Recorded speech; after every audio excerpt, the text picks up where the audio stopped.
What's up, everyone? What's up, Zane? Hello. What's going on tonight? What's up? I think we got some games. Do we? Oh, hells yeah. Oh, we got Dandy vs. Khala and Dewalt vs. Scan. Okay. Can work with that. We got some games. We got one caster so far. We got 2 TVPs. What's up with that? We got a Korean and a foreign crossover. Should be a lot of fun. Yeah, I think you've seen all these foreigners play before.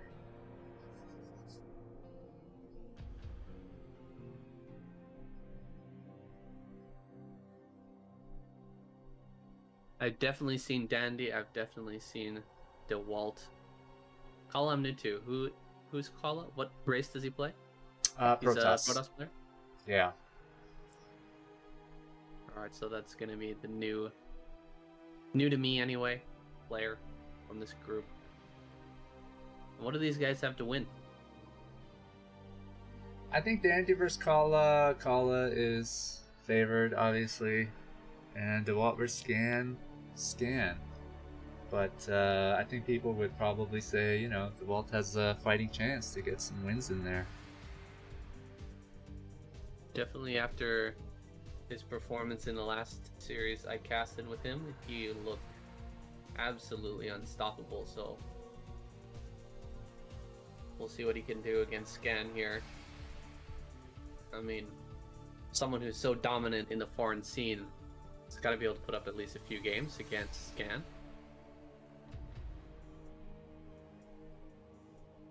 Yeah, so the time zones are a bit different here. For Dandy, it's about, almost 10 p.m. where he is in Peru. And as you know, Khala, Dewalt, and Scan, it's early morning. They're going to be fresh.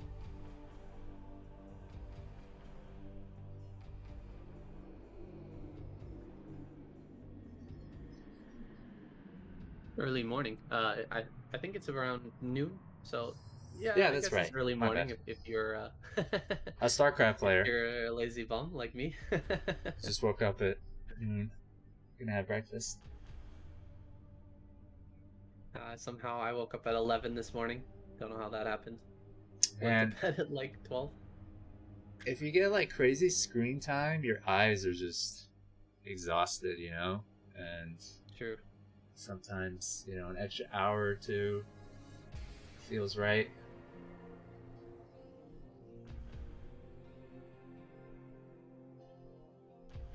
Yeah, I think that's true. These guys are getting crazy screen time as well.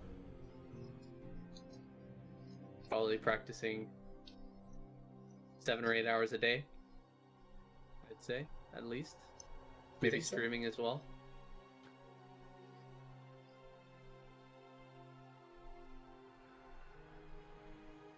You absolutely have to if you want to stay the cutting edge. And Scan, I'm sure that he is. I think Scan does get that many hours. I don't know about the rest. A few hours a day, probably. I think Dandy might be full-time. Like, he does put in a lot of hours. Yeah, you might be right. We're really close when it comes to Khala and Dewalt. They play a shitload. I think Scan... Oh, hello. What's up, Machine? Much, bud. How's it going? Better now that you're here, baby. Sweet. Man, we have some sick matches coming up tonight. It's gonna be good. I know, right? Oof. Dandy against Khala, Dewalt against Scan, two pretty epic TVPs. Honestly, some of the highest level foreign play you could really ask for. We got that crossover too. Dewalt versus Scan. Foreigner versus Korean player. Always pretty hype.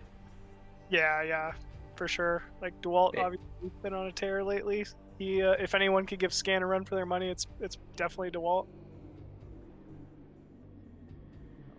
Dewalt did get into the qualifiers for ASL this year, but didn't quite make it. Scan just barely scraped through and ended up getting eliminated pretty early on, but an ASL qualifying Right? Korean player. That's a big statement right there. Stork didn't even qualify. Yeah. Which is like so surprising because Stork's been dominant for so long. But I mean, Scan's been putting in the work. I know, that's what I was gonna say. Like, congratulations to him. He's been at it. Yeah.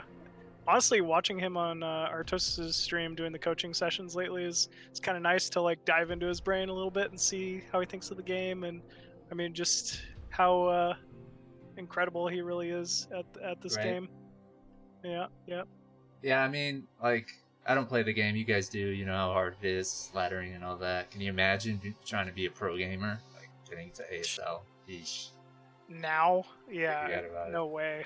Like, yeah. It's, I mean, even at the highest level, there's definitely, I mean, just so much competition. Like, there's a little bit of luck involved, even just making it through the ASL qualifiers.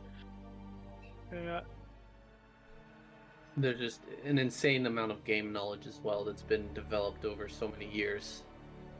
It's very, very hard to accumulate, especially when you don't have access to the Korean language. You can see when you watch Scan coaching Artosis as well, he keeps telling him things that he just had no idea about. You know, he's been playing for years and years. Yep. And Scan's like, oh, did you know about, you know, shift hockey's like adding hotkeys to one another? And he has no idea. You know, it's just constantly like that.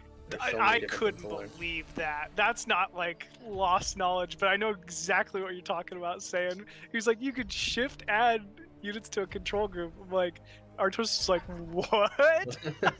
I was like, how have you been playing this game that long and you don't know how to add shift add units to control groups? That's ridiculous. Like, that would make the game so much more difficult, honestly.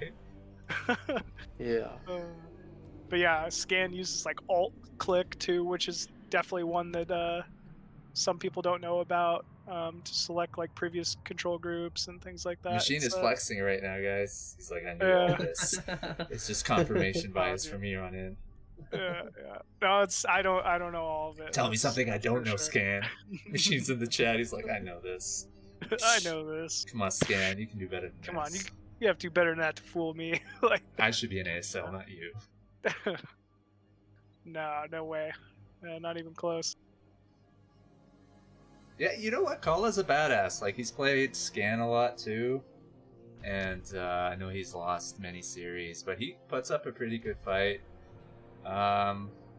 I really like it how he just attacks sometimes. I know it causes frustration to some people, but it's one of those things where I look forward to as an observer, because I'm like, any second now, I'm just going to see a swarm of units move across the mini-map, and that's going to be Khala like, fuck it, I'm just going to send everything to Scan. And hope for the best. He leans to be a little aggro, which is kind of nice to see sometimes from Protoss players. Like, it definitely pays off a lot more than you'd think, but I mean, if you remember, he actually even took a series off Scan in pretty dominant fashion. And I don't think many have done that. So, I mean, incredibly top level PvT we've seen out of him so far. And on the other side of the coin, we got Dandy, like practice partner to Sol Boneth. Like, Dandy's just about as experienced in the foreign scene at high level TVP as anyone. Like, him and Terror, I think, are pretty much neck and neck, and even Terror at times kind of tips his hat to Dandy and has said things like Dandy has stronger bio than him, TVZ, so very mechanically gifted player in Dandy as well. This is I by no means is this going to be an easy match for Khala. Guys, I should mention the matches are live tonight. Sick. First one will be Dandy versus Khala, and then Dewalt versus Scan. Best of 7, all games played. Okay. It's nice getting that little live effect, I want to say. Like, it's so much more exciting when things are just playing out right in front of you. It's not already kind of been depicted. So, I mean, this is gonna be a pretty fun match. The map pool is Neil Sulfid, Eclipse, Polyvoid, Circuit Breakers, Fighting Spirit, And then 2 newer maps will be added. These 2 newer maps are going to be different for the 2 matches. So for Dandy and Khala, they'll be playing on 2 newer maps called Goodnight and Tundra. Big shout out to Crystal Drag, who made Goodnight, and Stalzerg and Freakling, who made Tundra, 4 map makers. These maps were developed for the New Worlds Map Contest. You can read about it on TL. And for Dewalt and Scan, the 2 new maps are going to be Wavelet and Sanctuary. Wavelet is made by Freakling and Crystal Drag, and Sanctuary is made by Minerals and Jungle Terrain. Big shout out to them. That's pretty exciting. I definitely like the New World Map Contest map additions really being added to this. It's always kind of interesting in like these long 7-game series when you really get to see like 2 players come up with builds on new maps. That's really kind of like a defining skill that kind of separates a lot of players in these series. So I'm kind of interested to see how they'll approach these new maps. I've only played Tundra and Wavelet. I haven't really spent much time on Goodnight or Sanctuary, was it? Yeah, that's right. Yes, so it'll be kind of interesting seeing those 2 maps, but I can say Wavelet, Tundra, perfect. We've already seen I've already seen like quite a bit of TVPs on Wavelet. Seems to be very, very balanced and plays out very well for specifically this matchup.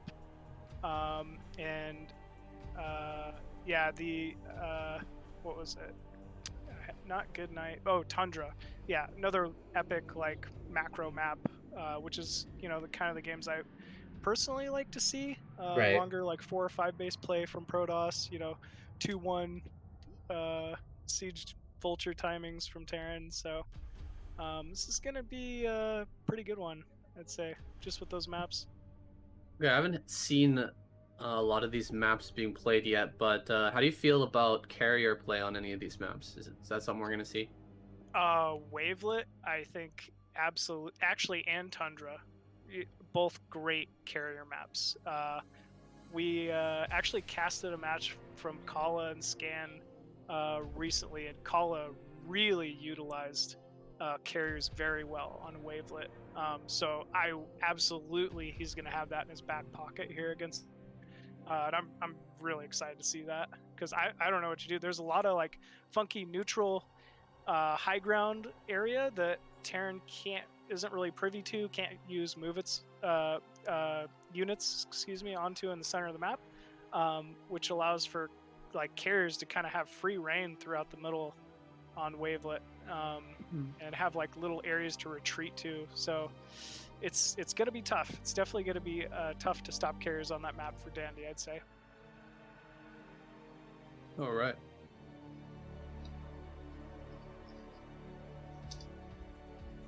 Always do love to see some carrier usage. Yeah. Oh, I hate playing against it. Oh, I believe it. Yeah, it's so frustrating. They just look at your tanks and they just pop them. Like, it's so frustrating when you can't get your Goliaths underneath them. For sure. Yeah. I wonder if Khala would need to go to carriers though, guys. Like, I wonder if he's so favored to win that it's like he can do it with ground units. I think that's going to be a little map dependent. Yeah.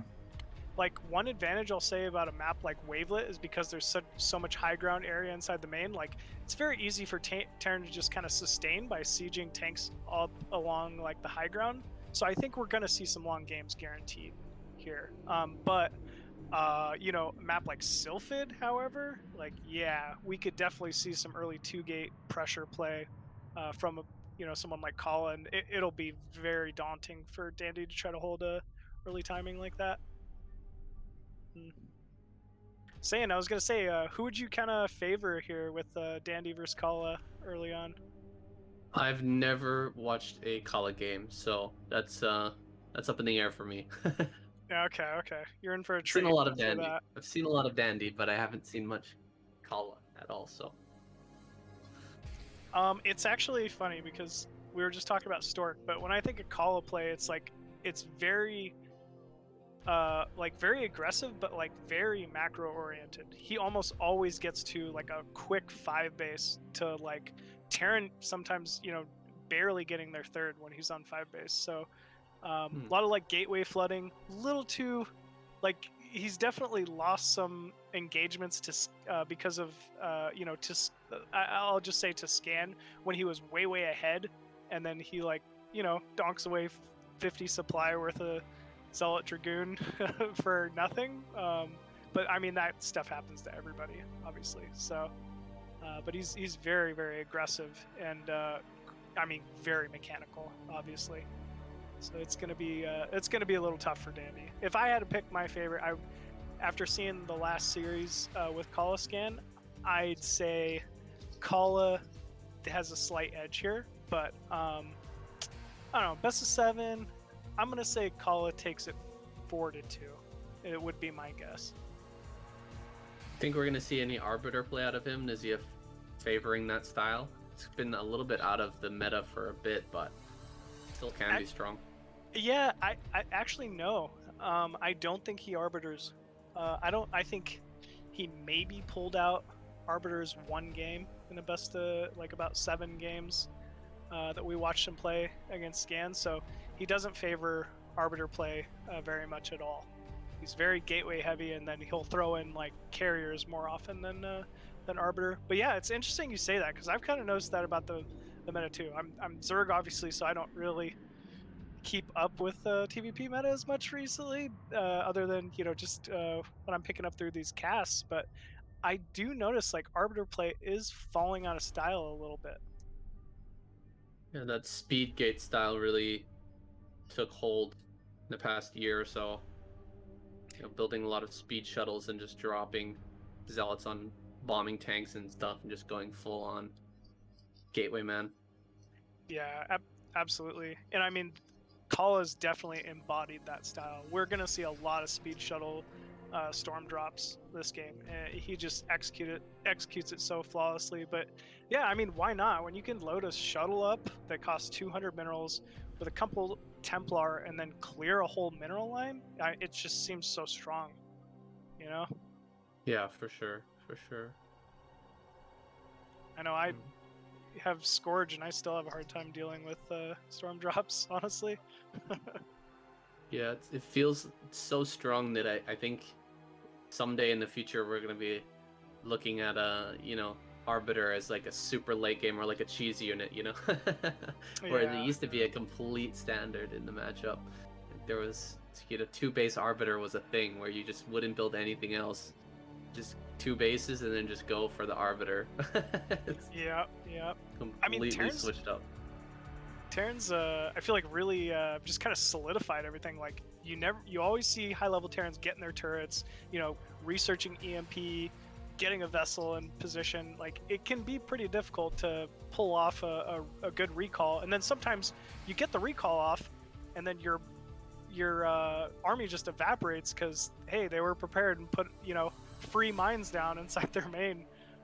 So yeah, it definitely seems like it's fallen out of favor a little bit.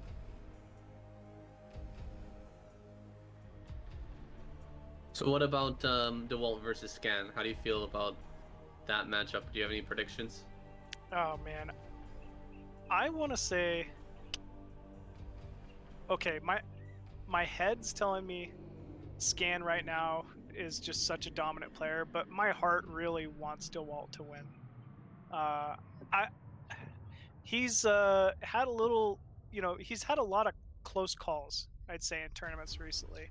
The BSL upset was just unfortunate. I mean, he just happened to be in a group with a bunch of killers and got a little unlucky on a couple builds. I mean, that should never happen. No one would question Dewalt. Easily should top 2 that group. But then ASL as well, like coming so close in one of the most important tournaments of his entire life, to actually this opponent here, and just barely marginally falling short. I think he's grinding. If I know Dewalt, he's he's still playing. He's ready for any and all opportunities to kind of show himself. And I mean, this think Alpha Series is exactly what he needs. You know, there's not much going on other than RCG to prepare for right now. So I think Dewalt's taking this match here pretty seriously, and I'm gonna say Dewalt takes this series in a very close 4-3 or 4-2 fashion. You're crazy, man. I like you, but you're crazy. I know. Yeah, I gotta go for it. I love his play. I've been obsessed with Dewalt for awesome. quite some time now, and yeah, I think he can do this tonight. It's a nice prediction there. I think we're gonna have a close series. I might put my prediction at 3-2 for Scan, because I think he is the stronger player.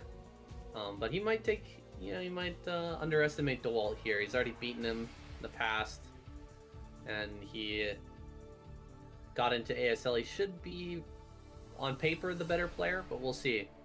Especially with new maps, maybe he's not quite as familiar. Some crazy stuff can happen. It's a PVT, Exactly. And you mentioned it, like maybe the new maps play a factor here, and DeWalt's just spend a little bit more time preparing, comes up with some unique builds, and maybe Scan didn't spend the time. So, DeWalt could have some advantages here in the series. And I just, honestly, I'm going for him because I want him to win. So we'll see. How much did he pay you, Machine, to say all that? Just a couple pizzas. That's all it takes, is a couple pizzas? I'm cheap, man. I love my pizza. Just deliver me a pizza, I'll say whatever on stream. This episode is brought to you by Pizza Hut. Papa John's. Yeah. Is Papa John's still good? I don't eat it. I never liked it, so it's not my go-to. Some people say it fell off or something because they got big. They put a bunch of salt, I think, in the crust, and I don't know, the crust always had a different taste to me. I wasn't a fan of it. It's better than Domino's, though, right, guys? Yeah. Everything's better than Domino's. Definitely better than Domino's. It's the only pizza place they have here in Japan, so I haven't really had a lot of pizza out here. Oh, I see. I've got this Chicago-style deep dish joint next to my apartment called Star Pizza. Oh my god, it's just amazing. It smells like pizza all the time, doesn't it? I'm a couple blocks away, so it doesn't. Oh, okay. But yeah. If you're there, absolutely, it always smells like pizza. All that cheese, melted cheese and stuff like that. Oh, it's just so good. I don't eat pizza anywhere else anymore. All right, guys, we're shutting the stream off. I'm going downstairs to the local pizza store. I'm starving. Yeah. Grab a slice of pizza. Greatest invention ever. Yep. I mean, the Italians made it. We just made it better, I didn't know you had Italian heritage. No, I don't. I'm pretty much full Irish for the most part. Okay. I thought you said we Italians made it better. No, I said the Italians made it, but we made it better. America. Oh, the American. Yeah, because the pizza in Naples is I appreciate the dough and tomato sauce and herbs, but can I get something greasier? Actually, where's the pottery? Artery blocking. Yeah, exactly, right? There's not nearly enough grease and garlic on this. My buddy, actually Idra, not to name drop, decided, I'm gonna go to Rome. I really want to experience the food there, check it out. And he was like, I've never been more disappointed. He went to it was a nice Italian restaurant, and he ordered the pizza, and he was like, it was wafer thin. There was not much sauce on it. It was a wafer with little sprinkles of cheese and a tiny dash of sauce here and there. And he was like it didn't make any sense. That sounds like an Idra story. Yeah, it's definitely very sounds Idra. like Idra. Being Sorry, guys. disappointed. Danny's in the house. Khala's in the house. Oh snap! It's on. What's the channel? It's the game channel is op bracket TQ bracket, I think. Are you guys watching on Discord screen share? Because I think it's gonna lag if you guys join. Yeah, Am I I'm wrong? just gonna watch using. Yeah, I think you're right. I think we should just watch using the Discord. Okay. Yeah. Let me know if the resolution drops. I'll just restart it. Looks good to me.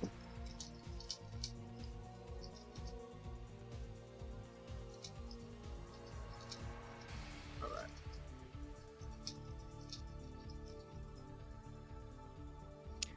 Is there a certain? So is this the map order as well? So we'll have Sylphid up first.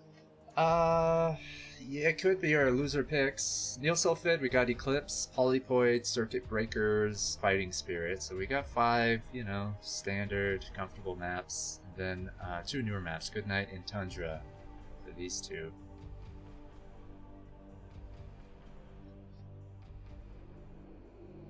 And Dandy says the order maps, it's good. Order maps, it's good. Sounds good to me. Khala is the least pickiest person I know. He just goes with anything.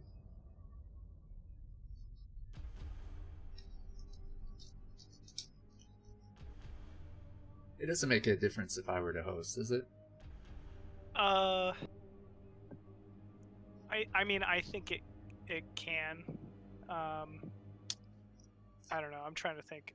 I want to say whoever's like the middlemost connection would want to host to make it ideal, but I don't know if it matters, honestly. Looks like Dandy's gonna host anyway.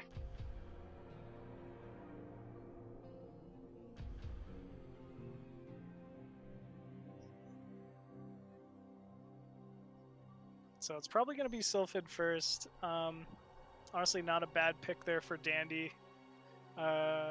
Game 1, I'd say like Terran has to worry a little more early on because there's no ramp leading into the main on a map like Sylphid, whereas most modern maps have some type of a high ground ramp to defend. But when you get past that, it's a great map for like early push timings, TVP.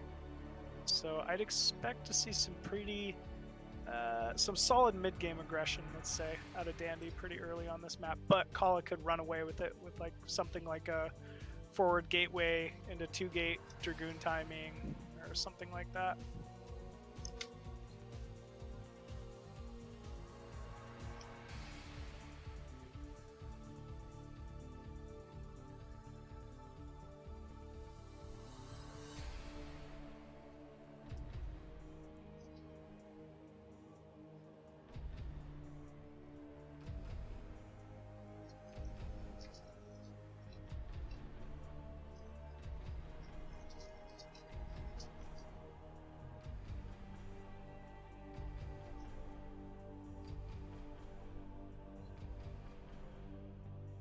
Alright, looks like we're just about to get started.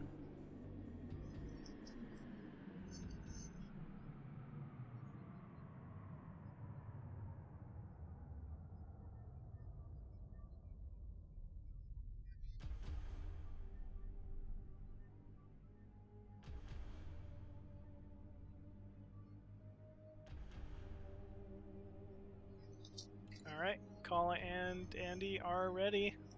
We'll be starting momentarily, and here we go.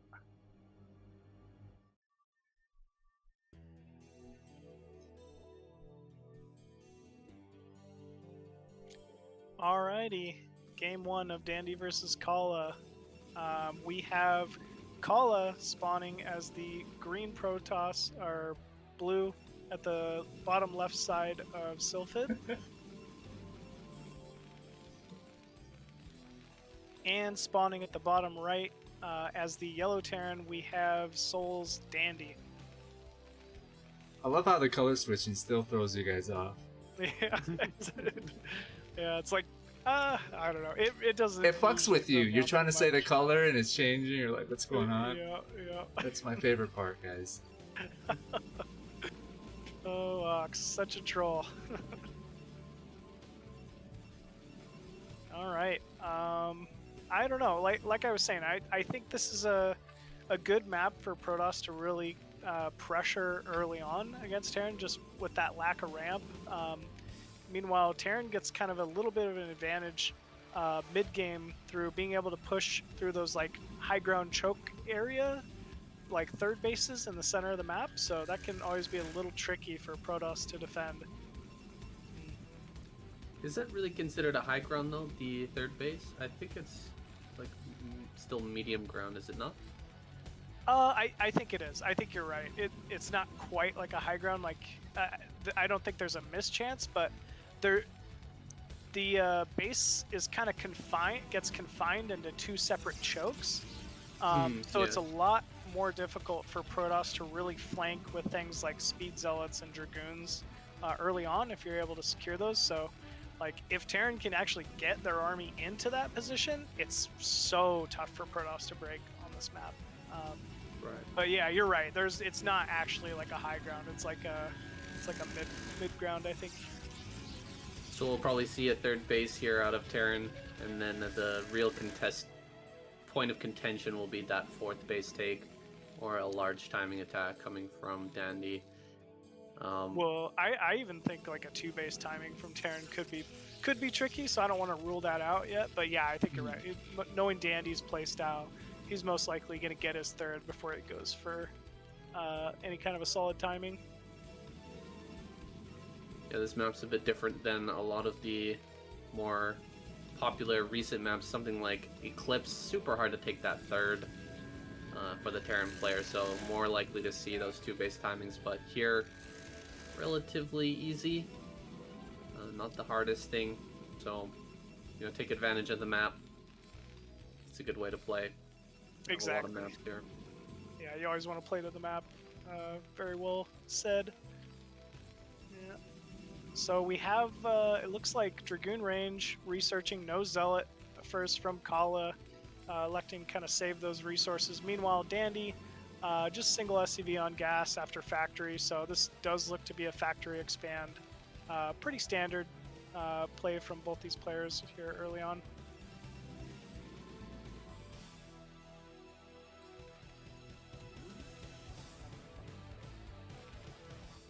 Alright, Danny going for the safe bunker there right off the bat. We've got only a Dragoon coming across the map here.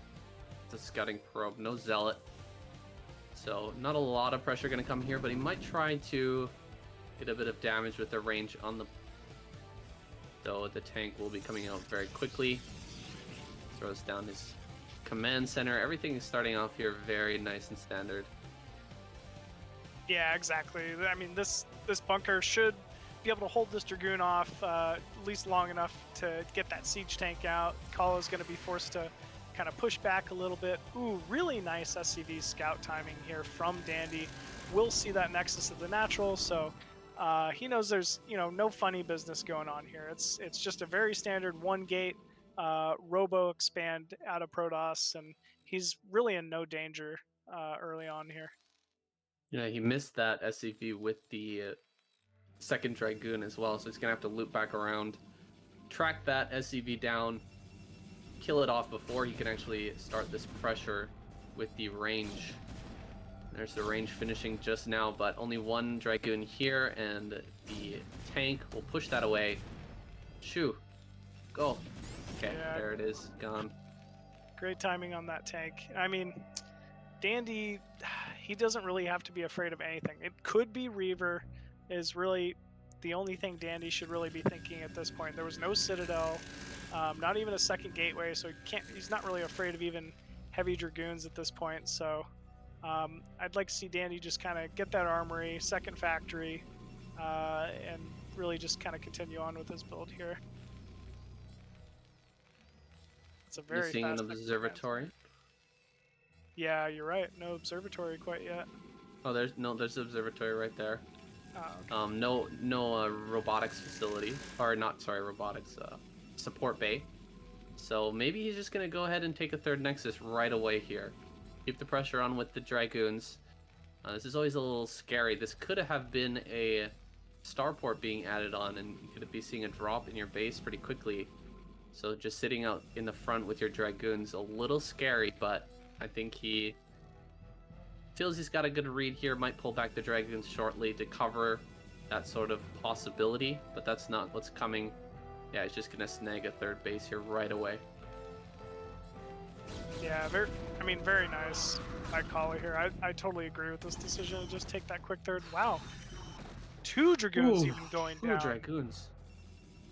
Good. That nice is timing. not a good way to start. If you're going to keep your Dragoons right out in front of your opponent's base, you've got to kite backwards and kill those Marines as they trail across the map. You cannot just lose 2 Dragoons right off the bat. You might just die to this.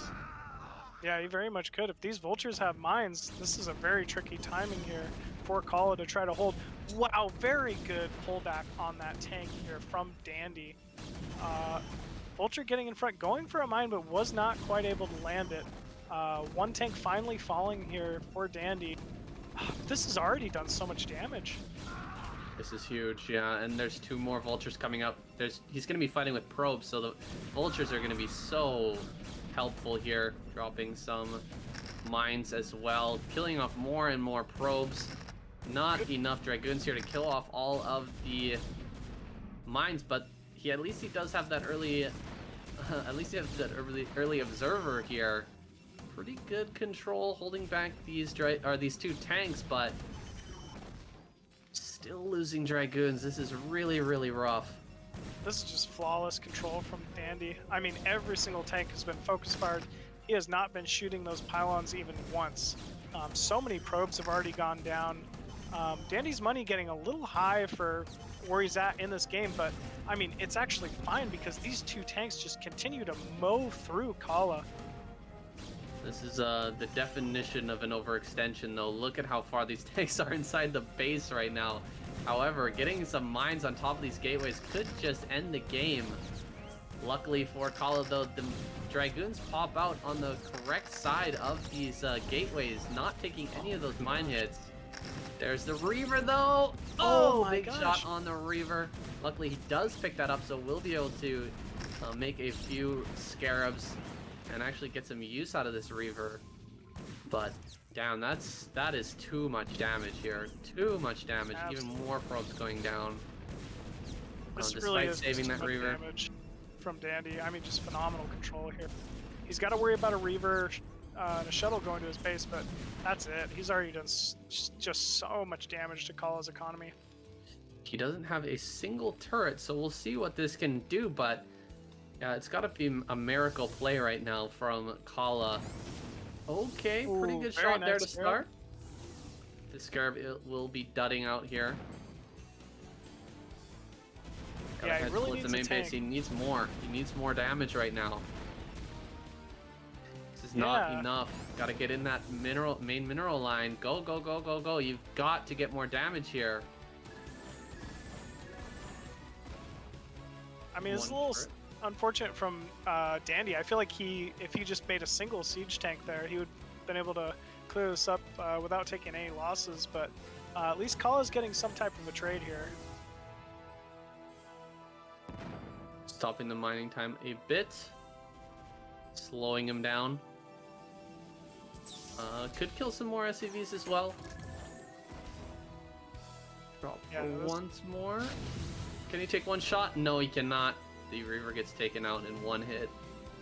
And that's the end of their aggression, and probably the end of Khala in this game. Yeah, I mean, anytime you see Terran ahead in supply, it's not looking great for Protoss. Khala is a solid enough player. He can definitely still make a game of this, but this is a pretty heavy advantage to Dandy.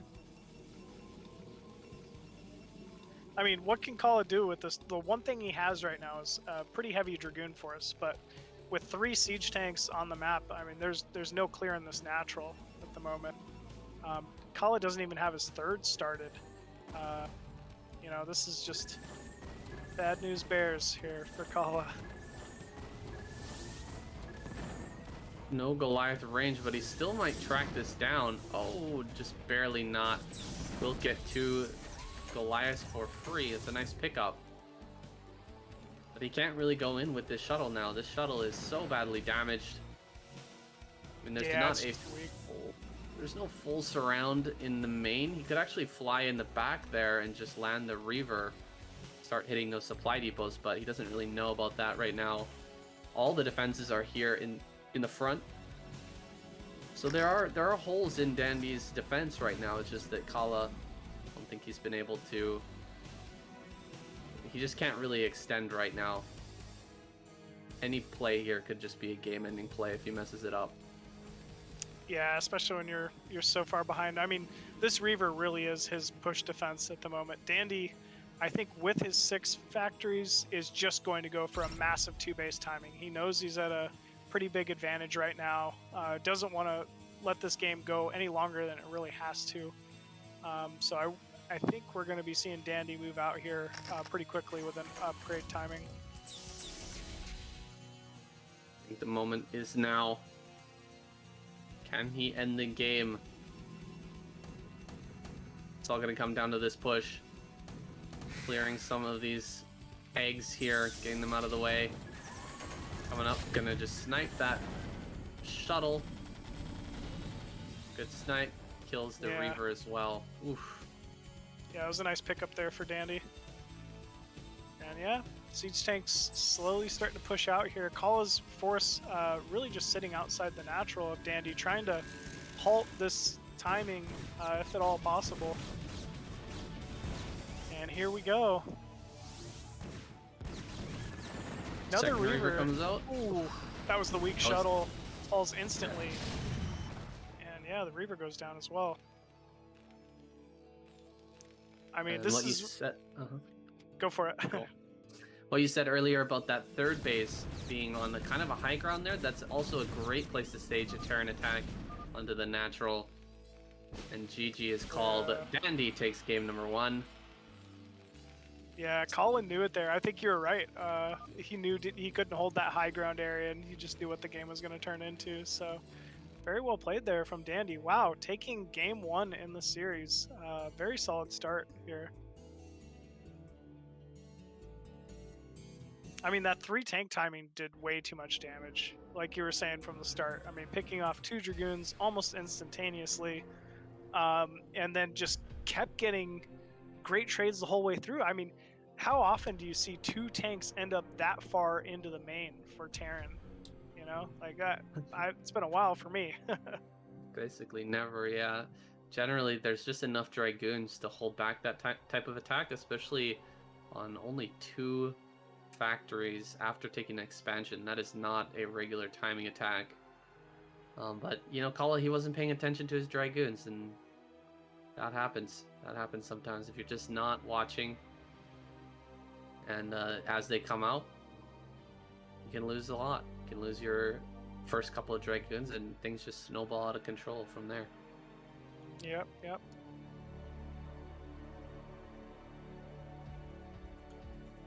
Eclipse being the next map. This is, I think, another good map for like early Terran timings.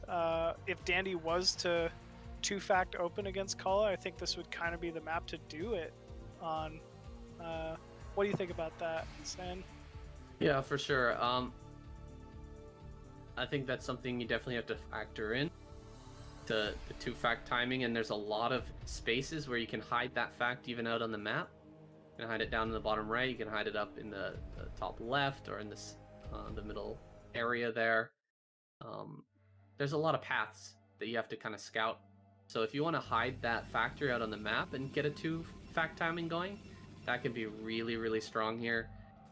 For the Protoss, if the Terran player tries to take a 3rd base, if they want to play a macro game, you're completely happy to bust them on 3 bases. This is an incredibly tough map for Terran to stretch out and try to hold that 3rd base. So speed shuttles can be very, very strong here. That speed gate style really grown in popularity since this map came into the pool. And we see the 5th probe moving across the map here from Khala.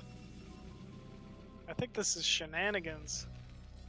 Yeah, I think we're going to have a really, really quick gate here. Might even be double gate. Though we do see every now and then just a single gate pressure out on the map. What do you think about this? Is this like a reaction to that last game? He just got kind of bopped, feeling like he wants to get one over on Dandy here, try to swing the series back in his favor. I think so. I think this is like a good mind trick here, like just get in his head a little bit, you know, go for the gas steal, get the single gateway. This isn't an all-in, you know, you can play your way out of this. You obviously need to get some SCV kills and all that, but yeah, after that first game with Dandy, I think you definitely want to throw him off his play here.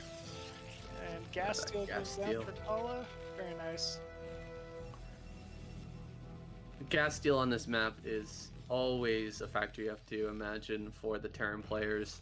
They already have to have a build in mind for if the gas steal does come down, because it just happens so damn often on this map. So I don't think Danny will be too thrown off by this gas steal, but he might end up getting thrown off a bit by this early Zealot. Now, if he throws down another supply depot just to the right of that first supply depot, he's gonna have a full-on wall stretching all the way across his main base, and no Zealots will be able to pass through there. They'll only be able to go around through the minerals in order to get on the other side of that. So yeah, he's gonna throw that down.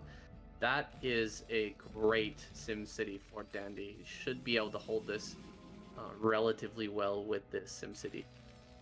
Yeah, really good call there. I mean, looks like there's still going to be a free entrance for that Zealot to get into the mineral line, but like that's about it. Those Marines should have good positioning to be able to defend this Zealot, no problem. And here we go. Zealot getting a couple shots on this SCV here early. Ooh, doesn't quite take out that SCV or the other one. But yeah, Dandy's definitely going to have to pay attention here. Khala trying to lure those Marines away from that wall. It's kind of smart, actually. Dandy not going to take the bait. Nope. Yeah, he's too good. Right back to the other side of the wall. First SCV kill? No SCV kills yet. There it is. First SCV does go down. Dandy doing a really good job of transferring the weakened SCVs down to the bottom patches. Bringing out a weakened SCV there, though, to fight, and it goes down very quickly. So 3 SCVs have fallen now, though the Marine count is growing here. It looks like some of these Marines have taken a little damage, but 4 Marines now. The DPS is getting a little high here for these Zealots, and not the greatest control there on either side. Wow. Dandy comes out on top.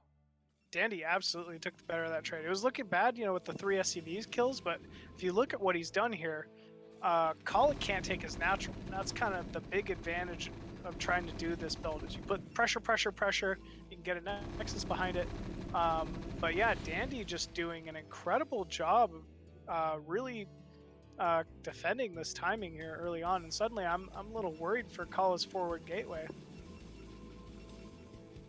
This is a classic response as well, throwing down the eBay to block your opponent's natural, taking away a lot of the sort of advantage that you gain out of putting on this early pressure.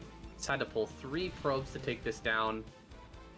Finally gets rid of that. Now we'll be able to throw down his Nexus, but Dandy's already ready here to take his second base, and one little run by of a Zealot. I don't think that's going to deal much damage here. We'll sort of bother him. Oh, he got it again. Are you kidding me? Dandy. What are you doing, man? Go easy on him. Oh, that's just so painful here for Khala. This expansion is so far behind. Dandy will have the faster command center even after the opener. Very, very well played here from Dandy so far. That is so rough. So rough here for Khala. Finally gets that Nexus down. And as it stands here, I mean, Dandy looking to be in a great position. He's adding on double factories. He's got that command center ready. It's on even supply right now. Everything's looking really, really good for him. He's going to be able to push out pretty easily and kill this gateway as well. So that's going to be basically wasted resources out on the map there. Though he can, he can rally up some Dragoons here to pressure the bunker, but there's not going to be much besides repair damage coming onto that bunker. Now, looking long in this game, robotics facility coming down, that might be for another Reaver play. Reaver follow-up into Carrier can be really good on this map. You know, we've got a lot of bases that can be taken easily with a tiny little ramp, and defended very well with cannons on high ground, plus Carrier can be extremely difficult to break. So I do like that play on this map. There's quite a bit of open space, but many different paths, so you know, there's areas where the Carriers can retreat to as well. And Khala, he needs something here in this game if he wants to take a win. Coming from behind, it's going to be rough. Yeah, it definitely will be. I mean, he's got to get some damage with the Reaver, like you're saying. You know, maybe out-expand Dandy. Hope Dandy's not going for some type of a two-base timing like he did the previous game. I mean, he's still got that forward gateway alive, which, I mean, is kind of nice. It allows for him to, you know, put on this little additional pressure to Dandy early on here. You know, he could maybe accidentally kill this bunker and end up killing off Dandy's Expo here early on, but I don't know. Dandy's a kind of a veteran. Oh! The dive! Oh, The he dive. doesn't get it! No, No he doesn't get it! way! Oh god, he finally gets it. Barely. Wow. Wow, that was very, very well played from both, honestly. I thought Dandy got the tank out of there for a second. And actually, Khala might just be able to break this. This is a lot of Dragoons here early on. Diving forward, trying to pick off some SCVs. Get back into position here. Get out of range. Oh, that Dragoon's so dumb. Yeah. Finally, we'll be able to get in position, start dealing some more damage, but there's a dropship on the way here. You see a drop out of Dandy, and with all the Dragoons here at the front, this could do massive damage on the other side of the map. It's got nothing basically back at home right now. Ooh, siege expand. Khala not even taking a shot from that siege tank. Very well timed there on that pullback. But yeah, this drop's going to be interesting, especially with such a quick third Nexus going down. I mean, he's got to be vulnerable somewhere, and it looks like the main. So Dandy can kind of sniff that out and get some quick probe kills here. He could put himself in a good position.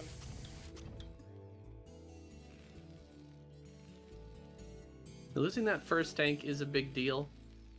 It's definitely annoying here for Dandy, but I think his position is still really good. I'd definitely rather be Dandy right now than Khala.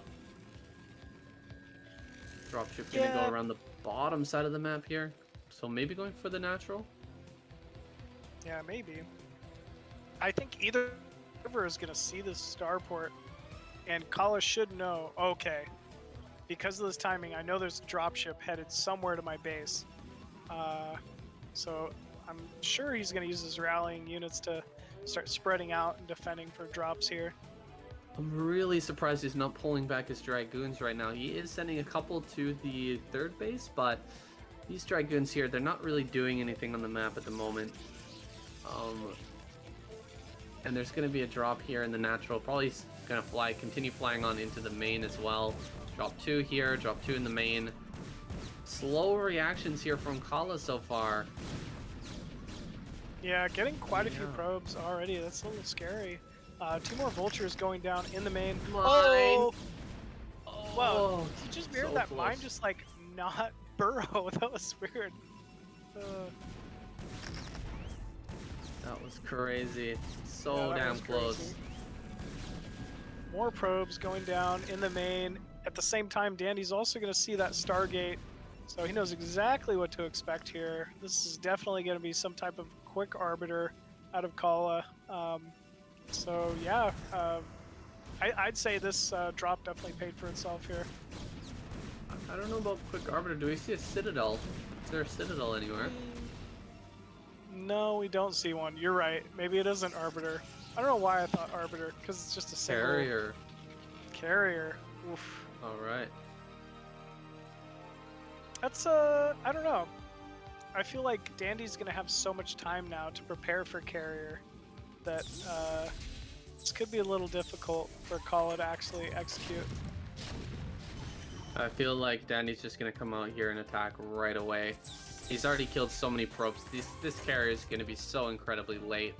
I think that Khala's just going to get bowled over here before the carriers are finished. Look at that 6 factory push coming from Danny. He does not want to take a long game here. He is just going to come out with a huge timing and just smack this Protoss player down before the, I would say before the 3rd carrier pops. There's going to be a giant attack initiated on the front of his base. Now, there are some things Khala can do. He can try to flank this army, or get behind it and cut off the reinforcements. We can see we've seen some pretty crazy games where the Terran player comes out with this beautiful timing attack. He's right before carriers, and then the Protoss just counterattacks, cuts off the Goliath reinforcements, and we oh my god, dude! It's Corsair. Wait a second, player. Corsair? How cool is that? Wow, Khala pulling out the Corsairs.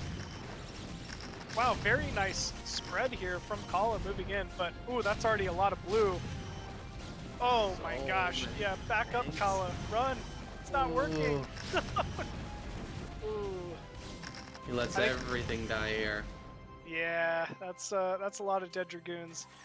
Like I said, he's like I was saying before, when he played Scan, he was a little susceptible to being too aggressive sometimes. I mean, there was just too many siege tanks there to engage. He should have kind of recognized that, but he was trying to make magic happen, felt like. This is suddenly a very, very scary timing for Khala to try to hold. Terran up in supply once again. So Danny scans the base. I don't think he sees that it's Corsair. But yeah, the power of this build, if you're actually going to go for Disruption Web, you've got to have a lot of Dragoons and just make it so that all the tanks can't fire. Currently, I mean, there's not that many tanks. He killed quite a few tanks, but he just doesn't have the Dragoon numbers anymore. So I don't really understand this strategy from Khala, sacking all of his Dragoons early. He's going to throw the Disruption Web now, but I mean, I think Khala thought this was going to be like a 2-1 timing from Terran, seeing that early with Starport, and yeah, it just wasn't. This was just very, very quick 6 fact once again out of Dandy. I mean, Khala just wasn't ready for it. It's a cute play going D-Web, but I mean, there's a reason why this isn't the meta, you know? It's so tough to execute. Ouch, rough. Looks like Khala's gonna go down in this game, yeah. Vultures in the base. Dragoons getting rocked here by the mines. 3rd base gonna go down as well. Yeah, Dandy's just all over him. I mean, no 3rd command center yet on the way, but he doesn't need it, and he knows it.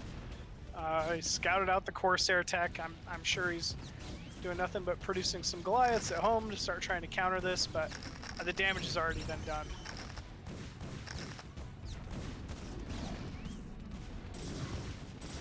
Just relentless vulture control here out of Dandy. This is really exceptional. I mean, Khala is just... He's so far behind at the moment, and GG is called. Man, that was... ooh. Dandy taking a very commanding 2-0 lead. I didn't expect that. I'll say that for sure.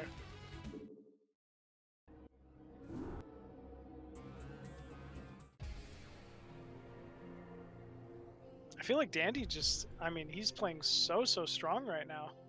These early timings, Khala's just getting out controlled flat out. Even after picking off the first siege tank, Dandy just had very excellent control, good drop play, really catching Khala off guard, and yeah, I mean, these are just very fundamental builds here from Dandy, but his execution is just on point tonight.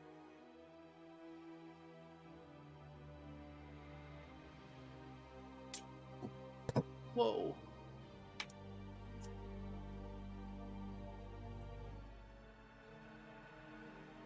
Yeah, this is the most recent version. Should be good.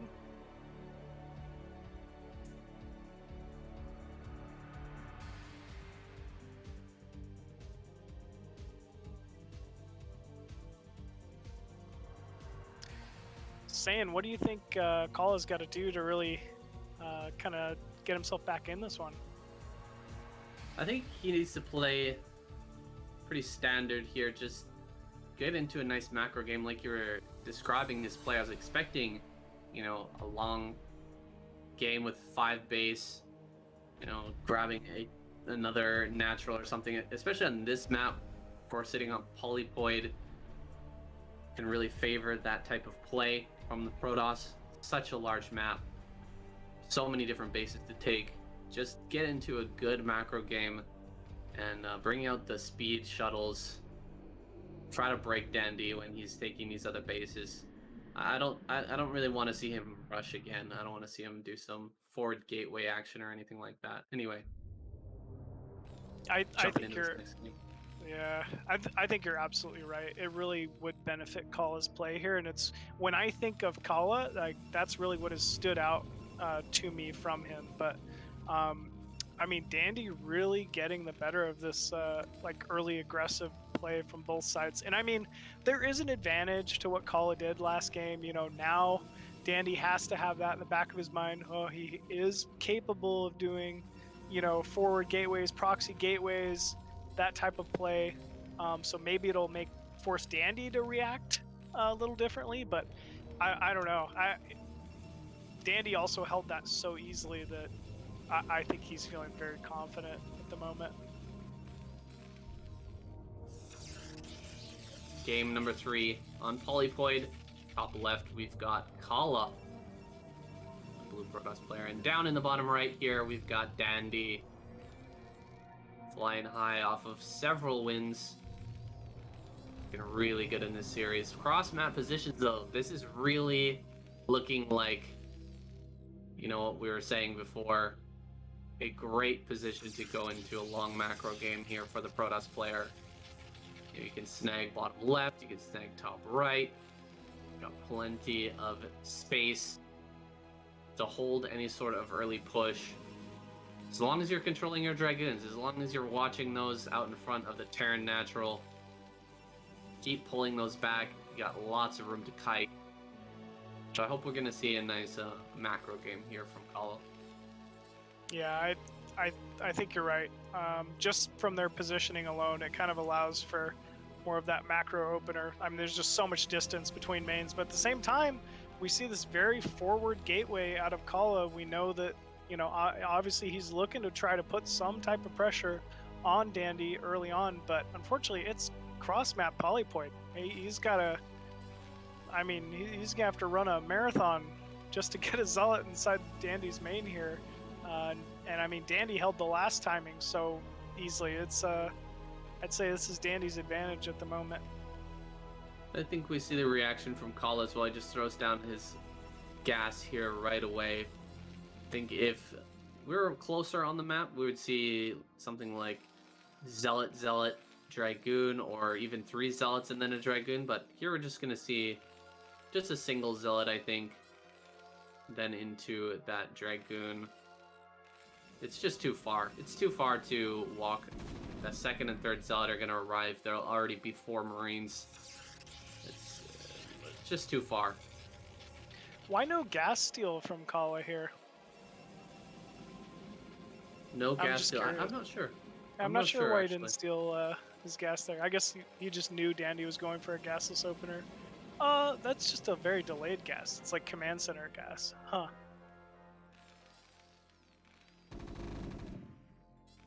Zealot going into the main here. 2 Marines already out, 3rd on the way. SCV's being pulled. He's really just got to clean up this 1 Zealot, which shouldn't be too difficult a task for him.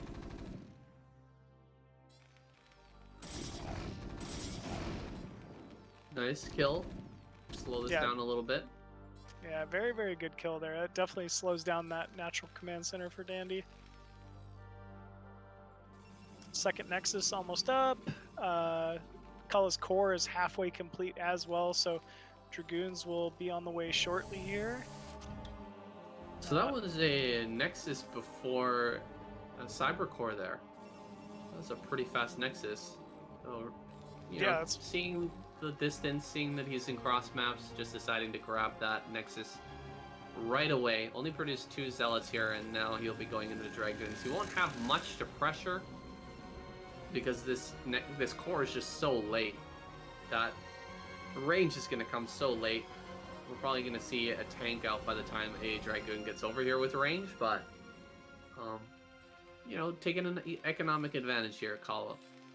Yeah, it's definitely a nice little adjustment in his build there. Just saying, oh, okay. Even though I open forward gateway, he's cross map.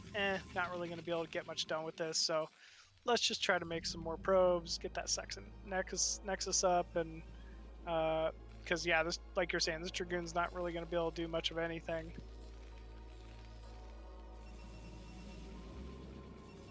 All right, we'll see what Khala decides to go for after getting this early economic advantage.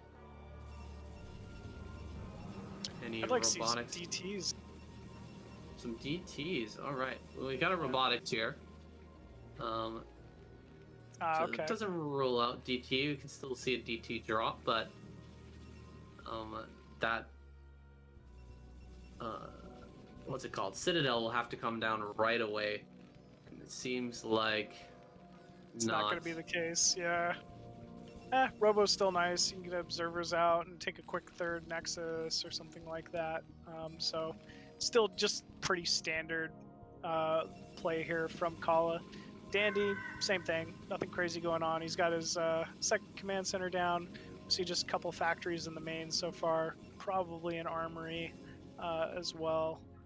And yeah, I mean, I think, like you're saying, this is just, ooh, I love it. Very fast third command center. This is exactly the kind of play I wanted to see out of Dandy here. It's cross-map polypoid. I mean, he just knows that this game is inevitably going to be going very long. Why not get that quick economic advantage with a faster command center?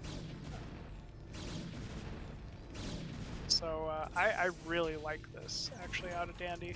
eBay going down the main as well. Should be able to help clear off some of these observers. Start preparing some type of drop defense because obviously, as we know, it is Reaver opener out of Khala. So yeah, I really like Dandy's positioning here so far. And Danny's just going to go pretty much blind here as well into this third base. He's grabbing his engineering bay and then armory. Unlikely that we're going to see an academy here, so he's not going to have scans for quite a while. Just going to sack that tech, try to get as many tanks out as possible here early, get the turrets up, just grab that third base right away. He will find out very, very soon, though. A Reaver is inbound. Hopefully he's got the turret defense ready, and he'll be able to take that third without taking too much economic damage. On the side of Khala, he knows pretty much what's going on here, but he needs to find out about this third command center. Throw down his own Nexus here very shortly. That's going to be essential. Yeah, he's taking his own mineral only, but I mean, you as Protoss, you genuinely would love to be one base ahead. So Khala needs to take 12 o'clock or 9 o'clock to really feel secure in his position in this map. But wow, shuttle going in, being shot immediately by a turret. So I mean, perfect placement there from Dandy, but he will scout that third command center. So now we should see some type of reaction out of Khala for possibly a quick fourth base or some type of maybe 3-base timing if he wants to delay this third command center. I don't think there's going to be a timing here for the third or for the Protoss player here to actually break Dandy. I think just grabbing more bases. Yeah, he takes another base here at the 12 o'clock. The number of gateways, the amount of units, just the fact he's gone Reaver. I think just a delay action is going to be the best. Ooh, good. He picks that up. That could have been disastrous for Khala if he let those 4 tanks fire on that Reaver. Insta kill. That would have been very bad. Yeah, definitely would have. I mean, this is just still good positioning here from Khala. He knows the range of that Reaver. This is a very common thing that a lot of Protoss like to do to really delay. Ooh, don't get in too close, though, with that shuttle. Blows up the turret. I don't like it. Loses the Reaver. Ooh, little too aggro there from Khala, and it doesn't pay off yet again. Damn, I mean, there's nothing stopping this third command center from getting up now. Just a few Dragoons on high ground, not going to be enough. Dandy being very nice and cautious here. I like this from him, just taking it real nice and slow. If you get pushed back with your first base take here on the third, you are in for a world of hurt as the Terran player, so gotta be really nice and careful. Yeah, this Secure this third. It really pays off to be patient, especially at their level. I mean, these guys are monsters. They will take advantage of every single opportunity you possibly can. And really, Dandy not having to do much there, just kind of, you know, good tank placement, good turret placement, being very patient, slowly pushing, you know, and suddenly he's secured a very quick mineral-only base, killed off the Reaver, and seems to be in a pretty commanding position at the moment. You know, I'm saying that, and then I look at the supply, and Khala is just a monster. He's up 30 supplies after losing all the first units. Wow, with a 4th base. So, yeah, this is what I was talking about. Khala, I mean, if he could take it late, he's a monster. So this is Khala without being harassed at all in the early game. He hasn't had any vultures run in his bases. He hasn't lost a single probe so far. He's been allowed to just sit back, macro up very, very heavily. He's taking a 5th base as well. Tons of gateways coming down. On the other side, still lots of factories. And we will have a huge army when that 2-1 hits. Yeah, huge army. I'd be interested to see if he switches into something like carrier, even like late game. He seems to be in a pretty dominant position right now. I don't know. Dandy only trailing by 20 supply. It seems like he's starting to kind of catch up with that 3rd base econ a little bit. He will eventually have to secure his own 4th base, 3rd gas, though, in order to kind of stay in this game. So I think that's kind of Dandy's next step here. We got more shuttles being added on there. They are the Templar. It's going to be that speed gate style. Loading up the Templar. Loading up Zealots here. More shuttles added on. Speed is finished for the shuttles. He's going to have to break this with just these speed shuttles, man. So I'm talking about, I mean, he's so good with his speed shuttles too. Dandy's really gonna have to watch out, but man, this is an odd time. Dandy just unsieging and he's like, nah, it's time to go kill you. He's what are the upgrades we've got right now? We got 1-0 for Terran. That's it. Probably 2-1, not too far away. 0-0 for Khala. A little surprising at this point. It's all gonna come down to the storm. First storm lands. Okay, not bad. Not the best. Tanks. Second and third were third storm, pretty great. And he keeps all the Templar alive. Wow. Nice. We get some drops here. Nice unsiege though. Just perfect unsiege timing. We do have more Templar the dropping storm. down. He's looking for one with some storm energy. Looks like none of them had storm energy. I wish he would have held those back for a little bit longer. Just waiting another 30 seconds. Yeah, he picked him up, and I thought he was just going to bring it back to save him, and he brought him right back. Here we go. Zealot bombs, though, out of those shuttles. Big storm. Reaver as well. Starting to put on the damage. Oh, another very nice storm. And these tanks are low. And not in high enough number to be able to break through this number of Dragoons. Just going to pull forward here with the single Dragoons. Eat up those mine shots. 2 more tanks. Going to be free for the Protoss player to soak up. Oh, okay. Backs off, loses a couple Dragoons, but eventually we'll clean this. I don't think that Danny's going to be able to end the game off this 3-base push. No, he seems insistent. Yeah, he's cross-mapped. These are just vultures now. I feel like Khala's did a great job, you know, really defending that timing, but I didn't even think the timing would work at all from Dandy, but man, it was very close. He got very good value out of his push there. But still, like you're saying, Khala's on a 4th base. We don't have a 4th yet in sight for Dandy. He wants to make this work somehow. In fact, Khala on a 5th base. and that is mining there in the center left. Pretty soon, though, this base is going to be knocked down. Transferring probes right now. Needs to get out of his natural area. So many mines there. But he should be able to break out, get out on the map, and destroy these 3 tanks. That's only 3 tanks, man. I mean, it's such good positioning here, though, from Dandy. Look at that minefield that needs to be killed from those Dragoons before he can even get on top of those tanks. Dandy's really getting so much value out of each and every single unit here. It's going to be close, but actually, no, it looks like he's going to kill this mineral only. That is a surprise to me. 4 speed shuttles are available, so many Zealots and Dragoons can be bombed in here. Absolutely, he will clear this. I think overall Khala just a little bit slow with the Dragoon control. Bringing these forward and actually clearing that minefield took a little bit longer than maybe it should have. He's got a lot of money in the bank right now as well. He's getting close to that max supply, but losing that 3rd base, it's going to hurt. Yeah, I mean, he is still up a base and a gas base at that. Dandy only now starting to take that 4th, so he's in a fine spot, up, 40 supply or so. But yeah, saving that mineral only definitely would have helped.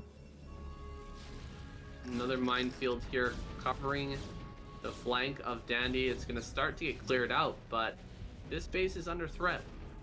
Yeah, definitely Might under end threat. up losing that.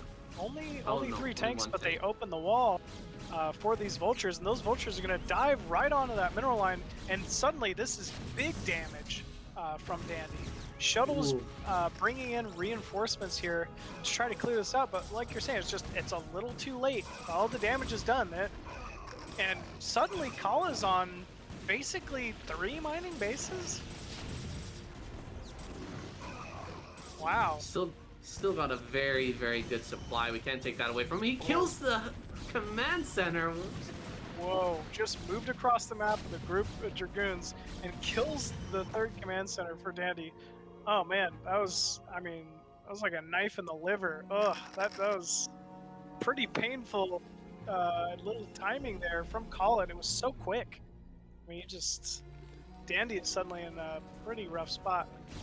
Dandy was paying attention a little bit too much to that 12 o'clock base there. He was trying to take that out, get as many probe kills as possible, and just not paying attention. 6 Dragoons killed a command center. Are you kidding me?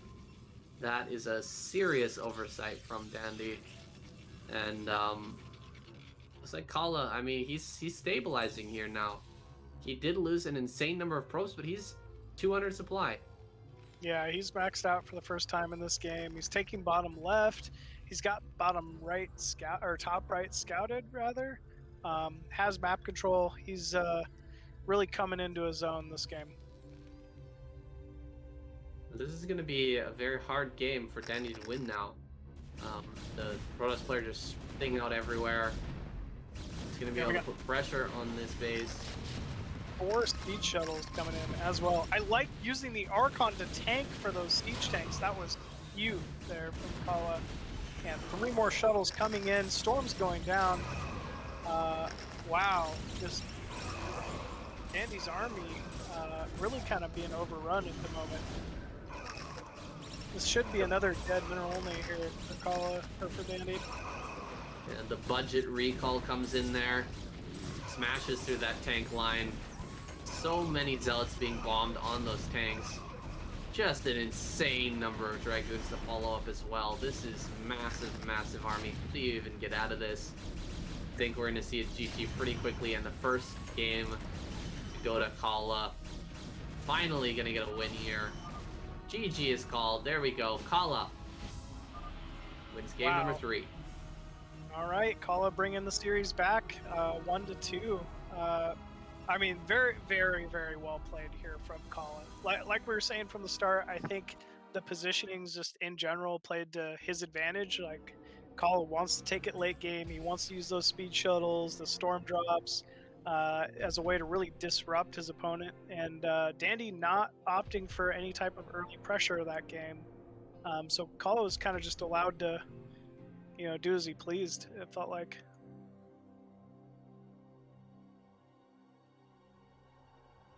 Yeah, definitely showing his prowess with just pure macro game. Crushing through there once he got a good advantage. It felt really good for Khala. Once he grabbed enough bases there, once he really had the macro flowing, he seemed to be able to stay on top of things. It's in those earlier games when things got a little bit more messy that it seemed like Dandy just really had it over on him. So now we have circuit breakers. If you're Khala, are you afraid of another 6-fact timing like game 1 and game 2 on a map like this? I mean, I guess positionings are going to matter, but I'd have it in the back of my mind, that's for sure. I think Khala's going to be praying for another cross map here. Hoping for that, because that seemed like it's just he just had enough time, you know, in that last game to hold any sort of crazy push like what Dandy did.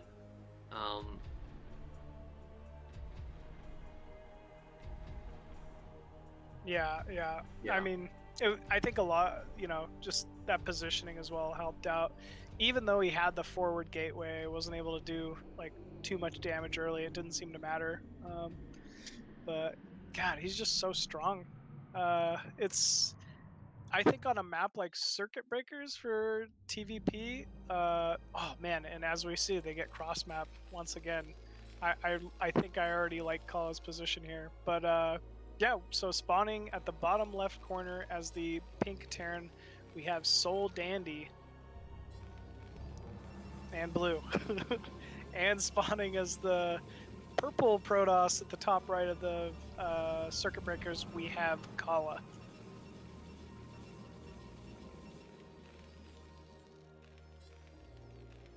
Yeah, so Say it. What do you think of this map for TVP? I mean, it's just so standard. It's just been around forever. It's really been figured out, I think, by everyone. I don't really enjoy this map as Terran. Taking that third base can be very annoying when you have that high ground right outside of your third. There's also just so many bases for Protoss to sneak. It's very hard to keep tabs on every single base around the map. It's a very high yield map just in terms of the number of bases, the number of minerals that are available. Protoss can get really out of control here, and the center of the map is so open. It's very, very tough to control space with mines and stuff like that. Giant Protoss armies can be incredibly tough to stop. As well as you can't even make turrets in the center of the map too as Terran. Like there's no landing buildings or anything to make like partial walls. It's it can be a very brutal map, like you're saying, for TVP.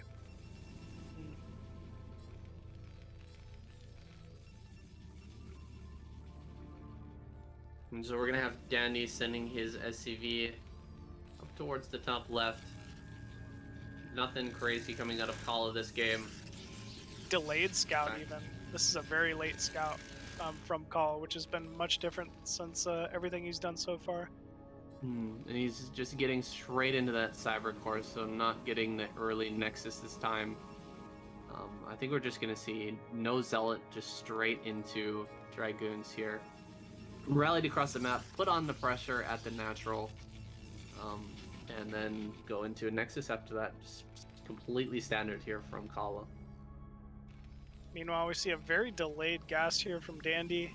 This is obviously, I think, going to be some type of a gas assoper. Dandy clearly likes just getting his command center down at that natural as quickly as possible, getting the econ advantage from that if and where he can, and I think this is a good map for it. So, yeah, good opener here from Dandy as well.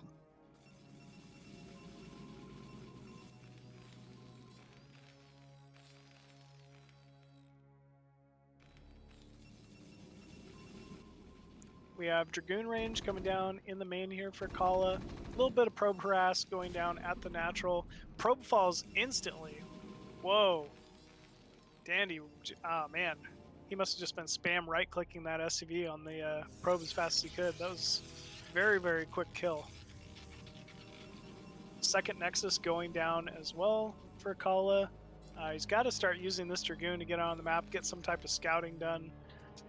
But Khala does know it's a gasless opener from Dandy, so he's in no fear of any type of early pressure from.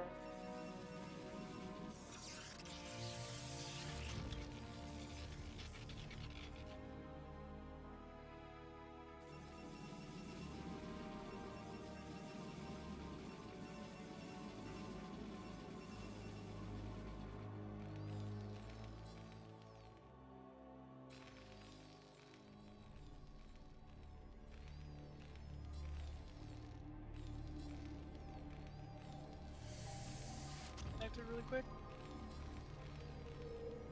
Back. I've lost connection.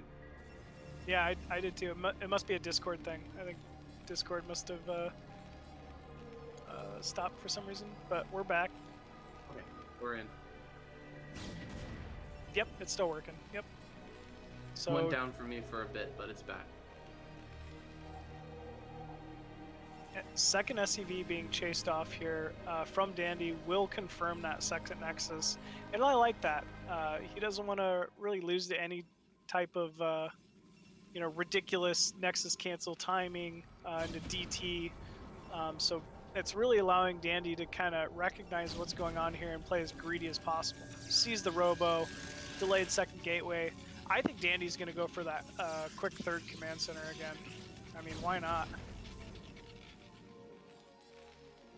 He sees everything that's going on here. That was a beautiful scout. Looping around perfectly. Khala not in position. Now lets that SCV in. It's got to be a little bit sour about that. I mean, we only got a... Yeah. He knows. He knows there's no pressure. Yeah, he knows there's no pressure. Meanwhile, Khala really doesn't know, He obviously scouted a quick command center, but it could still be anything. It could be starport play. He could be going for some type of 4-fact timing. So that's why Khala really has to add that second gateway so early. Can't take as quick of a Nexus as he maybe would like to. But, he can still get some good pressure done here with these early Dragoons.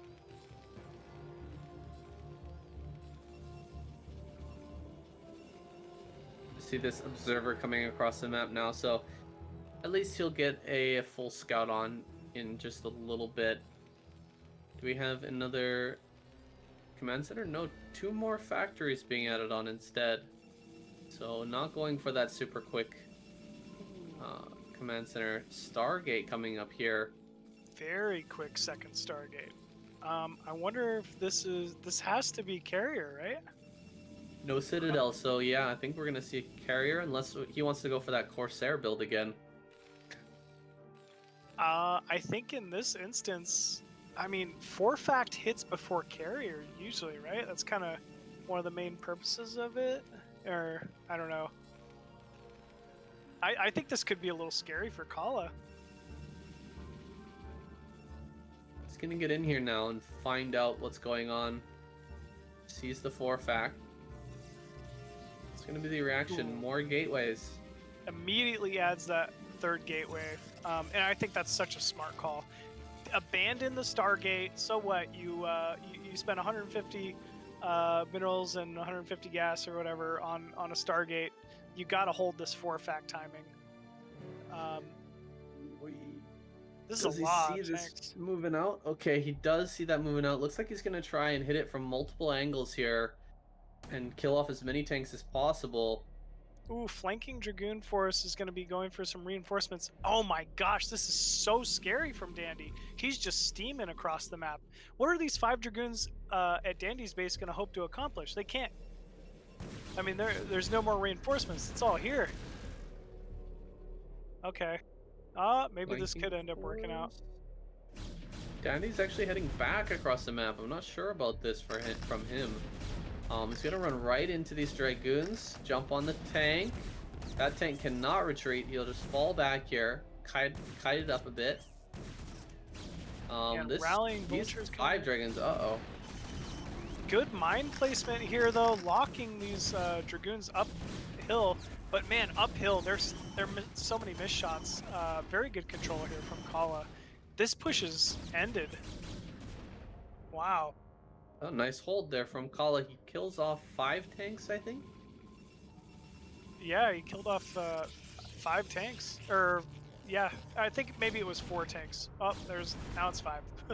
Oh my god, and as he sees the tanks get picked off there, he knows that this is going to be a long time before Danny can actually move out once again. Throws down 2 more Stargates in his main. Do you see that?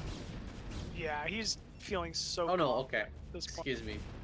1 more and the fleet beacon. So there will be carriers coming down now. Hey, poor Dandy. I was kind of like, what are these flanking Dragoons hoping to accomplish if Dandy just pushes in, but he didn't. And man, he kind of got stuffed there pretty hard. He knows it's carrier too, so these Dragoons out front aren't really the threat. It's what's going to come in a few minutes. You know, 4 carriers outside your base. If you don't have Goliaths in time, you could lose everything. You know.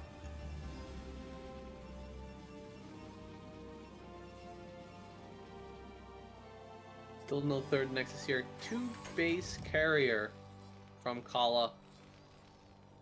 He knows his opponent loves to go for those big timing pushes, so he wants to get those carriers out as quickly as possible.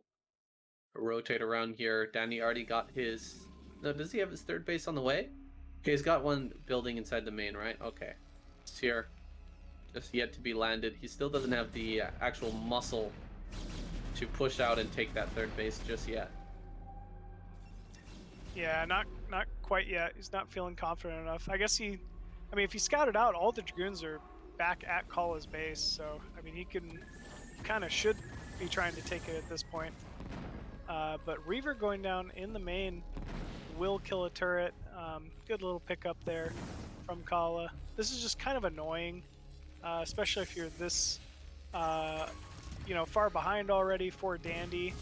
You can't really waste any kind of time thinking about something like a Reaver. You already need to be getting your 3rd base up. You got to be building that Goliath count up, starting to try to counter those carriers. So this is very nice harass here from Khala. Whoa! Oh, wow! I have not seen something like that in such a long time. Siege tanks killing. Oh, triple kill on the siege tank as well. 10 SCVs going down there? That was ridiculous.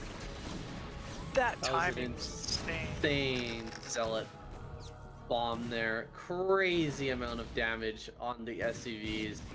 That was beautiful. Frankly, just beautiful. Triple kill on the tanks as well. That got so much damage. Absolutely awesome use of the Reaver plus Zealot there. Kill this command center. Like, he's got like 7 or 8 Dragoons hitting this right now. Mind drag. Nicely done. Pushes those tanks back just slightly. Almost got that command center, but not quite. Yeah. Does hold on there, but that was really close. Yeah, that was such a sick Zealot. I mean, 10 SCVs just being vaporized. That was so nice. Hello, good night. Can I make a request? Can you change the colors in the minimap? Sorry. Is that Pato? There we go. Yeah, hello. Hey, how's it going, Pato? Good. Sorry to intrude. Oh, no People in the worries. chat. People in the chat are asking to change color. There. Oh, okay. Thank you very much. Thank you No very worries, much. Pato. Okay, now I leave in grace. Thank you very much and Alright, good luck. see you, bud. Take care. Alright, we got 4 carriers moving in here. This should be able to push out this vulture for us, but actually electing to slip them by. I guess he wanted to kind of keep those a secret for now. Well, surprising that pylon is getting really low. I mean, these vultures do not kill pylons fast, but they do eventually kill them. Yeah, I was thinking the same thing. They were shooting at that for a while. Sliding by here, he's gonna head straight over towards the 3rd base. Are there any Goliaths on the field right now? Not in the middle, that's for sure. No, nothing. It looks like we have Goliath range being researched. That's about it. I mean, this is a Oh. big force here, though, from Dandy. If he ignores this, this is a dead base. This already might be a dead base. Holy shit! Like that's so much damage here coming from Dandy. The 4 carriers do move in. They're gonna start picking away these tanks. Just the tanks, get them all. That is like 7 tanks though, pretty nice. We'll kill all of them off. He loses quite a few pros, but killing off this number of tanks is actually so insane. He will be able to clean up the rest with the Dragoons. He's gonna send the carriers across the map. And should be able to cancel this base, at least force it to lift. Even with just Dragoon, he could probably do it, but with the addition of the carriers, yeah, he will force this to lift. He's gonna come in here, snipe down these tanks, fight the rest with the Dragoons. Oh, actually, kind of rough moves here. Khala jumping forward, and Danny just running on top of these carriers. Does he lose one there? No, he kept him alive, but he has one pretty low. But yeah, not bad attempt there from Dandy. And I mean, more importantly, he held a third against a 2-base Protoss for now. But I mean, these carriers aren't going to do too much damage. There's nothing here to fight. Goliath count's too low. I think Dandy's going to be forced to lift off here. But I mean, saving grace is Khala's down to 2 bases of his own. He must have lost his engineering base somewhere back there. I think we missed it. But he's building another engineering bay. He finally does have that finished. Now he can build turrets once again. Ooh, he has Goliath range targeting the low carrier. First carrier goes down, second carrier is well on its way. And wow, hero turret there doing some work as well. Ooh, I mean, that was very good for Dandy. He's surrounded these carriers. Is he gonna hold? No. Full surround on the carriers. Khala does manage to create an escape path here, but another carrier will go down. Maybe both, actually. Holy shit. Oh, fucking Dandy did it. Damn. I cannot believe that. He's on even supply now. What a monster. He's got to hold this third base, though. I mean, somehow. He is bringing in 2 siege tanks. This is all he has. Khala not really focusing those tanks down, waiting on rallying 2 carriers, but I mean, Goliaths are, he's already proven he's got enough Goliaths to take these carriers out. Danny easily holds this third. Ooh, taking a 4th base and a 5th base, top right, or top left and bottom right as well. So very, very well done here from Dandy. Khala mines out in the main. Oh my goodness, Khala. I feel like he had such a good advantage here with those carriers popping out. He killed so many tanks, but he's kind of throwing it away here. And on circuit breakers too, we were just talking about how difficult this map's going to be as a Terran player. But man, I mean, just insane strategies for his positions, and I mean, really pulled this game out. This is incredible. 2 carriers though, pushing into the natural up Dandy. He's got to eventually get some Goliaths to be able to take those out, taking some damage. He's just got so much money though, and 130 supply. He's gonna be able to put this together. I mean, we see Khala trying his best to get something done with these carriers, but I mean, he's just got no money. He's lost all of his probes. He's trying, I mean, he wants to take a 3rd base. He doesn't have the cash. You can see how slow his minerals are going up here. Been at 106 for a ridiculously long time. 6 Only minerals. 1-1 upgrades on Terran Army, though. That is something to note. If Khala has air upgrades, he'll soon just start cutting through this Terran force.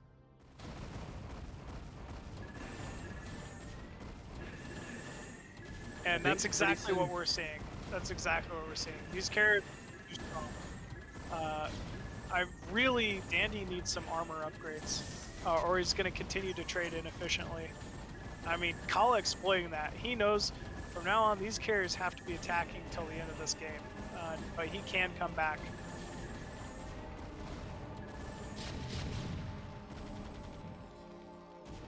I don't think Khala has the minerals to build the interceptors right now. He's just struggling so hard.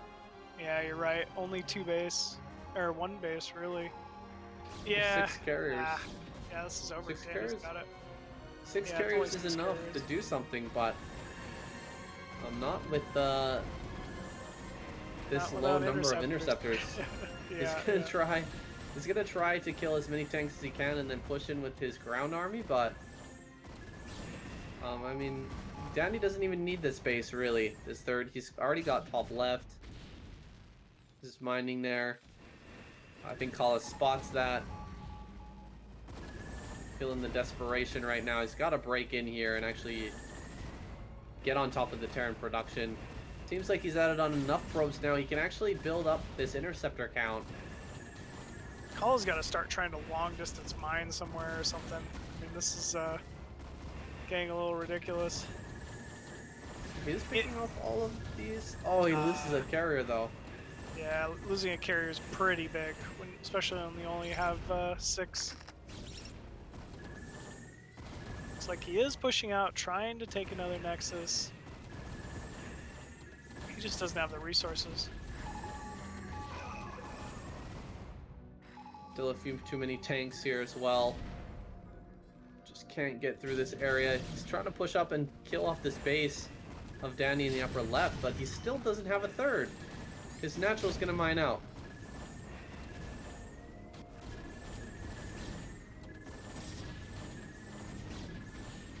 Goliath numbers are very, very low. Picks off the engineering bay. More tanks come up. They're gonna start to whittle down these Dragoon numbers. They only got 3 Dragoons left. Another carrier does fall.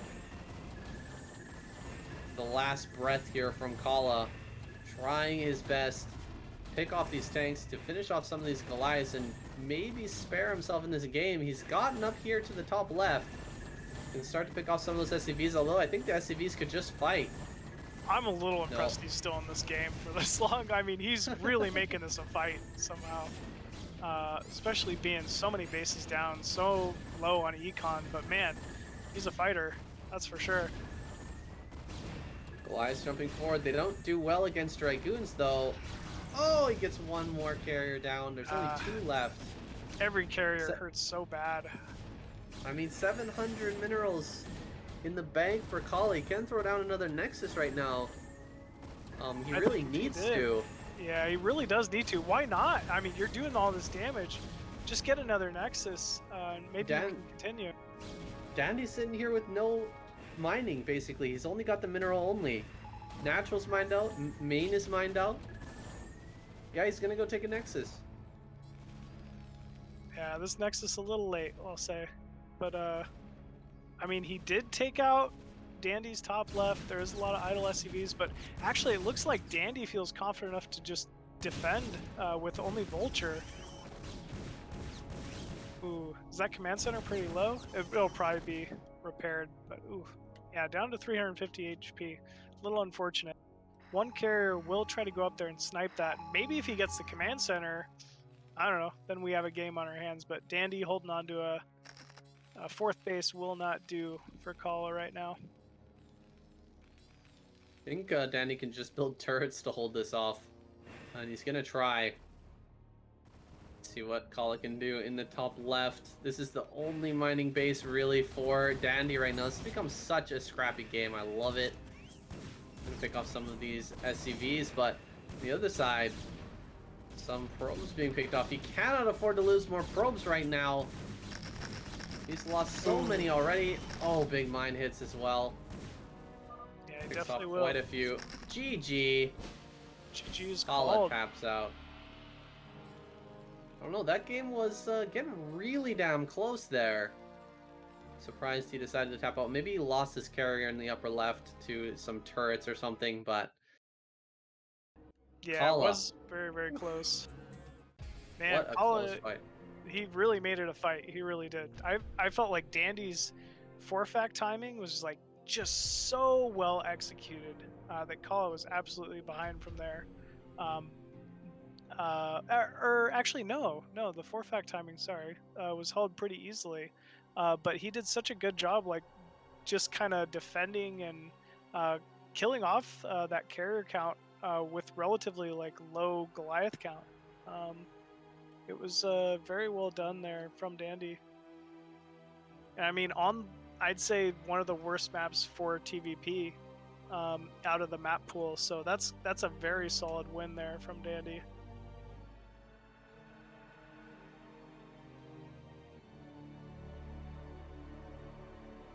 I think they're all 1.3. They're all fine. Yeah. You're welcome.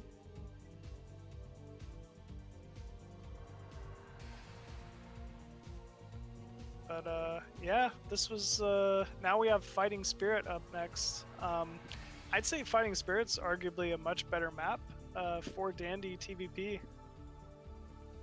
Really? You think so?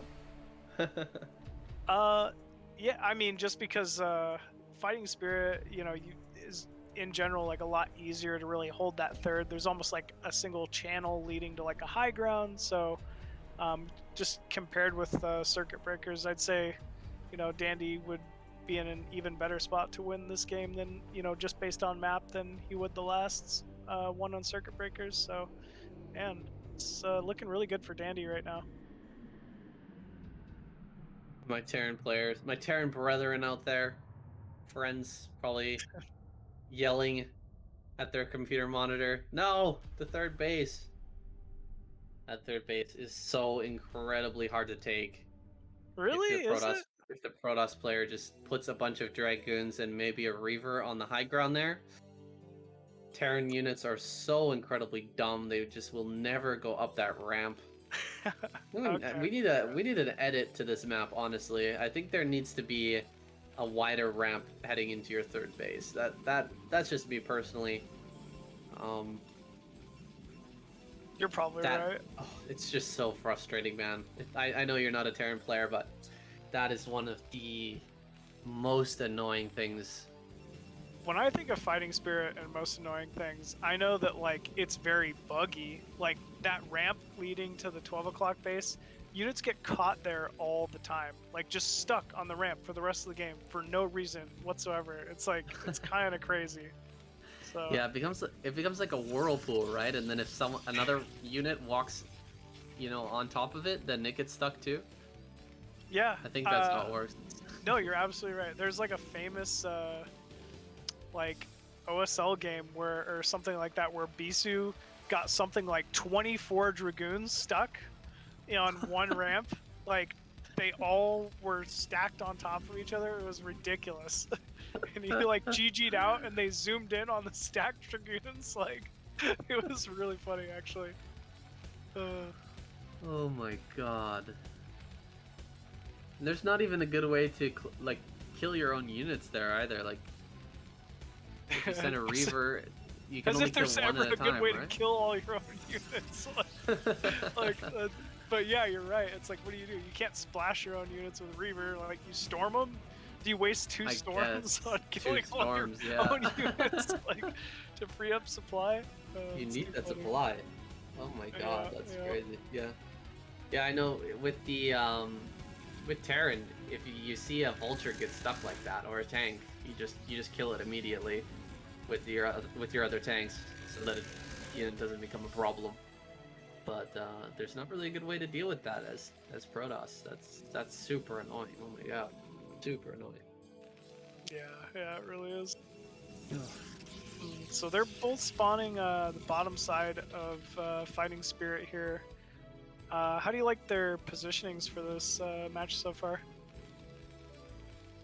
I like this for Dandy a little bit more. You know, the third base, as I was saying, very tough to take, especially if Protoss gets up there first. But you can see that is very far away from the Protoss player. He's going to have to loop all the way around and get on top of that. That'll also leave the counterattack path open.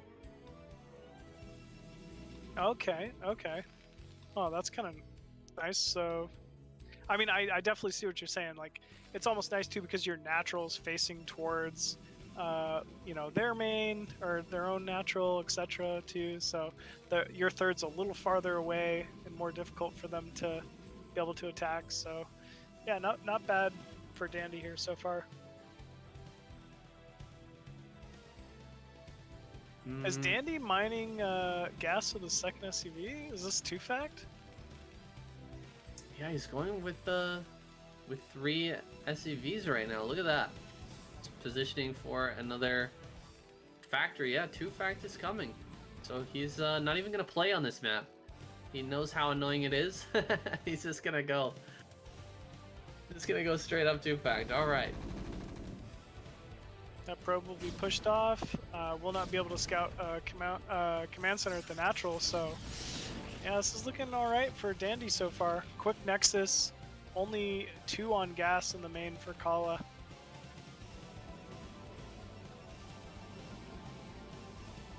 Oh, now he has 3.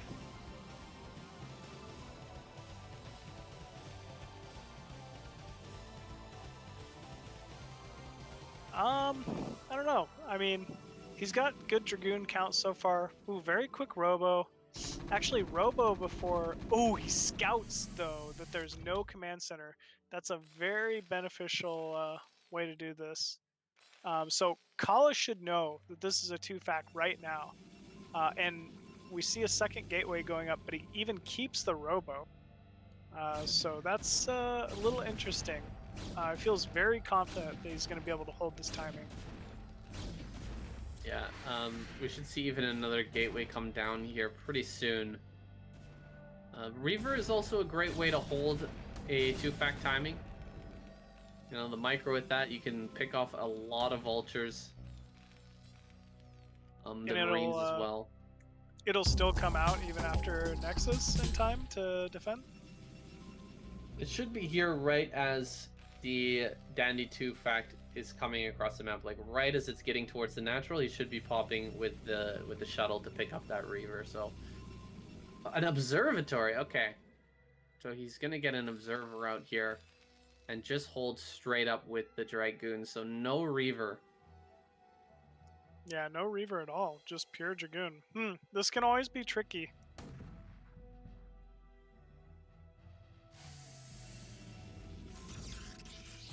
Here we go, another gateway, but I don't know if this gateway is even going to finish before this gets across the map. Feels like you should have pulled out of gas and just gone right into another gateway there.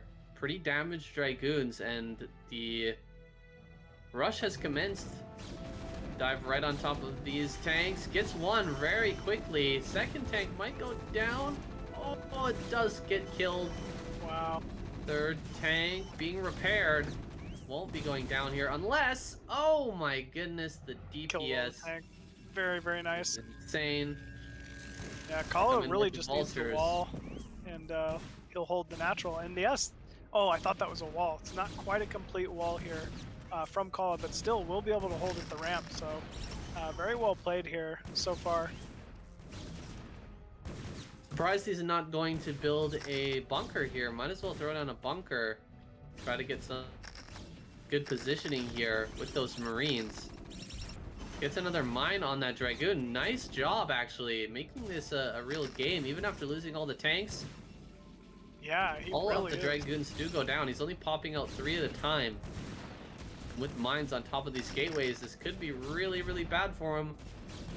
Khala moving the Dragoons just out of range. Man, very, very well done there.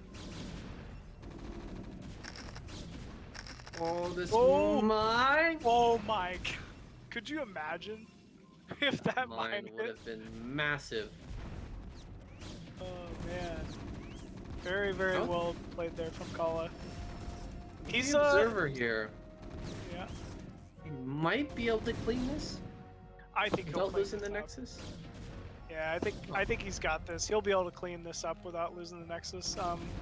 Without like too much of an issue here. This is all just like Vulture Marine against Dragoon. Like Dragoons are pretty good against this. It's once those siege tanks come across the map that this is really gonna get scary for Khala again. That bunker should have been done a long time ago, I feel, and he loses a lot of Oh, the Dragoons are glitching! Oh! Not able to get away from that mine. And he loses the rest of his Dragoons. Only 2 remain. It's enough to pick off these mines, but those 2 tanks are going to go uncontested. I'm sure we have the siege mode on the way as well. You could add just 1 more building here. The Terran could. Oh no, the tank's coming forward. Gonna eat 1 more shot. Loses that tank. That is huge. Yeah, that was huge. I mean, I felt like he could have just targeted the Nexus at that point. Nexus is so low. Ooh, 1 more Dragoon will go down. Add another building here. Put a building in that gap. The Dragons can't even walk forward. You've got the tank. Just focus the Nexus. Is that a wall? Like, can the Dragoons even get out and kill that tank? They can, but they have to walk all the way around over the top of the Nexus. But if you put another building there, it's going to throw some mines anyway. But another building there would be really, really cumbersome. Now, Khala's got something in the shuttle. Looks like a Reaver. Gonna head across the map, try to deal some counter damage. Maybe he can get some serious damage on this side of the map and start to even things out. Yeah, I think with the Reaver, you know, there's definitely the potential for damage. He's given up the Nexus at his natural here, and yeah, here we go. 1 Scarab immediately going down on the first tank. Might be able to pick up both of these and then have free reign on the mineral. Ooh, both tanks are so low. Fire, he needs a fire. Oh, wow, nice. Very nice control here. Very nice control, and he has full reign over the main mineral patches. Some pretty good shots so far. Not getting the best, but... Oh, that was a dud. Unlucky stuff there for Khala. Look for some more damage here. Nice pullbacks from Danny. I think that will not connect. There we go. It's just gonna drop right on top of this here again. Gets the shot. Nice job. The tank doesn't die though. Crazy. That stayed alive. More damage here. Nice shot. Oh, Reaver does finally go down, the Reaver though. does die. Just dropped it a little So too far close. away. Khala suddenly up 20 supply. I mean, this is a lot of Dragoons. He might just be able to push out of this right away. Yeah, he knows he's just got to target that tank, but the tank will live for now. Another Dragoon falling to a mine. So good trades so far from Dandy. Eventually he will clean this though. Picks off that barracks as well. Nice. Yeah, it's pretty solid pickup on that barracks. The natural command center is already pretty much complete here for Dandy though, so this will be a 2-base Terran versus 1-base Protoss. This is always pretty scary. I think there's enough probes here for Khala. He's mining pretty well on his 1 base, and once he gets that second Nexus up, I think he'll have pretty decent saturation. Meanwhile, Dandy not even saturating his natural yet. Afraid here of the follow-up Reaver and the Dragoon attack. We'll see if Khala can break him here. You know, he's still in a pretty decent spot, I think. 54 supply to 37. He's looking pretty good. Dandy does have Earth, though, in good position. This is going to be a little tough for Khala to break. Can drop this Reaver here and break that bunker. Yeah, I think good he'll point. be out of range. Oh, dropping right in between these 2 tanks. They're too close together to take one of them out immediately. Second tank will go down as well. I think that Khala can break this. Yeah, it definitely looks like it. Excellent control here with the Reaver.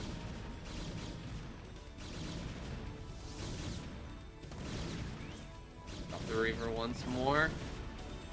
Another tank going down. There's just no anti-air here. There's just nothing shooting up. This shuttle has free reign. Can kind of pick and choose where it wants to go and what it wants to kill. Yeah, these tanks are just not doing too well. Command center goes down and Dandy GG's out. Khala takes another game. Awesome comeback there. Yeah, very nice comeback from that start. I was definitely so worried once he lost the Nexus at the natural. It's, you know, never fun for Protoss, but I mean, really just doing a lot of really good control with that Reaver to kind of bring himself back into that one. And suddenly It is Dandy up 3-2 against Khala, but Khala's getting pretty close to making a comeback on this one. If he wins 2 more in a row, he could have this.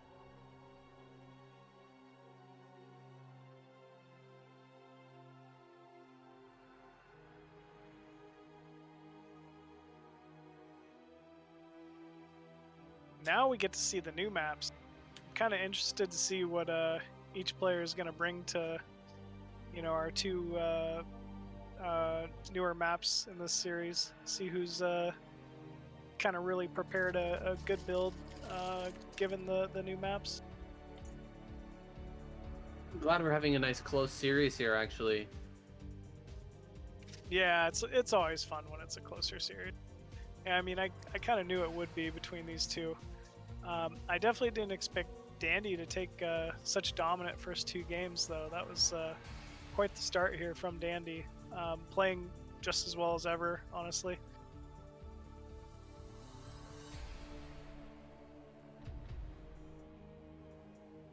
Awesome. This will be fun. I really haven't seen any games on Goodnight so far. But looks to be a relatively standard map, high ground main, quick 3rd mineral only with 5 mineral patches, 4-player map. So, I'm kind of interested to see what this is going to look like TVP.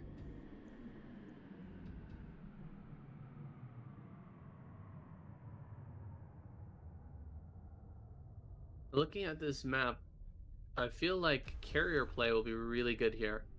Just overall, we've got those random small bases in the center areas there. The 3, 6, 9, and 12 looking very strong. All right, guys, we're going to jump into the next game.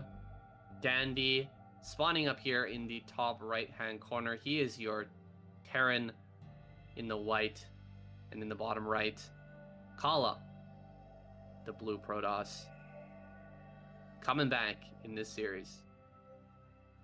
Yeah, I definitely agree with you back on the carrier point. There's a lot of neutral ground towards the center of this map and cliffs and things like that carriers are really good at abusing. So this very well could be another carrier map here from Khala. The positioning is nice for it too as well. Like we've got Khala down here in the bottom right, so heading up straight north, he can get over to the natural patches. There's a big wall behind the natural where the carriers can sit and harass endlessly. And if he takes that base between the main of Khala and the natural of Dandy, that high ground center right base, Yep. that one's gonna be hard to crack. I mean, it's got a very, very small ramp. It's very tight. You can throw a lot of cannons down up there on high ground and retreat very nicely from your attack on the natural. Just fall back and defend your 3rd. I always like maps that have that ability for carriers to just attack and then retreat and defend immediately. Makes them so incredibly strong. Yeah, it absolutely does. I know exactly what you're saying, especially if you're able to hold that base too and you get shield batteries and things like that for the carriers to retreat to. It can just be so annoying for Terran to try to defend. Yeah. I haven't seen that for a long time. A bunch of shield batteries and carriers getting healed up. Shield batteries are good. Yeah, they're definitely good for Protoss. Very underutilized in any matchup. Shield battery, highly underutilized. I guess in Protoss versus Protoss they become more popular, but yeah. There were gateway timings Protosses do against Zerg with shield batteries too, with the Zerg's natural and stuff like that. So they kind of get used, but it's pretty rare unless it's PvP. You're definitely right. Alright, we got another standard build out of Khala. No Zealot, just straight into Dragoon. Take that map control early. Across the map, put a little pressure.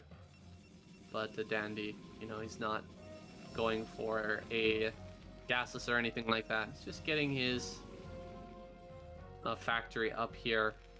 He's still mining gas. That's making me a little bit worried. Yeah, that would lead me to believe this is another two-fact timing here out of Dandy. Kind of odd given their positions and it being a four-player map and all. I don't know.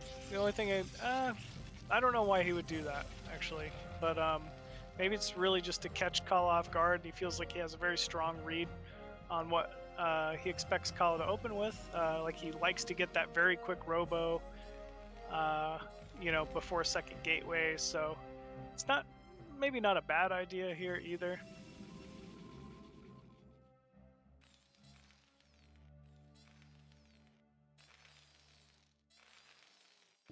I feel like Khala's really adept at holding this, and we saw in that last game how strong he is with the Reaver play.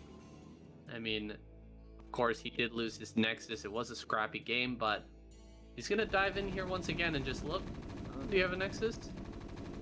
Do you have a command center? No, Yeah. No command. He knows exactly what's up. He's even getting his probe in here. Are you kidding me? Sees everything. He tried doing that last game too. I was like, I'd never seen this, but yeah, he sneaks a probe in to get a complete full scout. Absolutely knows this is two-fact. And he's building a citadel. So, adjustment this game here from Khala. So we're going to see some DT play. Great way to shut down a two-fact. Oh, the probes are being so annoying. Is it pretty good against two-fact in general, you'd say? Just DT openers? Yeah, you just don't have any extra money for building things like turrets. Of course, you do have the mines. You're going to get mines no matter what. Oh, no, this SCV. Wait. Don't let the SCV in. Oh, my gosh. Oh, my God. Oh, it gets picked off. Somehow Somehow he prevented that scout. That is crazy. That was almost hilarious. If that SCV just waltzed in, that would have been too funny. Moving out already with just a single tank, 5 Marines, 2 more tanks on the way. Oof. Yeah, I don't know. I think Khala should be in a good spot here, but we'll see. This is hitting pretty quick. Yeah, his position's not that great either. It needs to be right on top of that ramp. Okay, this is pretty good. Pulling back. Excellent. A lot of missed shots here from Dandy's tanks. And of course the Marines as well. And he crushes this, actually. Absolutely crushes. 2 tanks instantly get picked off. Not even close, baby. Yeah, 4 Dragoons are like a magical number against tanks. They just... 4 Dragoons and with the 2 shot. block. Oh my god, the block on the ramp as well. So bad for Dandy here.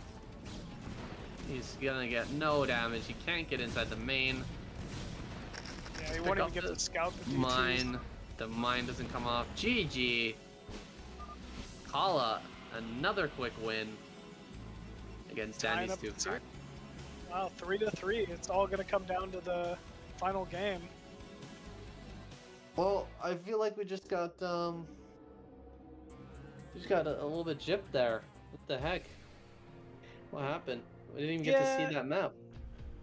I agree with you. I think two-fact just wasn't a good answer there from Dandy. I honestly don't like seeing two-facts in general. Like it's just one of those builds that works like 20% of the time, and you're like, oh yeah, I could do this one build, the two-fact build.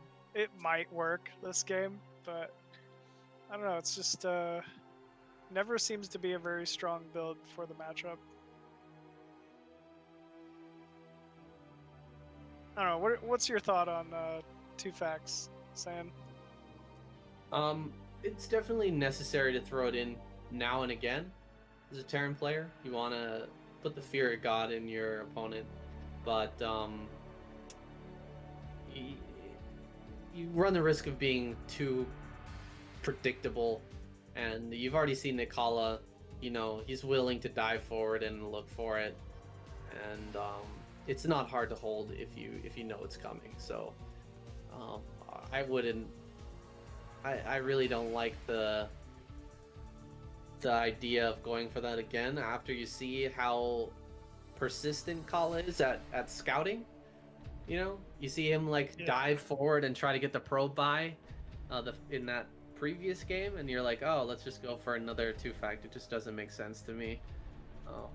Yeah, he constantly dives in to scout that command center. Once you don't see that command center, you know, and you know it's a 2-fact, it's I mean, Khala's already proven he's very adept at holding that build, like you're saying. So why go for it again? But here we go. We have Game 7 on Tundra. Khala spawning as the brown Protoss at the 6 o'clock position in blue. Got you, Ox. And we have Dandy spawning as the red Terran towards the top left as well. So, I mean, right away when I think of Tundra, high ground overseeing a mineral only, you know, very easy to take natural, even a very close 4th and a 5th base that all pretty much defendable from your main as Terran. I want to say this could be another good map for Dandy. You mean for taking the 3rd and 4th base, just for macroing really, really hard? Yeah, absolutely. I think, you know, it obviously, I don't think this map would benefit like a 2-fact again, but I don't think Dandy's going to do that here. But yeah, macroing very hard. I mean, Terran loves to have, I mean, obviously you know, but bases very easily defended from your main through a high ground where you can just play some siege tanks.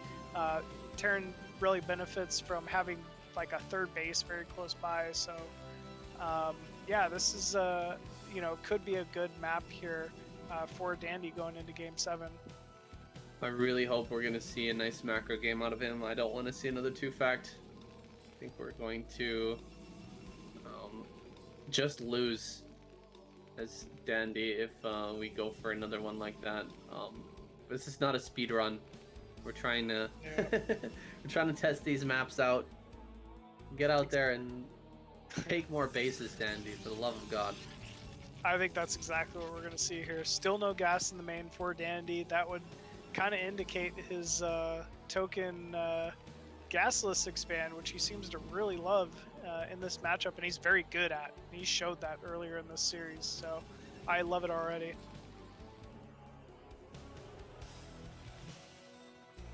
All right, gasless fast expand for Dandy. It seems like a very long rush distance. You see how long it took for the SCV to just cross the map just now, and you know, Khala's not really set up to do some sort of early pressure. He's got a Zealot out here, but we're gonna have plenty of Marines ready to go by the time that Zealot makes his way across the map. He's not even headed in the right direction as well.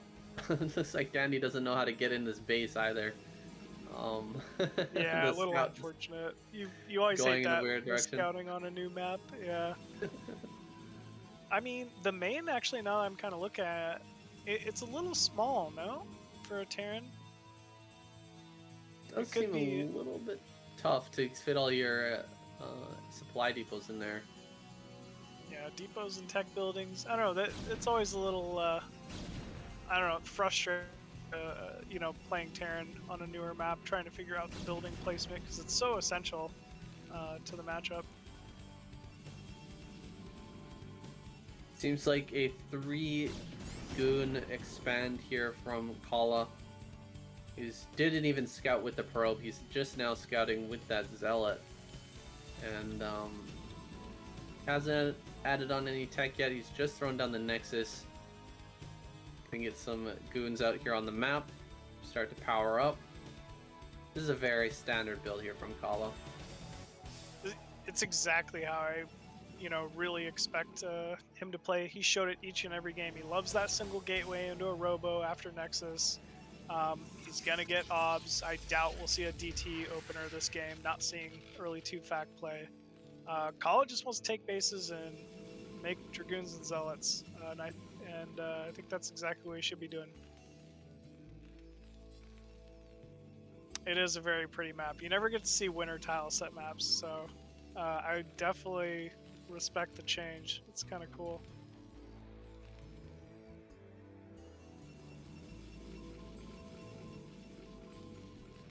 It's kind of just nice having that fourth base so close by too. You don't see, normally you see maps with like a third mineral only close by, but that fourth is very, very close. I feel like mech play in general just is strong on maps like this, where you really can just kind of sit, hold 4 or 5 bases early on, get that maxed out, 2-1 timing, and really start running at the Protoss.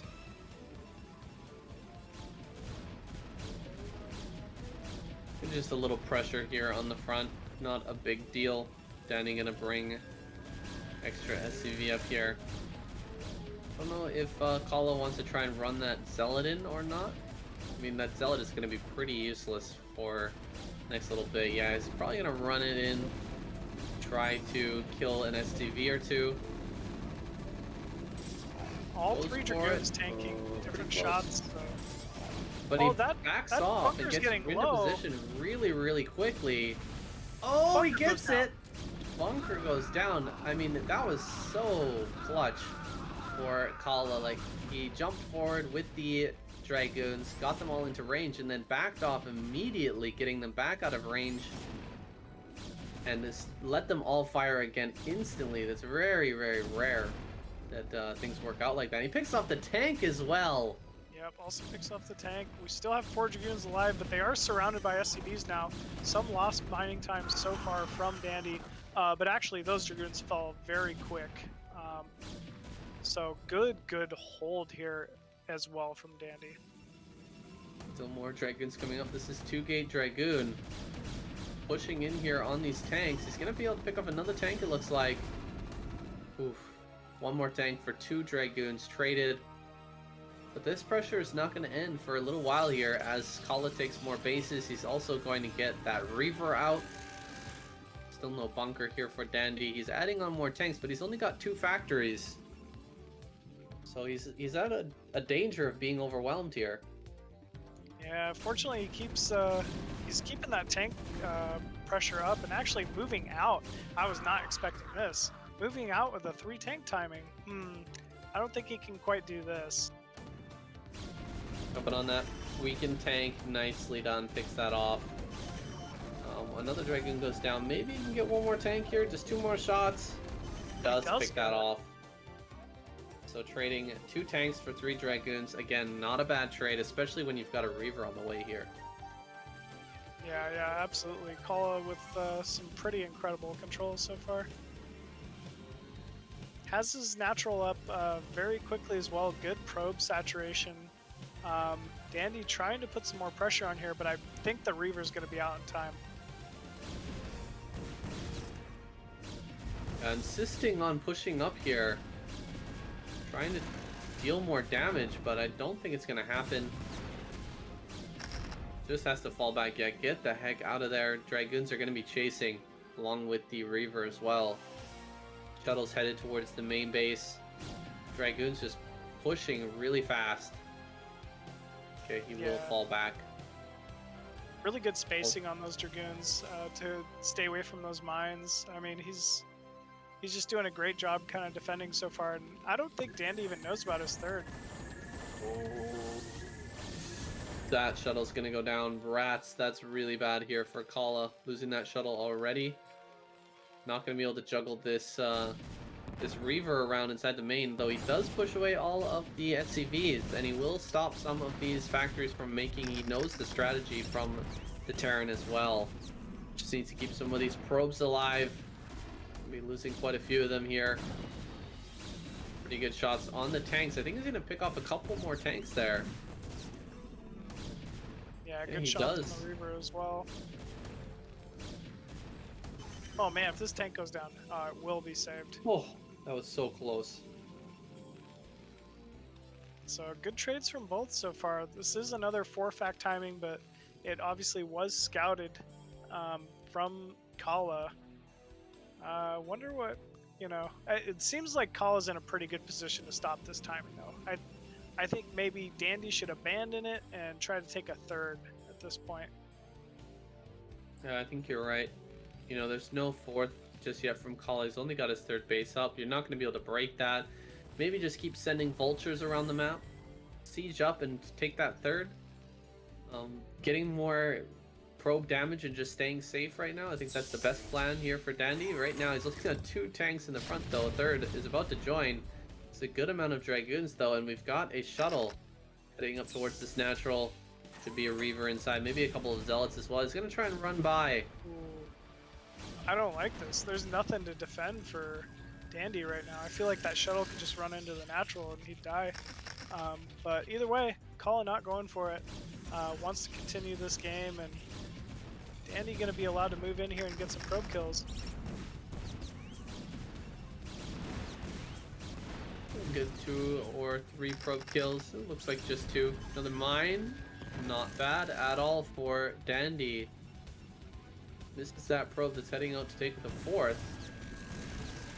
But he's sitting back at home relatively safe. Do we have another command center on the way for Dandy, or is he just powering up for a big attack? I don't think. I think he's just doing a big attack. I think this is going to be a big 2-base timing here from Dandy. It's unfortunate. I think that Dandy is most comfortable with this type of play, but maybe not the right call in this situation. Presently, only 5 tanks, a couple of Goliaths popping out. This is going to be tough for him. I mean, it could work too. It is a lot of factories. Dandy's really doing a great job staying on top of his macro. I like the adjustment of making a couple Goliaths here to kill off these shuttles too. So good call here from Dandy. But yeah, I don't know. We're just gonna have to see if how good Khala's Reaver defense is here. I think he's messing with 2 different ideas at the same time, though. Bear with me here. I think that, you know, going for vulture kill or vulture harassment is really the best when you're going for a macro play, because killing off probes is a big deal in a long game. You want to limit the probe count, but if you're going for a big timing attack like this, it's more important to have a lot of vultures with your army. And Yeah, you know, you're just not really limiting the supply. You're not really limiting the supply of the Protoss with killing off probes. I mean, you can see he's macroing up just fine. He's going to be able to get a giant gateway army. Kind of pulling in 2 different directions here, Dandy.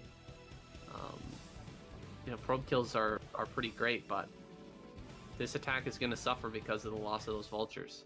Definitely, you want to have all the vultures you can with your army with you know, a push like this. I mean, this is do or die time right now for Dandy, so he needs everything he can get. Good spread against these Reavers on vultures. Holy crap, that was very good so far from Dandy. Although some vultures do fall, he's really got to get the majority of these tanks up front. But Khala, leading by 30 supply, is trying to maneuver this map at the moment. Reavers at the ready, but Dandy gonna actually just slip by with a good 20 vultures here. Getting some very good mine placement, but they're gonna get swallowed here by Khala's forest. Again, I don't really like this. There's no 3rd base for Dandy. He's gonna lose every vulture here, and none of the army of Khala goes down to this. I mean, he loses a few probes. That hurts, but you know, his army is just huge. He's got a huge army, and there's no follow-up here from Dandy besides this attack. This is all he's gonna do. Yeah, he could have definitely got some more value out of those vultures. Here are the siege tanks, but they have nothing to tank for them. Zealots being dropped right on top. Here come the Reavers and quite a few Dragoons, but somehow he still able to push. Still Wow. able to clear there. He's got all the Dragoons did survive, though we have to keep that in mind. Only a few Dragoons got splattered there. A lot of tanks ended up dying. We're gonna go back and load up those Zealots once again, and I think this is where he breaks him. Still has the 2 Reavers as well. Good targeting by Gonna flood Dandy. forward, target down the tanks here in the back as well. Everything gets picked off. The Dragoons still alive here. Again, Dandy gonna try to dive in, but GG. Yeah, GG is called. Wow. Takes the series. very well played there from Colin. I mean, what a comeback from behind. Being down 0-2 in a series like this is, you know, it wears on you mentally. So, congrats to Khala for being able to rally and come back from that opening and really, you know, play a wonderful series. Congrats to Khala. Well played, man. He seemed to fall back into what was more of his comfort zone there, nearer to the end, when playing that macro-oriented style, and just focusing on preventing, you know, just countering the big pushes from Dandy there. And yeah, I mean, it worked out really, really well for him. We could see he got a good read on what Dandy was doing there, and unfortunately, Dandy didn't really switch up his play as much as I think you have to in a long series like this. Yeah, I mean, but he still played pretty excellent, honestly, taking 3 out of the 7 games. He definitely leaned a little more towards playing very aggressive early. You know, we saw plenty of 2 factories openers, 4-fact timings, 6-fact timings. So, you know, definitely leaning on the gas pedal early on, and but it paid off for him plenty of times as well. You know, there's, like, especially game 1 with that 3-fact timing, it was a blink of an eye, and suddenly he was outside Khala's base, and you know, moving into the main on Sylphid with 2 tanks, you know, clearing all of the probes and dragoons from the natural. So, you know, yeah, he played some pretty good games himself. For sure, for sure. All right, we got our next series coming up here pretty soon. We got Dewalt in the channel, just hanging out, Just waiting hanging out on his 2,700 account. Like, it's nuts, man. DeWalt is such a monster. You know, I don't think many other foreigners could hit 2,700 on the ladder right now. I can't think of anyone, honestly. Maybe Boneth, maybe Ziki, maybe I don't know. That's all I can really think of at the moment. It's But pretty insane. yeah, it's insane and quite an accomplishment, like, in and of itself. But yeah, Scan qualified for ASL, starting to become very well known for I guess just the Artosis streams, along with obviously his own incredible play.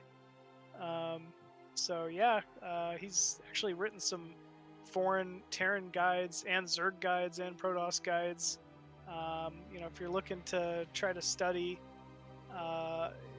you know, the StarCraft play pretty in depth from a pro gamer living in Korea, I would definitely recommend giving those a look-see. One of the rare pro gamers who actually speaks English very well. Yeah. And a big asset to the foreign Brood War community. And really, I guess, just enjoys the foreign Brood War community, you know. It's pretty cool to see someone so involved with the foreign Brood War community. So, yeah, Scan really doing us all a big favor here.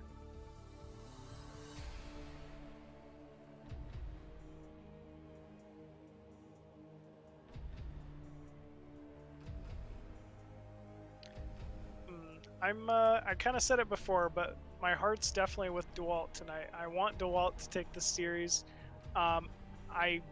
You know, but I obviously want it to be close, and I don't think we're gonna have a problem with that either way. It's gonna be close between these two. There's not a whole lot separating them, I'd say. But Scan, you know, quite a strong Terran, top level ASL qualifier. You got to give him the advantage here, I'd say, in this series, and rightfully so.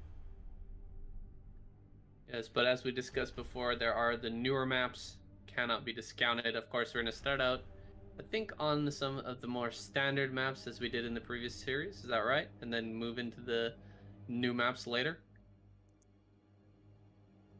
Yeah, so, I mean, you're absolutely right, and those new maps are going to play a factor in this series. I think can't speak to Sanctuary, but Wavelet, quite an incredible map that I've already seen a ton of this matchup on it. I wouldn't really say it favors either race, but it plays out for some pretty incredible games. So I'm very much looking forward to seeing Wavelet played here in the series. For sure, for sure. We also have Sanctuary. Is that the other map we're gonna see? Yep. I have not seen that map at all, but it looks like a very cool map. Shout out to the map makers in the chat. Thank you so much for your submissions and for keeping on it, man. It's been around for such a long time, but these are some really high level cool maps.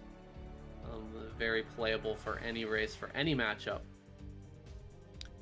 Whoa, I'm just now looking at Sanctuary. For some reason, this looks like a Blizzard map. Like, it looks so different than any other map I've seen in a very long time. This is pretty cool. I'm very excited for this one. There's like high ground cliffs overlooking all of the bases though, so this looks like could be pretty devastating for early siege tank drops.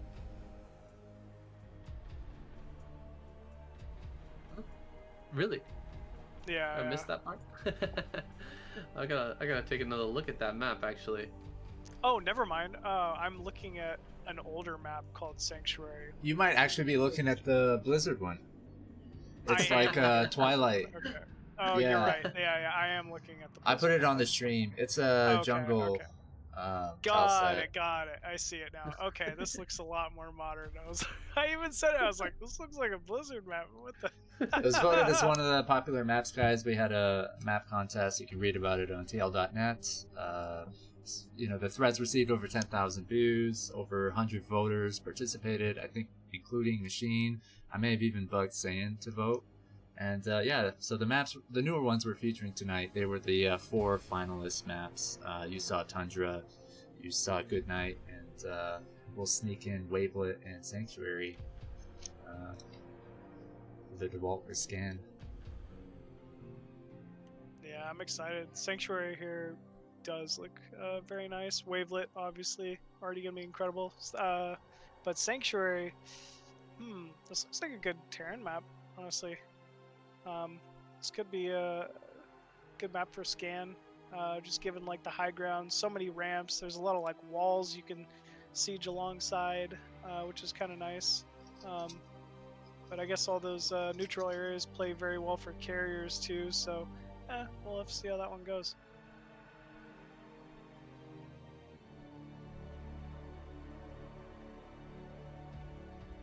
Alright guys, we're just waiting for Scan.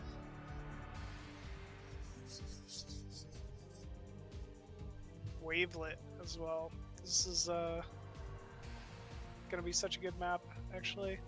I mean, we've already seen plenty on it, but high ground mean overlooking a third.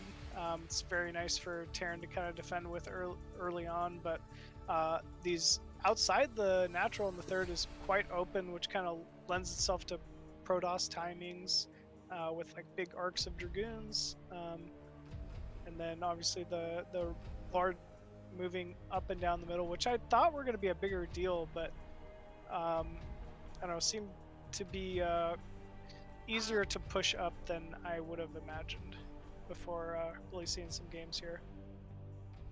Definitely going to be strong against early Marine tank pushes. Get on top of one of those high grounds. Can fight very well, like we saw in that final game between Dandy and Khala. Yeah, Khala. No, it was you're absolutely right. Got a good memory, but it's short. All right. Oh man, you're so right though. Like that final game, I mean, it was really good. Just like good high ground Dragoon control against those early Marines. It kind of dwindled that push out, but this I don't know. This map will be I don't know, just a fun one either way. I think it's relatively even for both the races, so at least from what I've seen of it so far. So I'm just kind of excited to See some games on it. It's quite big, I noticed. Like it's Reminds definitely a good carrier map. Reminds me of Circuit Breakers a little bit. Those two bases on the sides. Yeah, low ground, the 3 o'clock and 9 o'clock bases, definitely. I had the exact same vibe. I was like, wow, this is kind of like Circuit Breakers in that respect, except it's an even more intricate entrance, like 2 ramps at different angles leading into like a small barrier. Like I don't know, it's kind of cool. You don't see many bases look like that for sure. No, for sure. Yeah, and there's no base at the 12 or 6 o'clock either. Is that actually passable? There's ramps over there, right? But tiny little ramps at the bottom and top of the map. So it can be tough to get your army through there. Yeah, there's just tiny little ramps. It's a very tough little ramp to push up. In fact, I don't think many games that we've seen, like, as any Protoss even really tried to put a whole lot of pressure through that ramp. So it's definitely a little odd. And yeah, with the 2 less bases at 12 o'clock and 6 o'clock, it's I think maybe even a little better map for Terran going late game, just because Protoss doesn't quite have so many additional resources available to them, and they clearly expand faster. So it's kind of nice to help balance in that sense too. I feel like from here, from just looking at the map here, taking a third base as Terran should be relatively simple, you know? Just getting some tanks on that high ground, put a few on the low. Can you actually build in that terrain just outside of the natural? Is that buildable terrain? I think it is. Yeah, I want to say it's buildable terrain, so you can put turrets there and things. Yeah, if you can build turrets there, that's going to be an easy 3-base hold. Though you don't actually have gas there in that third, do you? You do. You definitely You do? Yeah, every base on this map has a Vespian Geyser, which is kind of one cool feature about it. You guys should be experts on this map. We had like a 9-hour stream event where we broadcasted an entire tournament on it. Thanks again for casting it. It was fun. A lot of wavelet. It was fun. Yeah, a lot of wavelet, but it was a good. It was definitely fun. Alright guys, we're waiting for Scan. He's finishing a TVT. Despite my best efforts to get him to leave the goddamn game. I know how those TVTs go. You know, you're like, It's like 34 minutes long right now. It'll just be 2 more minutes, and then Yeah. PCs start coming out. They're nuking you. You've aged. You look like the Tales from the Crypt Keeper guy. Yeah. Oh my god, Tales from the Crypt Keeper. Or Tales from the Crypt. That was such a good it was like a movie series, right? With like mini episodes of them. Kind of like Twilight Zone. Yeah, that was good. We're old, that's for sure.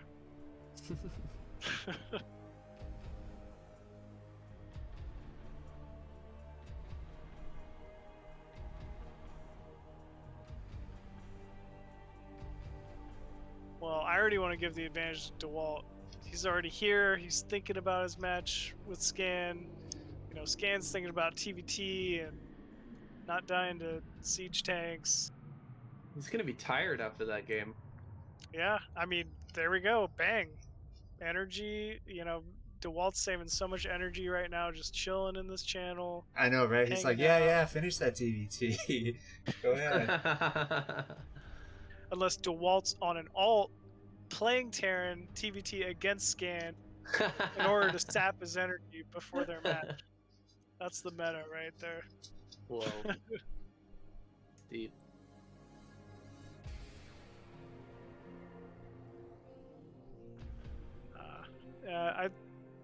This is gonna be it's definitely gonna be exciting. It's a good map pool for it. If they end up starting on Sylphid, like I don't know, Dewalt's got enough interesting builds and strong enough Reaver control on that map that I think he can make some pretty cool stuff happen.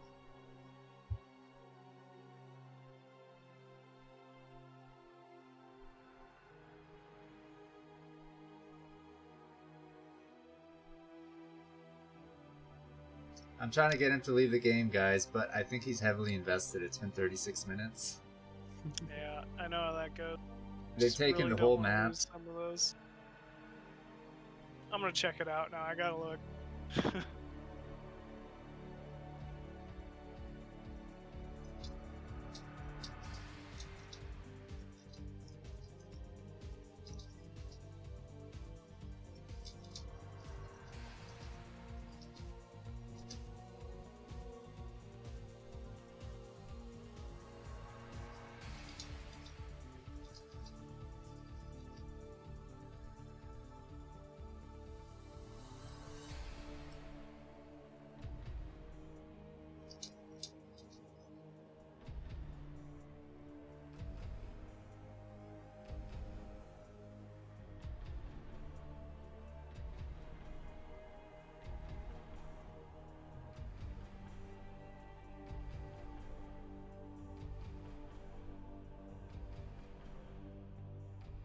Oh, GG's out.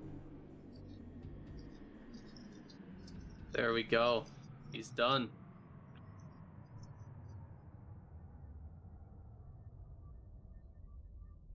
All right, now I'm really favoring Dewalt here.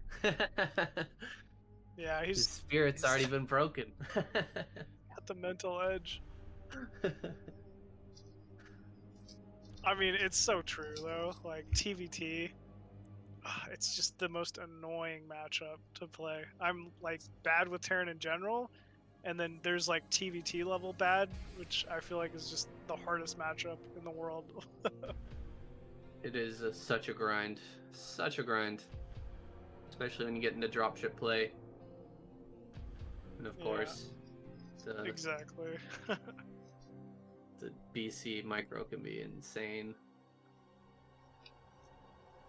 Just nothing comes easy in that matchup. Like, there's no easy way to engage siege tanks with low numbers of siege tanks. You know, like all the other matchups have some type of like a quick tank unit that can get on top of a force early on, but not TVT. We're like, nope, we're just gonna blast you from over here. You come to us. That's what Artosis always says on his stream as well. Is you never have to leave the game. All you have to do is just siege your tanks. Yep. Siege your tanks, and you never have to leave. It can be really, really annoying in that way. He's pretty good at not leaving games. I'll give him that. Alright guys, we got Scan. I think we're stealing some of his viewers. If you're tuning in from Scan Stream, I do apologize. We're sponsored by Trovo, and Africa TV has recently offered to sponsor us as well. What that means is they cover the expenses of the prize pools. Big shout out to Sushi, who manages a fantastic StarCraft 2 team called Alpha X. He's helped us get sponsored by these platforms. We're non-monetizers, so all we need is the prize pools to be covered, so we can support and showcase, foreign players and semi-pro Koreans like Scan and Khala. And yeah, that's why he can't be streaming this while we're covering the event. But if you are joining us, thank you very much to all the Latin American viewers. Anybody know any Spanish? Machine, you know some Spanish, man. Say hello to the people. No, Thank you. I really wish. Hola. ¿Cómo That's all you está? know? I'm so bad, man, with Spanish. Yeah, it's been. San, very man, long what time. about you? No, I just know Japanese. Sorry, not many Japanese viewers. Well, All right, I know we have the South American crew here tonight, especially after that Dandy series. So, yeah, definitely welcome. Mucho bueno, everyone. Gracias. Dewalt vs. Scan. Hypo.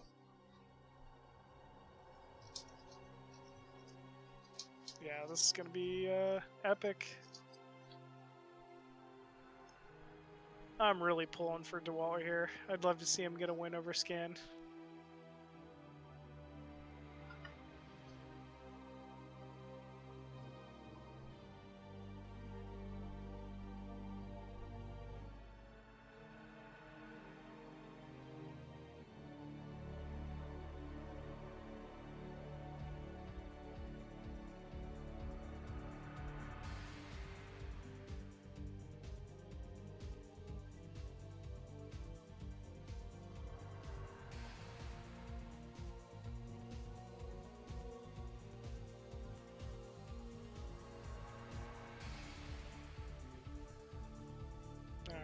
like Scan's gonna be making momentarily here.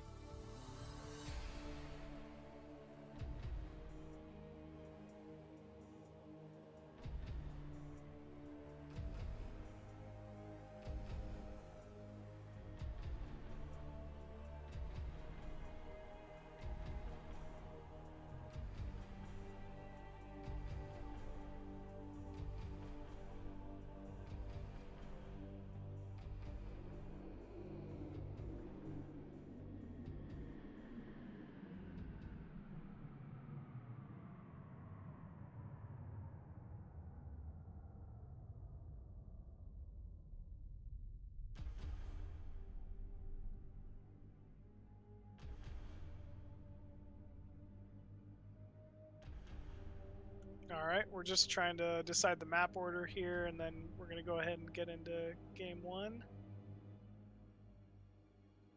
This best of 7 series.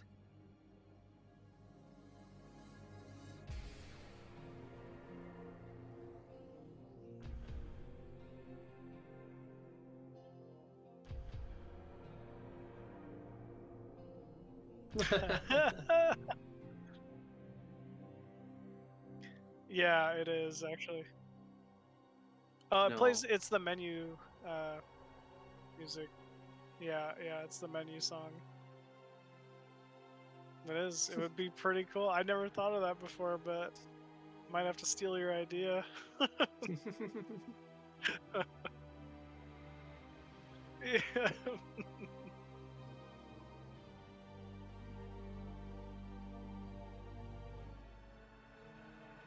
I haven't got a StarCraft tattoo though. I mean, I've heard like that's the line. I had a buddy. Oh yeah. I have a buddy who has a bunch of tattoos, but StarCraft. No, not Artosis. He was actually an engineer that used to work at Evil Geniuses, good game agency. Coolest guy in the world, Marion from Germany actually, but he had both an EG and a Team Evil Geniuses and Team Alliance tattoo as well. Like, I'm telling you, this guy is the esports fan. Like, loves StarCraft, loves Dota, like, you know, a lot of top level RTS, Quake, things like that. And yeah, I couldn't believe it, man. He's got a bunch of tattoos about esports, and like really cool ones too, actually. Alrighty, looks like we're getting down to Game 1 here on Neo Sylphid. Dewalt versus Scan, best of 7 series. Here we go. We have Dewalt spawning as the purple Protoss, or blue, at the 12 o'clock position on Sylphid. And spawning at the bottom right of Sylphid as the red Terran, we have Scan.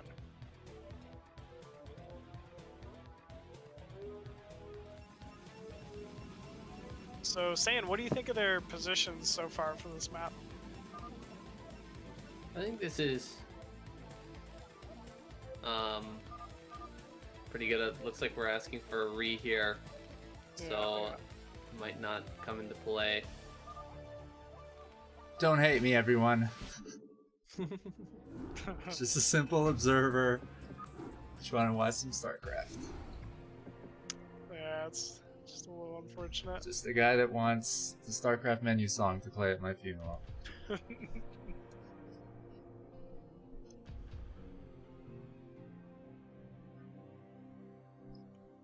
So let's without VPN. So I think Dewalt's gonna end up changing his VPN real quick, and then we'll give it another shot.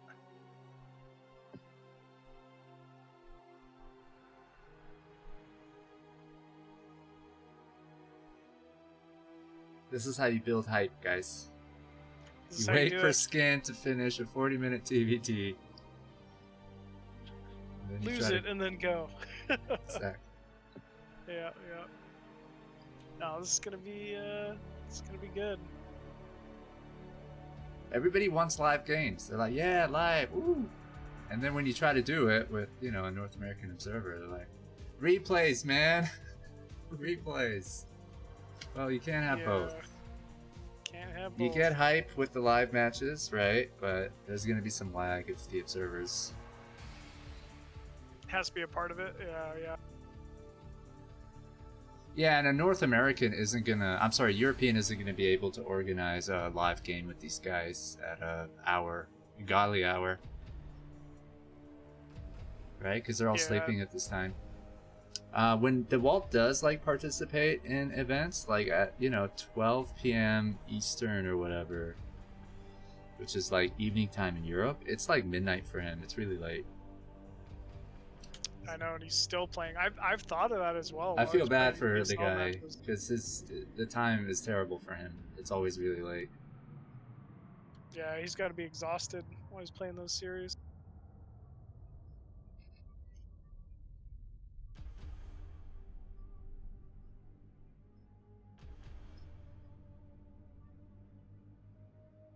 It definitely plays on you. Like you definitely don't play the same really late at night. I mean, obviously it depends on your sleep schedule, but you really want to make sure you're rested, especially for these long best of 7 series against so many killers like Scan, the likes of which DeWalt will be hitting these types of tournaments and show matches. So I mean, it definitely plays a factor, but I'm sure at the same time DeWalt's used to it. He knows what time he has to play. He's, making sure he's rested well ahead of time, change his sleep schedule, stuff like that. So I'm sure he's ready for this.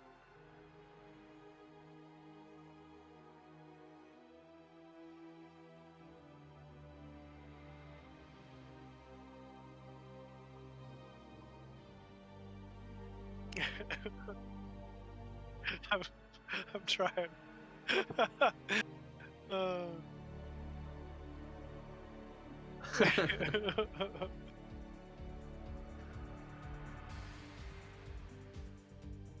Yeah, it's just unfortunate, right? Like they're just so far away from each other that makes this connection a little difficult.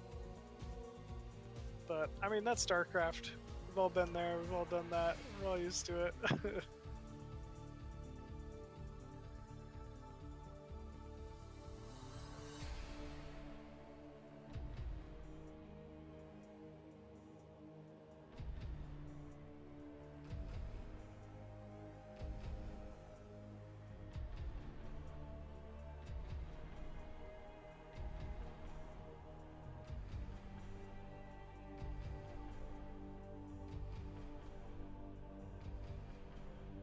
So if you guys were gonna get a StarCraft tattoo, what would you get? Good question. Gun to your head. You have to get a StarCraft tattoo today. I mean, like I don't know, my just reflex answer is that Ultra StarCraft 2 drawn from Mr. God, what was his name? Mr. Jack, one of the lead artists at Blizzard. It looks like badass. It's like a Ultralisk charging a Marine, and it looks massive. It looks like a mountain. But I'd say that, but I don't have any tattoos, so wasn't planning on getting one. But it would be cool. What would yours be? I think I'd have to get a Hydralisk. Hydralisk is, to me, one of the most badass, iconic units in StarCraft. Oh, for sure. There's so many good drawings of it online. They're cool. terrifying. They spit acid. They slither at you. They've got giant winged toothed mouths. They're terrifying. It's like in everybody's nightmares, of dystopian futuristic space novels. But yeah, they're fucking cool. That's for sure. All right, looks like we might be actually gonna start this game. Oh, it's exciting. Let's go. All right. Scan down here in the bottom left, Dewalt in the bottom right. We're on Ascension. To start this, is this Ascension? This is Sylphid. Ah, Sylphid. Okay. Still another 3-player map.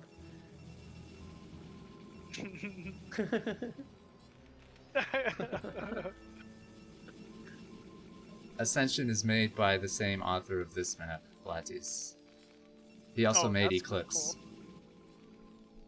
Big shout out to him. Oh, awesome.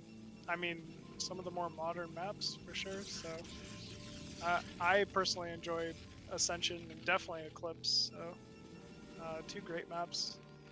But yeah, I don't know. This is looking to be pretty standard so far. We got a gate, gas in the main for Dewalt here. Scan already taking the Vespian Geyser in his own main, sending out that initial scouting SCV to take a look around the map and see what's going on. Core also on the way here for Dewalt. Very, very standard things. Very Dewalt-like. You know, if this guy doesn't feel like he's got to take any kind of risk against anybody, he's going to play his game, get that quick robo, scout at the perfect timing with his observers, and react accordingly.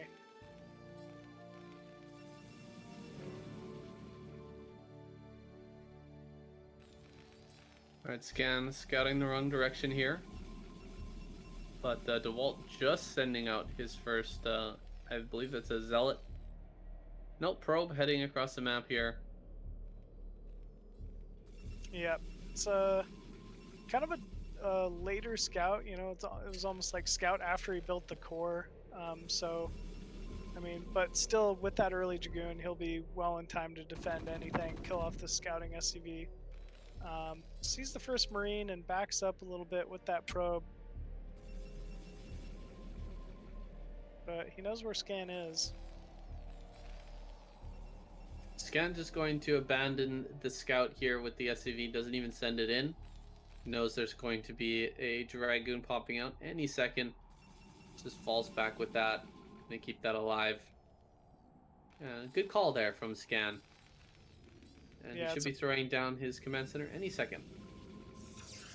Yeah, it's a pretty common timing. He's going to try to dart back in with that second SCV to maybe scout the second Nexus timing, probably.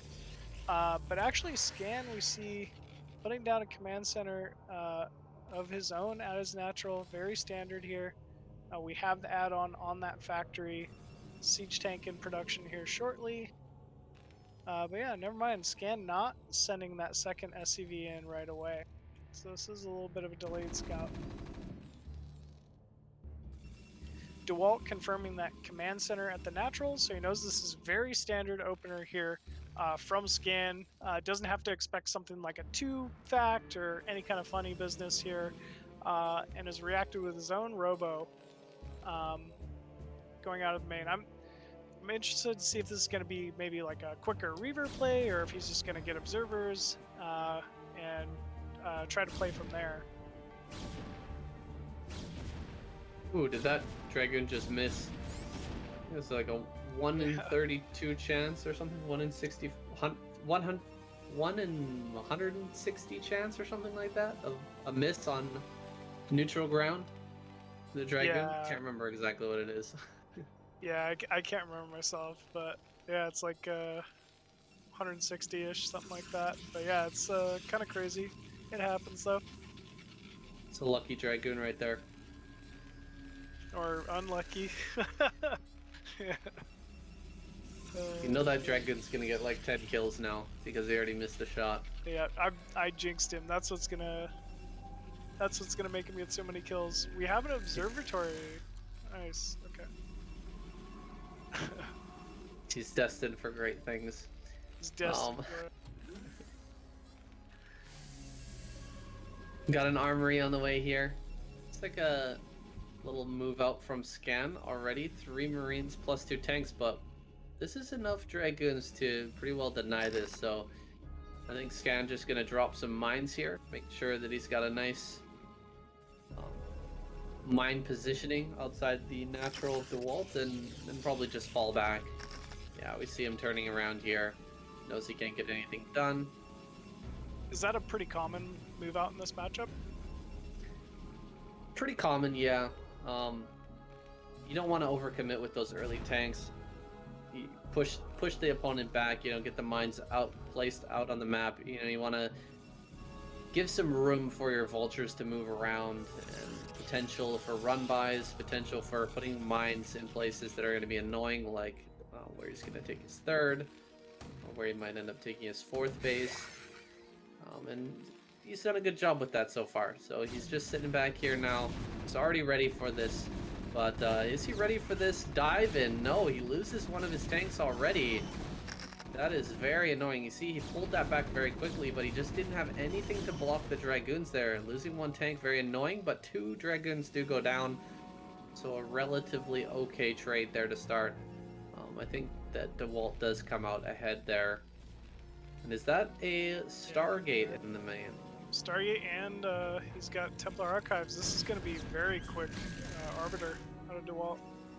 Wow, so a little bit off meta here. This was popular, I think, last year, or maybe even 2 years ago. The two Stargate, or the 2 base Arbiter. It's kind of fallen out of favor. We'll see if Dewalt can really catch Scan by surprise. He's placed it in such a location, it's pretty unlikely to get scanned here. Yeah, this is very beautiful placement. Just kind of putting it to the bottom of his main. You know, like you're saying, if that doesn't get scouted, it's still scary. You know, getting an Arbiter with a quick recall directly into the main, it always has potential to do damage. So maybe not a bad way to start game 1 here for Dewalt. Of course, Stasis very, very strong as well. And look at this, Scan taking a starport, grabbing that starport at this timing. We're gonna see Scan take a 3rd base here. He's gonna be powering up to a late game army. Yeah, Arbiter's good against this. This is a good situation for Dewalt, I think. Yeah, I definitely agree with you here. I mean, we don't even see turrets. Oh, okay. First turret's starting to go down the main. We do have a couple mines, but it's going to take quite a bit here to really defend this. Comes that Reaver. Gonna get done here. All unseen. Oh, those are DTs. All right. Awesome. So, Scanner's on the way, so he will have enough for scan energy here shortly, but no turret. That turret being denied. This is going to be annoying. Even after he gets scanned, he just picks him up. What do you do? Now he's going to have to use another scan, which is annoying, but he's already losing SCVs. Ooh, I mean, that's one way he could lose him. I don't like this. I think he shouldn't have to back up quite yet. Could be 2 Goliaths popping out of these factories any second here, and that will be the end of this pressure. Yeah, gotta back out here. Dewalt making the right choice, I think. As Scanner just desperately trying to pump out those 2 Goliaths. He's also got enough turrets, and yeah, he denies this, stops this push in on his main base. And they come out and start trying to take the 3rd, but it's going to be tough with these 2 DTs hanging out here, still alive. Yeah, I mean, Dewalt showing good patience here with these DTs, picking them up, pulling them out of the main is something that a lot of Protoss wouldn't do, I feel like. And look at the value they're gaining right now. They're stopping this push. They're very severely delaying this push. Yeah. Almost got a good mine pull there. Not quite, but yeah, I mean, he did a lot of damage with those 2 DTs. That was really reasonable. Yeah, it really was. Forced out so many scans, and that's scan that's, let me tell you, not scanning for Arbiters right now. So this is, you know, very well played so far from Dewalt.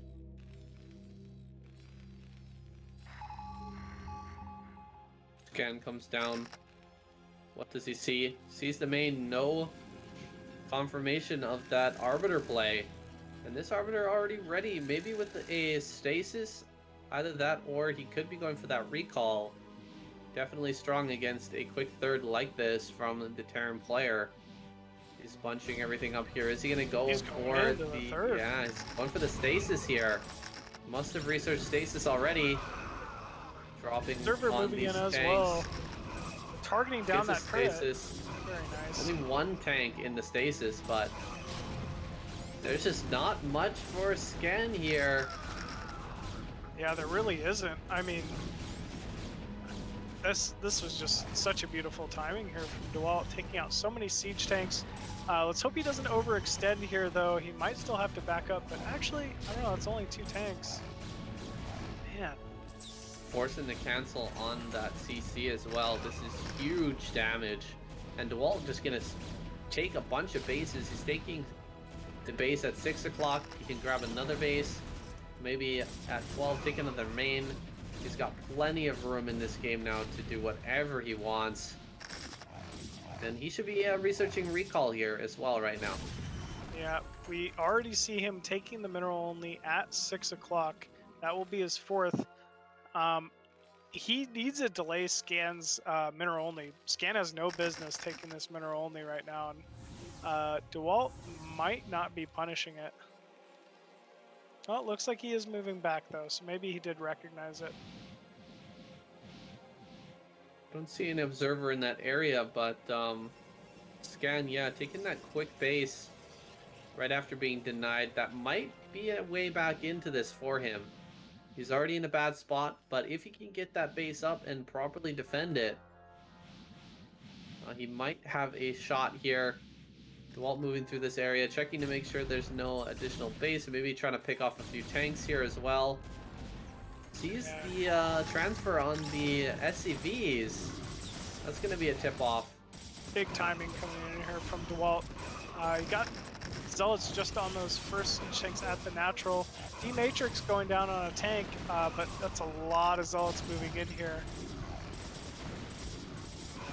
Yeah, the engagement wasn't too great for Dewalt. A lot of those Zealots got kind of stuck on each other as they were coming through that small choke, but there's just too much bulk here from the Protoss army, it looks like. He's getting on top of the SCVs, both in the natural and the third base. A nice premium stasis there in the natural as well. 2 tanks and a Goliath, the only 2 tanks that Scan has at this moment. Yep. Both of them are locked up in stasis for an eternity. Wow. And he has lost basically every SCV at the third base. Scan trying to take a 4th right now. Yeah, I mean, look at his position so far. Suddenly, Dewalt up, double the supply, actually, of Scan. Scan, you know, working on this 4th base, but he can't even saturate his 3rd base right now.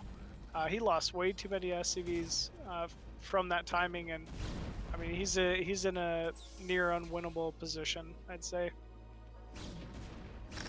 Trying to take more bases, just trying to get something going in this game, but Dewalt smacking him down at every opportunity. Dewalt floating quite a bit of resources, but it doesn't really matter at this point. His army supply is huge. He's also got more arbiters on the way. Recall should be ready here any moment. He could just fly straight into that main. I don't think there's enough turrets to prevent that from happening. Just fly straight in there, dump on all of the factories. I think he's getting ready and prepared to do that now, bunching all of his units up here. And it looks like Scan might be, yeah, he's on top of this. Okay, there's that recall. Yeah, very nicely placed recall. It doesn't look like many mines were there at all. So that is going to allow him to kill some vessels here. Some vultures rallying in as well. A few SCVs.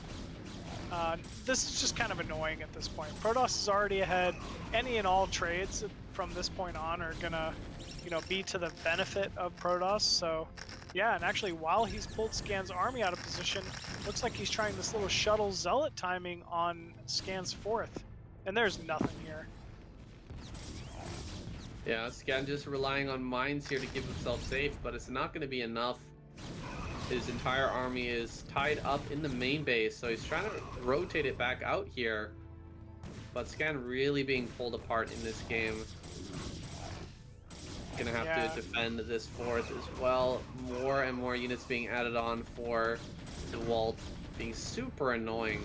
Really, really annoying with those shuttles. Yeah, it looks like a storm timing coming in here to the natural, or maybe it's just zealots.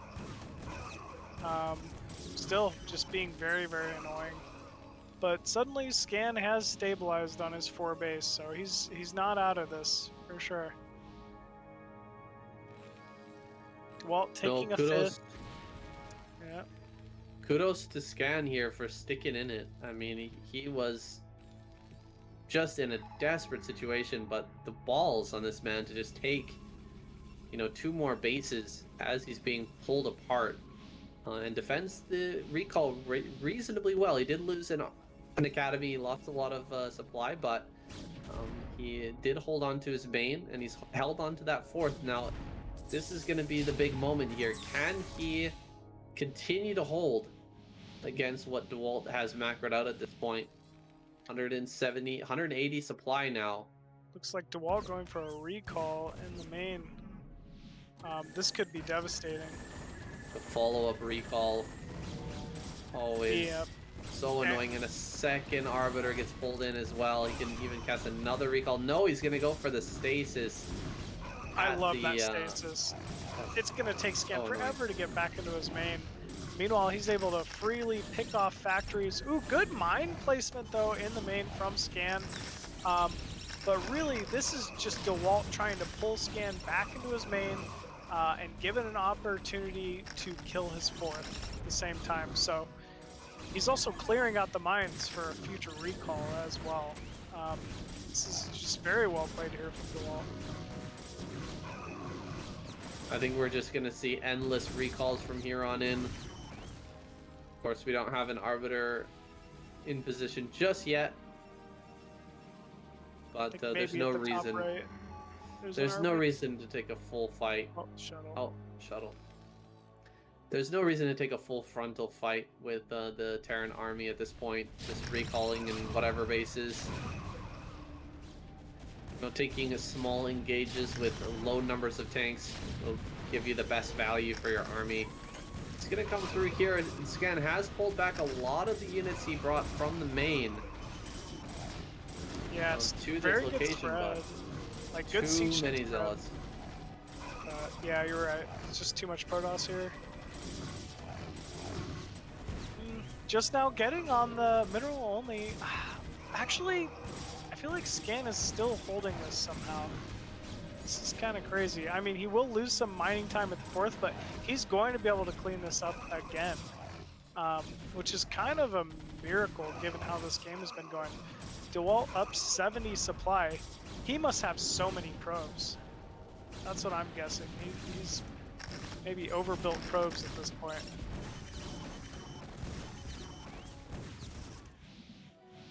Dewalt needs to add on a few more gateways, I think, here. 1,700 minerals in the bank.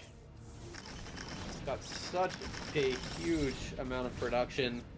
Maybe even adding on a second Stargate as well. Just maximize that Arbiter production. We're getting into a crazy Protoss late game where he's got an incredible amount of income. Full probe saturation. And there's not really any other second main right now that Dewalt has access to where he can start building more gateways, but that's going to be coming pretty soon here, unless Scan just taps out momentarily. It seems like he will. Yeah. The 4th base is done. 3rd base about to go down here again with the drops. Great yeah, it was a pretty overwhelming stasis there. This 4th is still not mining. I mean, just Dewalt doing some incredible work here. It just looks to be too much. Dewalt's still mining on at least 3 bases at the moment. So with a 4th on the way. Scan, meanwhile, is mined out of his main. Natural mineral only is the only real mining base at this point. Dewalt just grabs that second main there. And that'll be the place for more gateways. Assuming Scan sticks in it here. He just lost his 4th base. He's gonna have to float, I think, his main command center out and just take this again. There's no time to rebuild that command center, so he's mining here. Oh, there, he actually will rebuild that. So he's mining here basically on 1 base. The natural is completely mined out. So 121 supply, so still has a fighting army here, but there's just so much from the Protoss. He's gonna have a crazy number of arbiters coming across the map, shuttles, and of course gateway units. This is good placement on the vultures though, but cannon's finished just in time for Dewalt. Wow, he's gonna hold even these top bases. That's almost every other base on the map at this point. Yeah, there's only Dewalt a looks couple very other strong. bases. Yep. No fourth command center yet for Scan, it looks like. It's really just kind of long distance mining that.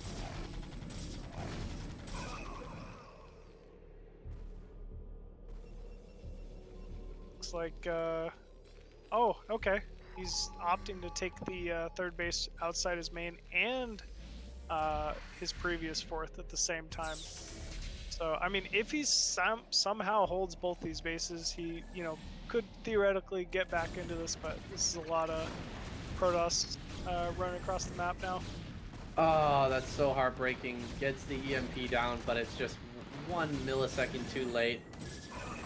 The stasis goes down. The Zealots get on top of these tanks here. So many tanks are going to fall. There's just not enough vultures here to clean these Zealots. This base goes down, and GG is called. Dewalt takes game number 1. GG, very well played there from Dewalt. I mean, I feel like he did take a lead pretty early and just kind of hung on to it. Scan, he just didn't give Scan like too much room to really try to, get back into the game. There's never an opening for vultures to run around, do any harass. Like he just played pretty standard, pretty solid. I'm not sure what Scan should really do to kind of adjust next game.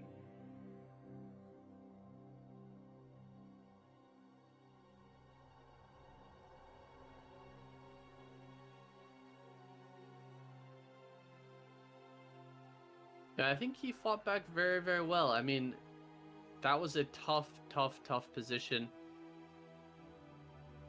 There wasn't a whole lot that he could do besides just try to take bases and hold on to everything. He didn't really have any opportunities to counterattack there after losing that initial fight for the third.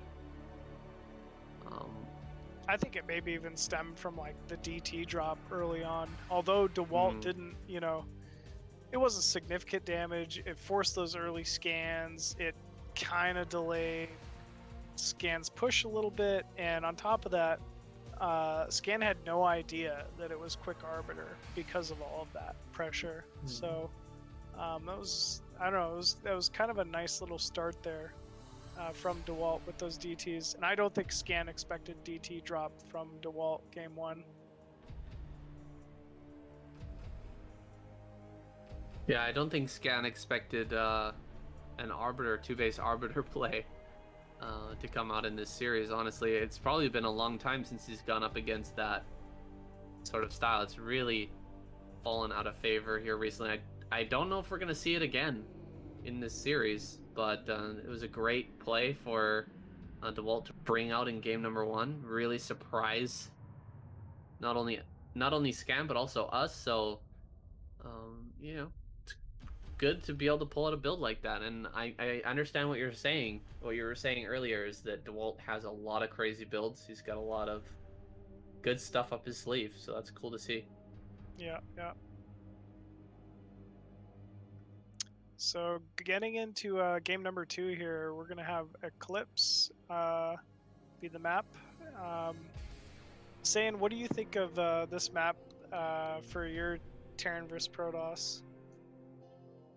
What do you kind of favor here in general? I favor 2-base play, 2-base pushes out of the Terran player. Taking the third base is really rough. The distance between the natural and the third base is tough to hold. You can build turrets out there, but with this speed gateway style, building up those speed shuttles and then just going full on gateway, man, you can build up a great army that can absolutely crush either the defenses outside the third or just fly straight into the natural if you overcommit defenses in that third base. But You know, Scan's had a lot of practice on this map. I'm sure that he's found some tricks, you know, building placements and the like, that can help him hold on here. We'll just have to see if he's feeling confident in that type of play. Now we're getting into game number 2 here, guys. Got Dewalt spawning in the top right on Eclipse. He is the blue Protoss player. And down here in the bottom left, Scan, the red Terran. Yeah, I definitely agree with you there. I mean, the other kind of interesting thing is this is going to be a 2-player map. If there was a map to really pull out something like a proxy gate like we saw in the previous series, it might be this, but I don't think that's normally how Dewalt would tend to open a series. And yeah, we don't see any probe moving across the map, so it looks to be a pretty standard opener so far here from Dewalt. What we saw in the previous series, Dandy held that forward gateway pretty easily, and we're gonna see Scan do the exact same building placement here. You know, he's got the supply depot. You're gonna see a barracks right next to that supply, and you could even see another supply depot added on to create that full wall. And I agree with you that it's pretty popular on this map to go for a forward gateway, because you can get that easy gas steal. You know, it's a 2-player map. You just get over there, pretty much guaranteed gas steal, and then get the Zealot in there. But Terrans have really figured out this play, I think, with that wall in. Makes it so tough to get any damage done with those Zealots. And with that, Scan taking his own gas in his main, he knows this, just based on the probe scout timing, this can't be some type of a early forward gateway, but I mean, it is pretty popular on this map. A little surprised to see Dewalt maybe not opt for something like that, but I mean, why should he? He's up 1-0 in the series. He played very, very strongly game 1, you know, against Scan here. And Scan actually pulling a few too many SCVs on to that probe so far. This is seems a little tilted. Not even mining his gas. I'm not sure what this is from Scan. Dewalt was being super annoying with that probe, almost picked off an SCV, and Scan, yeah, reacting, almost overreacting there. Pulls off a bunch of SCVs to try and fight that and not lose that SCV. I don't think he did allow that to go down, but was it worth the loss of mining time? I'm not 100% sure. Gotta have the bunker coming down here now. Out in the front. Should have a factory here any second. We're gonna see a regular game from Scan. Gas. He only mined 96 Vespian gas, which is a little odd to me. Oh, run by of the Zealot here. Pretty good blocking. Makes me think he wants to go command center before factory with 96 gas. I don't know. Oh, that Marine will fall. A little bit surprising. Damn, that Marine falling is huge as well. Yeah, this is going to be command center before factory. 96 gas. That's very surprising to me.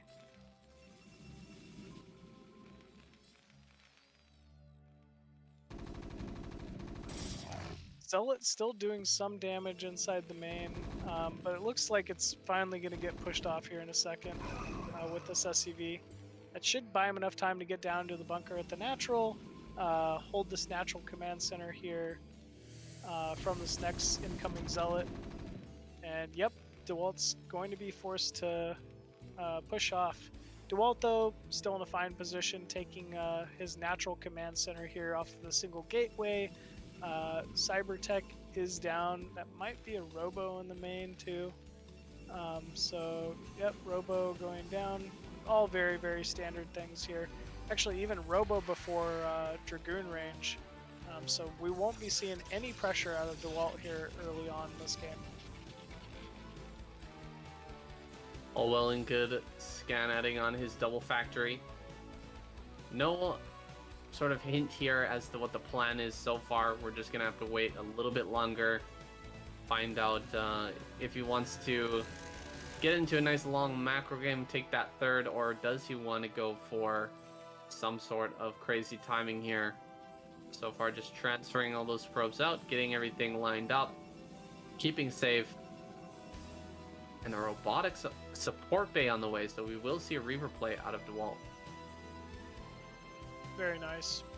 I really respect Dewalt's robo play. It's maybe not Bonneth, but I mean he's good enough with it that if he can end most top level Terrans very early on with just a single Reaver or 2 Reavers, but he likes the delayed Reaver after natural usually. Pokes in and sees the command center, knows he's not getting rushed here by any means. Scan just adding on his tanks. Should be getting some vultures out here as well. Get out on the map, get some scouting done, mines and the like. He has no way of detection right now, so pretty ballsy for Scan. He doesn't have any scouting information, just going along here. You only see one Dragoon out in the front. That's pretty scary. Okay, he does add on an engineering bay, but your opponent did go DT's last game, man. And you're just adding. Yeah. He opened siege mode as well. Wow. So no mines either. That is risky right there. It feels like a read. It feels like he knew this was Reaver. Like usually with Siege and oh yes, with that Goliath for sure. He's just guessing that this is Reaver, which it is. So it's gonna pay off this game. I mean, Dewalt's gonna have a tough time really getting too much damage done with all these Goliaths in the mix. Yeah, he's just gonna back away immediately. Of course, no range done yet, so does manage to escape with that Reaver. Gonna rotate around to the natural. We'll find another Goliath happily sitting, waiting for this. Yeah, no damage so far, but this Reaver doesn't have to do damage. It's not absolutely necessary that he picks off SCVs here. Just keeping that Reaver alive and with good health on the shuttle is important. Gonna be very, very useful for slowing down the push out of Scan later on in the game. He finishes speed though. He might be tempted to dive in here. Yeah, I'm not sure if it's worth the risk, but he might be tempted to. That's a lot of resources to really invest. You got the Reaver, you got the support bay, you got to get shuttle speed on top of that. But I mean, unfortunately, Scan he reacted properly. He made the Goliaths he needs to truly feel safely defended against this. Sometimes you got to just be okay with that. You got to just back off, use the Reaver to just delay any type of push out, delay a third base. And don't sacrifice it to the StarCraft gods. So it looks like a speed gate build here from Dewalt. I mean, he's added on the additional gateways here. He's got the third base. He's got the... Oh, he's actually got a Stargate here. Okay. So not going to be that. I think we're going to see Arbiter again this game. Yeah, kind of odd, but I mean, Dewalt does have great Arbiter play. It's obviously, worked the previous game, so, why not? I think it's maybe not a bad call here. Really great timing on these vultures here from Scan, though. We'll catch this probe transfer. Oh, unless he doesn't not. move forward. That was so close. He could have gotten a ton of probes picked off there. But just barely missing his opportunity. Unfortunate stuff there for Scan. Ooh, those 2 Reavers from Dewalt being a little annoying. Just kind of doing some damage to some vultures walking out.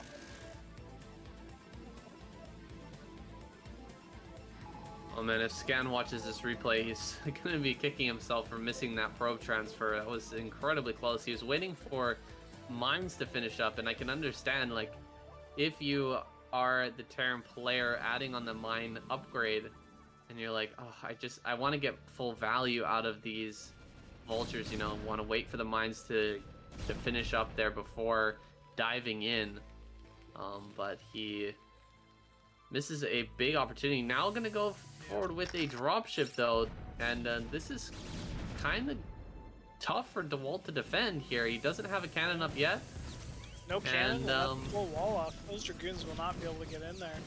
No, they will not. And this cannon will finish eventually, but that is quite a few probe kills. So making up for that earlier miss. He's going to pick off quite a few. Of course, Dewalt bringing up the shuttle. He's also got Dragoons in the main. This shuttle is DED. Oh, hold on a second. Ooh, maybe not. It's keeping it alive. Wow. Probe's still not moving back to that third, though. This is a little unfortunate. If he gets out of here, that's going to be insane. Nope. Gets picked off. There we go. Yeah, single vulture in the corner there. Being annoying. Will get snapped there at the end. I like the Zealot drop on top of the vulture instead of walking the Zealots at it. That was kind of cute from Dewalt. Alright, Ooh. no shuttle here in the front though. These two Reavers, uh-oh. Glitching out a little bit there. Only gets a single shot from two Reavers. Are you kidding me? That was not good. Yeah, big pickup there from Scan. And Scan now going to take his third base. Relative comfort here. Yeah, it's I think there's definitely nothing really Dewalt's going to be able to do about keeping Scan from taking this third, so good little move out timing there from Scan, but Dewalt's still in a fine position. He's got a fully saturated third, should probably be looking towards taking a fourth here pretty quickly, and Arbiter Tech on the way, so still a very good positioning here for Dewalt.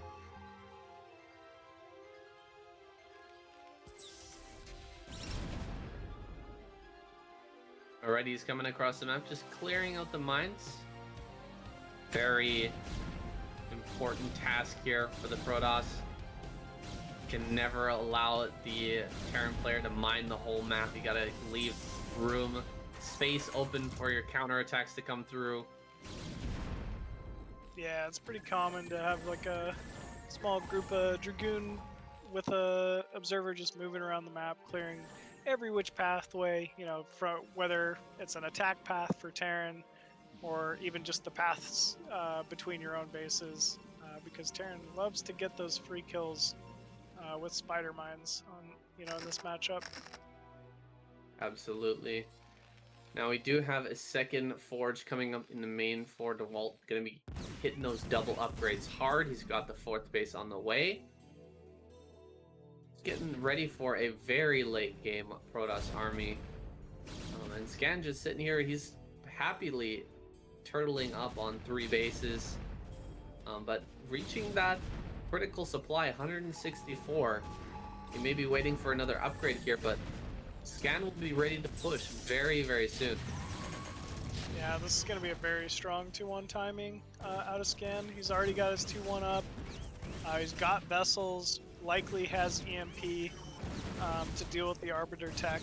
And actually, maybe catching out some Dragoons here. This is not bad pressure here from Scan. Oh, time to run though, as more reinforcements show up to the fight for Dewalt. But yeah, absolutely right. I think he's only 20 supply down somehow. He's got that third. He's got his 2-1 timing. This is where Terran can kind of boss Protoss around the map a little bit, and he definitely needs to take advantage of it. It's a lot of vultures heading up towards that 12 o'clock, but meanwhile, Dewalt diving in, triple shuttle. So it is a bit of that speed gate style, but the Arbiter gonna fly in afterwards on some stasis. Where is it? There it is, dropping stasis on quite a few vultures, but the rest of the army gets kind of vaporized here. Dewalt's army disappears. That was just a giant ball of Terran. I mean, there was no efficient way for Dewalt to really engage that. Still didn't do too bad, but yeah, that was definitely a one battle there, I'd say, for Scan. Bringing the supplies, actually Dewalt behind in supply for the first time in this game.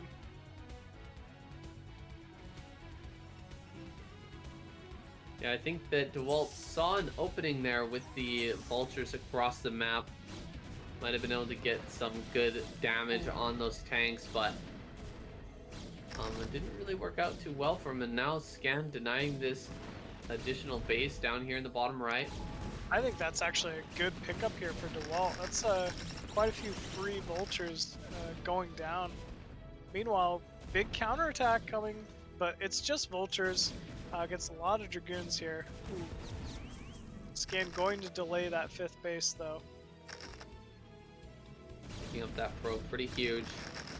Might even be able to get back up here again with the vultures and throw some more mines on that high ground. Yeah, he did lose a lot of vultures, but he's feeling pretty good here in this position, I think. Vulture's not really going to be that impactful for quite a while. He's waiting for that 3-2. He's grabbing his 4th base as well. And we're going to see Scan continue to throw away vultures here as he builds up that tank count to an unimaginable number. Just massive, massive numbers of tanks here. And then he will remax on those vultures and push out for a big fight here. Kills so many probes up at the 4th base. Excellent job by Scan. Those were a massive amount of probe kills at that topmost base for Scan. I mean, that was essentially a fully mining base, now only down to 5 probes, and Scan taking his own 4th at the exact same time. I mean, Scan's just playing phenomenal this game. No way in here at the 4th base either. Dewalt repelled again. Sitting here on equal bases to a Terran who's on even supply. It's not looking good. I think this comes back to that engagement there that we saw earlier with the shuttles, and the arbiters just didn't really work out for him. Now he's on the back foot, trying to take another base here. Just around these vultures. It's a pretty good trade. He is closing the gap in supply. Just now taking the lead again for the first time. Has a 5th on the way. But yeah, this is go time for Scan here. We're going to see it any second. He's going to unsiege. He's going to start moving across this map, moving towards the north side, it looks like, to try to take out Dewalt's top left base. But we do have shuttles, we got Storm, we got Arbiters. It's not out of the realm of possibility for Dewalt to have a pretty epic hold here, but he's really going to have to start getting prepared for it. Storm, the great equalizer here in Terran versus Protoss, completely ignores upgrades. The power of those upgrades can be overwhelming for the Protoss player. He's going to come forward here. First, Stasis, kind of in the middle. A lot of vultures get picked up, but he's going to try to push forward. No, Dewalt really funneling in here. Oh my goodness, so many kills. GG is called. Dewalt taps out, and Scan fires back. Yeah, I was really surprised to see him push in there. I thought he was just going to try to hold his own 4th. But yeah, I mean, Scan had just the perfect arc around that 4th base of his. There was no way Dewalt was going to really be able to push in there. And yeah, good, great game from Scan.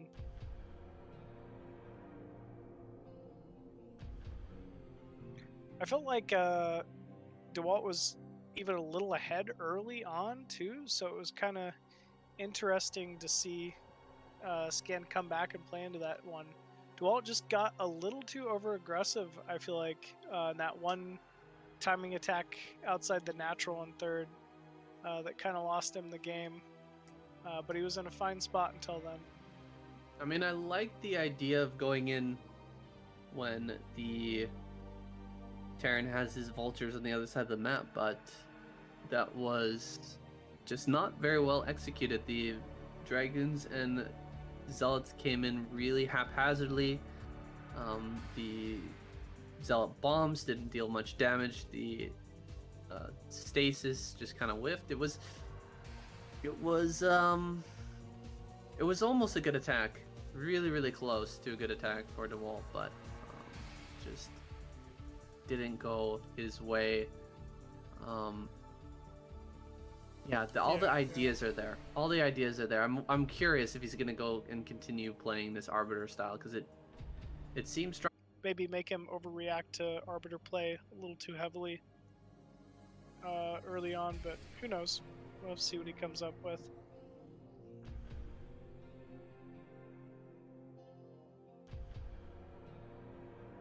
I think we're having a little bit of a break here. I'm gonna grab a coffee. I'll be right back, guys. Alright, guess I'll do the same. Be right back.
Alright, back. Not bad. So we have Scan spawning as the red Terran at the top left corner. Meanwhile, we have Dewalt spawning as the white Protoss bottom left corner. Man, this is this is gonna be polypoid.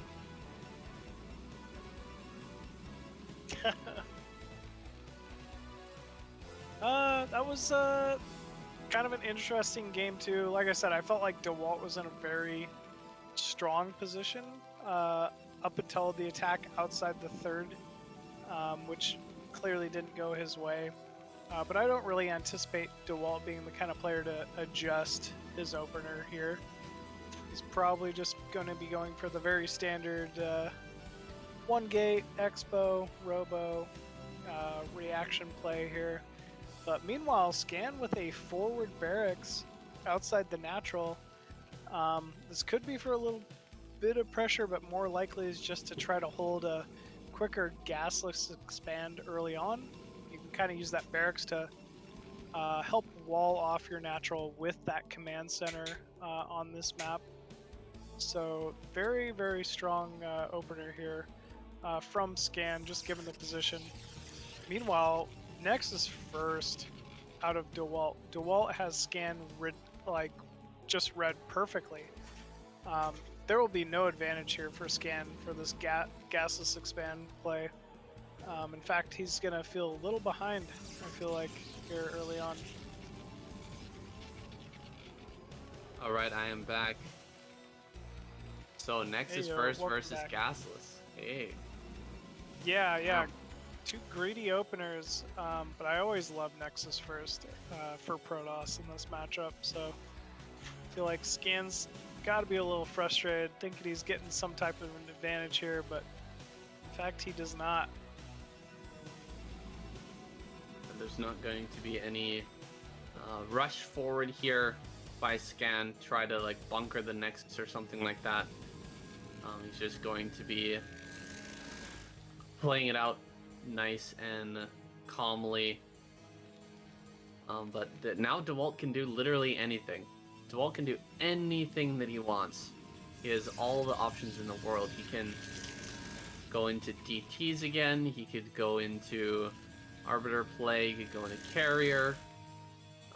He doesn't need to add on a bunch of gateways or anything like that to hold a push. He is completely free at this moment. And getting a full scout off as well here over that natural, so he knows exactly what to expect. This is good. This is a very good read here from Dewalt. I really like his opener.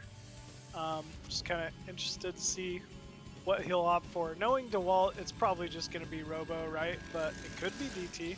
Could be, you know, 2-base quick carrier, which would be cute. But we'll see. Scan just now starting that first factory in the main as well, so getting on his way. And so far, this SCV is still in the main. Dewalt doesn't want to throw down any tech until this is gone. Trying to pick it off with the moving shot, but he's going to have to wait for, looks like, a Dragoon to pop out, or he can actually shoot that away. Or Scan is just going to abandon.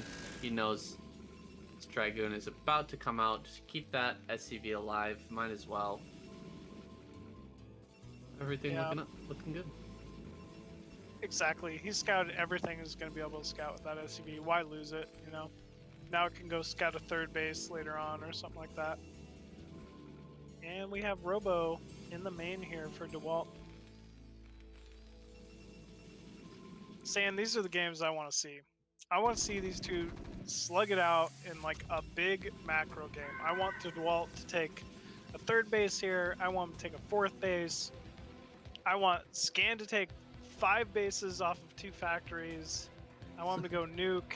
I want to see just the craziest stuff here. Oh, we see 3 very quick gateways. So Dewalt's he's looking to do some crazy. All this coming from a Zerg player. Of course.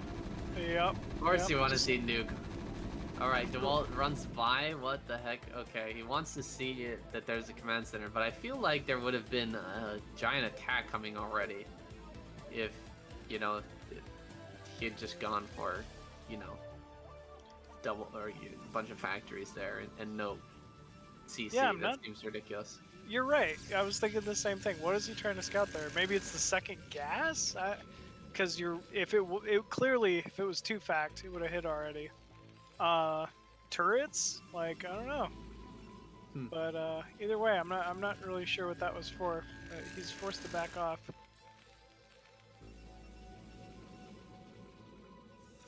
Still no third Nexus on the way for Dewalt. And plenty of turrets up from Scan already. I mean, I really don't want to see Dewalt lose that first shuttle here to a few turrets pretty quickly. Oh, it looks like it's going to be an observer, actually. Maybe going to the main? Oh, no, that's a probe. Never mind.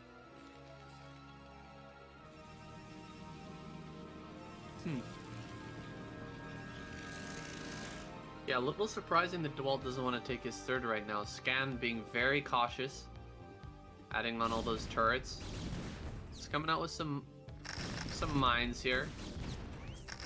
Great control there by Dewalt. Not going to lose anything. Keeping all of his Dragoons alive, but behind this, Scan is going for a macro game. You know, he's added on his armory. I believe he's got his starport as well. Maybe finished in the main or started up here in the main. And there should be a third command center on the way here for Scan. No starport just yet. What's that big building in the middle of Scan space? Oh, okay, that's just the floating engineering bay. All right. We got Dewalt coming in now. Yeah, we have Dewalt going for Arbiter once again. Kind of odd.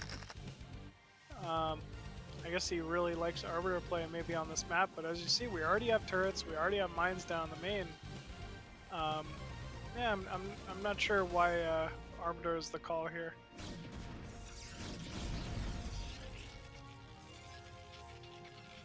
Yeah, it does feel a little bit strange. Maybe that's what Dewalt is counting on, though, just that Scan won't expect this.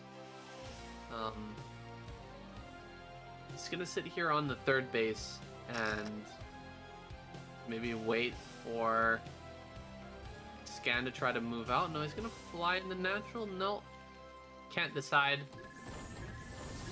He's going All right, for it. finally he's gonna go for it.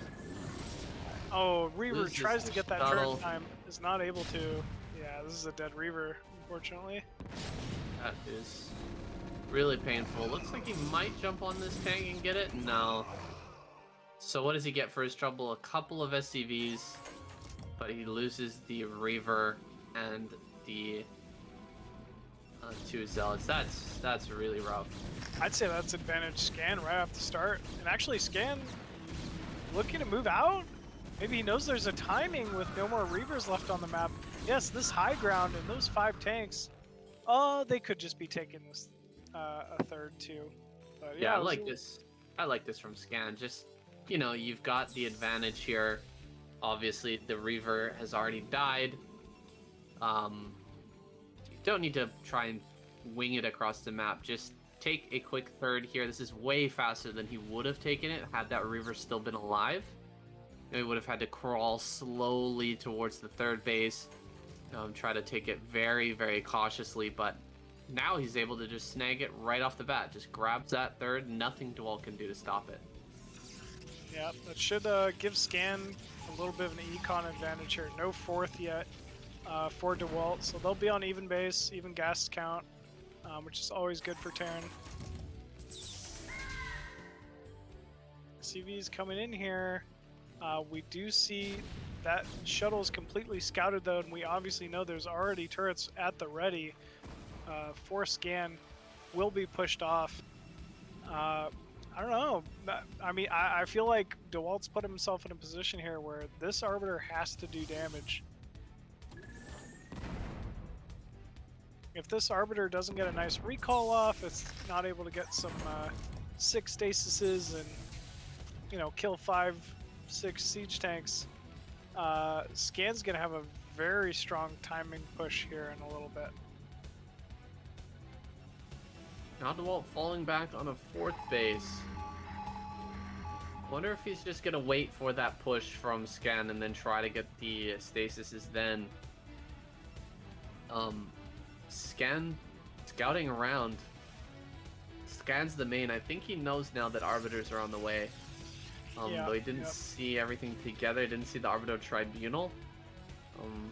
Scouting that Stargate there is a pretty dead giveaway. Yeah, I'd agree. Scouting that Stargate, I mean, what else has it been so far? Dewalt not really opting for a whole lot of carrier play so far. Is sending a probe to the top right of the map, though. That would be pretty funny if he ends up taking a hidden base up at top right. Dewalt up 20 supplies, starting to move out on the map a little bit.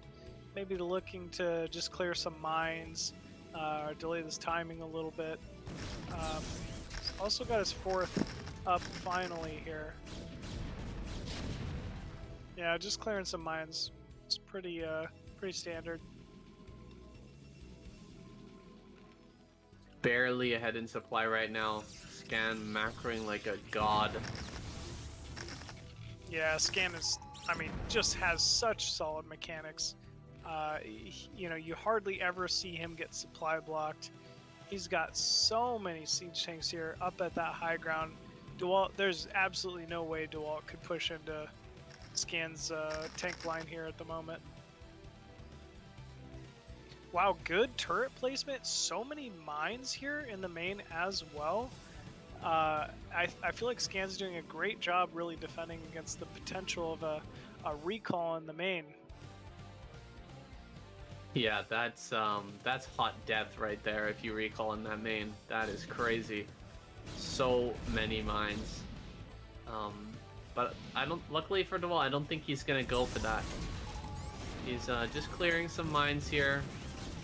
Not many Dragoons right now. I mean, he could actually just move with all of those, Scan could with all of those vultures and surround that tiny army there.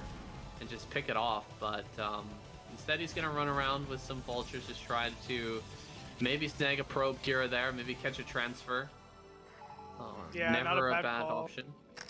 Yeah, exactly. I was kind of thinking the same thing. He's already scouted the 5th base out. Might be able to catch some type of probe transfer or get at least some mines in between Dewalt's bases. But actually, it looks like these are going to get cleaned up pretty quick. At least he pulls Dewalt's army out of position.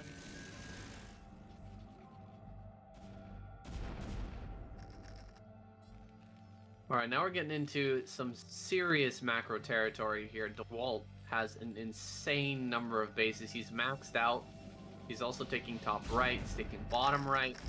That's 2 different mains that could possibly hold here. Of course, Scan could send a few vultures up to that top right and just deny that, but as soon as we get a bunch of cannons on high ground up there, that's going to be a very tough position to break.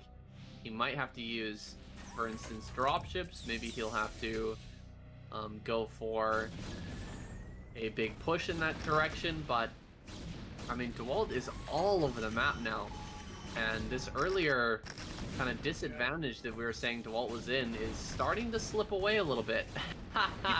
Exactly. Oh, so cheeky wow. there, Dewalt with that stasis on the round. That's so good. He stops all the tanks. All these vultures are pretty much free. I mean, you always want to take Dragoon versus vulture fights. He is on the low ground, but this is a great time for him to really start catching up in supply. Stasis lasts such a long time. Yeah, very, trying very to get up there. Trying to get up there on high ground. Of course, vultures can still fight in high numbers against Dragoons, especially from high ground, but I mean, Scan has taken the best possible trade here, honestly. Oh, giant transfer of probes caught there in the middle as well. Dewalt trying to saturate that top right, and somehow Scan finds that. Yeah. I wonder if that's going to tip him off that he has top right as well. Yeah. I guess so, right? And Scan is going to take this 4th base now, but at this point, the base difference here is insane. How many bases does Dewalt have overall? Let's see here. He's got 7 bases actually up. Not all mining. I'd say a good 5 mining. Oh, carriers in the main as well. That's incredible. So he has opted to switch to carrier tech. I think that's actually a good call here given the position. But remember, Scan is... all he's pretty much traded have been vultures. He's got a very heavy tank count here. This is not a you know, like a weak, thin Terran forest. This is a lot of meat here. So it's going to be very difficult for Dewalt to hold. Really, these carriers are going to be kind of the biggest obstacle here for Scan. Not many Goliaths yet on the field, and they get scouted now. He's only got about 6 at the moment. That's pretty rough. He uses his EMP on the... oh, he's got a second EMP, though. My God. Double EMP is the Arbiter and the carriers. That was a huge moment there for Scan. That was epic.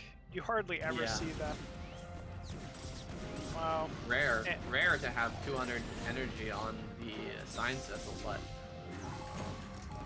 this small group here from Scan, I think this gets picked off, especially with the carriers coming in. Yeah, no Goliaths really in position to take care of. Actually, a few starting to peck away at those carriers. Remember, these carriers don't have any shields, so even 2 Goliaths pecking away is going to do quite some damage, and we already see the first carrier fall. Not much of a reaction even out of Dewalt here. He's just happy to take this damage, I guess. Top right is under siege at the moment from Scan. This base might go down relatively quickly. A couple gateways, though, are already built up there. You know, maybe if he rallies out some DTs or something, he'll be able to really defend and kind of hold this, but it's looking dire. And there we go. 1 DT out so far from the gateways. This is going unscanned from Scan so far. He's actually picking off quite a bit here, and that army in the center that was stasis, that actually gets away for Scan, but these carriers, where are the carriers on the map right now? Yeah, I'm not sure. They should hopefully be moving towards the main, or at least the fourth of Scan. And there we go, moving across the map towards the mineral only. They do have an Arbiter with them as well. But Dewalt lost top right. He still has bottom right, though. Ooh, there's too many Goliaths here now. Scan's got such a bank as well. 3,800 minerals, are you kidding me? My goodness. Yeah, he's really got to start trying to get some vulture trades here, I think. That is a lot of Goliaths. Wow. An insane number of Goliaths with that bank. That is crazy. Scan has also snuck the 3 o'clock base that's gone unscouted as well. So that's an additional Vespian Geyser here, which is why he's been able to kind of bank some of the Vespian gas he has so far. With 3 turrets top right, that's cute. He clears top right, look at that. And Scan's actually taking the center right. Trying to hold that base. I think he's just mining gas there right now, but Dewalt spots it. He's going to bring his carrier fleet. That is a massive carrier fleet now. So many carriers here. Yeah, we got 6 carriers, I believe, up for Dewalt at this point. So, I mean, that's quite the daunting force. Scan does have a good Goliath count, but this base will surely fall for Scan here. And suddenly, Scan needs a 5th.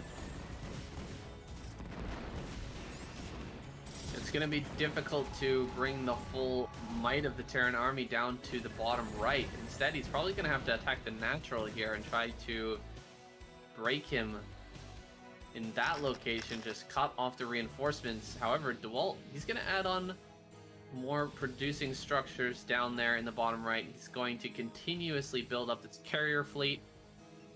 And what answer does Scan have here to a Templar plus carrier? That's going to be tough to break. I mean, this is part of it. Already good positioning here from these siege tanks and vultures. I would not want to engage this with any kind of a ground force. Stasis. Oh, that stasis is massive. So many tanks and those Goliaths as well get stasis there. Some storms are going to come down on the Goliaths. I think Dewalt takes this fight. He's got so much here. So many carriers. Yeah, not enough Goliaths really ready for a Scan here. And suddenly Dewalt ahead in resources and supply. Yeah, that was definitely not the timing, I guess, from Scan. And Scan now forced to lift a command center to try to take mid-left and stay in this game, honestly. I cannot believe that Dewalt held top right. That's so crazy. He's still got that Nexus up there. It's very, very low, and he is sending some units, but that is pretty hilarious that he held onto that Nexus. Yeah, it really is. And we see Scan kind of reacting, starting to take those bases at the top right, so he's pretty much assured this is a dead base, and is rebuilding mid-left, or mid-right as well. This is bizarre. I don't know. Do you think he can hold the top right side of the map? As long as he doesn't get his carriers caught here somewhere in the middle, I think that Dewalt's got this, honestly. He's got so many carriers at this point. Oh my god, a huge switch here in the Cloak Wraith. There's no observer anymore. He's very near the cannons here. That is really, really important. He manages to fall back to those cannons. Otherwise, he could have just been destroyed there. Wow, that was really, really close for Dewalt. He's going to have to add on a bunch more observers. I would say like 4 or 5 observers is the magic number here, just to keep those alive long enough to fight back. As Terran, it feels so rough when 10 Wraiths come in and kill 10 carriers and you can't see them. Oh, wow, stasis on top of those Wraiths.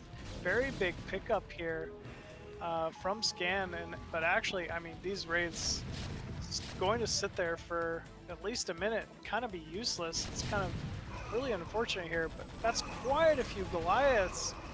it looks like he maybe could end up fighting these carriers after all, even without the wraiths. We need to see some good storms here from Dewalt. That's a nice one on the ramp. Gonna get over this area here. Can't really be traversed by the Terran Goliath, so you can do a lot of damage from this location. 8 carriers can clean up a ton of ground units, but we have the wraiths are gonna come back in. No observer. God, the observer goes down immediately. Picks off a carrier instantly. A second carrier will go down, but more importantly, these carriers are forced back away from the defense of this base. Exactly. He needs bottom right. That's his bloodline. That's how he's going to survive right now. Meanwhile, Scan has just suddenly taken 3 bases out of thin air. Has the supply lead once again. And wow, these wraiths going in for another attack here. Got another carrier. Man, very, very well played here from Scan. Beautiful use of the wraiths there. Absolutely awesome. Awesome use of those wraiths. He keeps so many of them alive. Just threatening is keeping Dewalt back with the carriers. Even if he doesn't get the kill on all of them, we usually see the Terran player, they want to just kill all the carriers with those few wraiths, but even just able to push those carriers away for a moment, that's going to give Scan the breathing room to kill some of these bases down in the bottom right, and he does kill that natural. He doesn't get the main, but importantly, he grabs the entire upper right, so he's got to be feeling really good right now. Yeah, he's, I mean, just in such a dominant position. He's bases up against a Protoss player, I mean, which is all you could ever really ask for as Terran. Looks like he's pushing in with the majority of his force to Dewalt's natural here, or maybe mid-left. I'm not sure about this. One base already even going down mid-right for Scan. Yeah, you can see it by Scan's army movement. He's caught out of position here. He's suddenly trying to sprint back to top right to try to save his remaining bases. But really, he just had no idea Dewalt was going to push right now. Yeah, this is kind of the only way I think that Scan can really lose this game right now, is if he loses all of his mining bases here. And he's just pretty much mined out everywhere else. You know, he doesn't have much resources at the 12 o'clock position. He's mined out on his first 3 bases. If he loses top right, this could end up being a potential Dewalt win. He loses all of the observers though, and these wraiths are going to go uncontested. Okay, there's one more observer here on the right-hand side. Scan's looking for that again, but there's so many Goliaths coming up here. The carriers, almost all of them go down. 3 do survive though, and the last of the wraiths gets picked off. Dewalt still has a chance here. He's able to kill off a bunch of SCVs. Yep, good positioning on these carriers. I can't even believe he got out with these 3 so far. He also thwarted, if you think about it, Scan's timing on that mid-left base, so he will be able to hold another base of his own, but oh, another carrier going down. And yeah, Dewalt types out. GG. Scan takes another game. Damn. Yeah, that was an epic game, guys. That's what we want to see out of these 2 players. Fantastic long PvZ. A lot of fun to watch. A lot of fun to cast. Thank you guys, everyone, for being here. We're already 3 games in, but already a lot of fun. Or is it 3 games or 4 games in now? We're 3. Well, we're on the 4th game, but yeah, we're past 3 games in. Yep. Okay. So Scan is ahead. Yep, Scan is up 2-1 right now over Dewalt.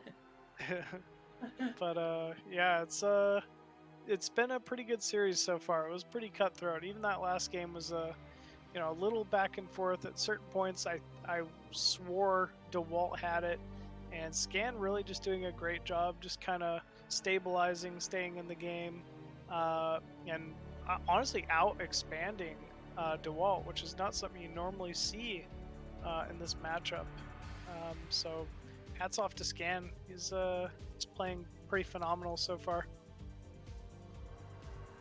Yeah, that is a real hallmark of great Terran play. Just able to expand all over the place. As soon as he gets a bit of breathing room, snaps up the upper right, drains those resources, and builds a giant army. Just so quick.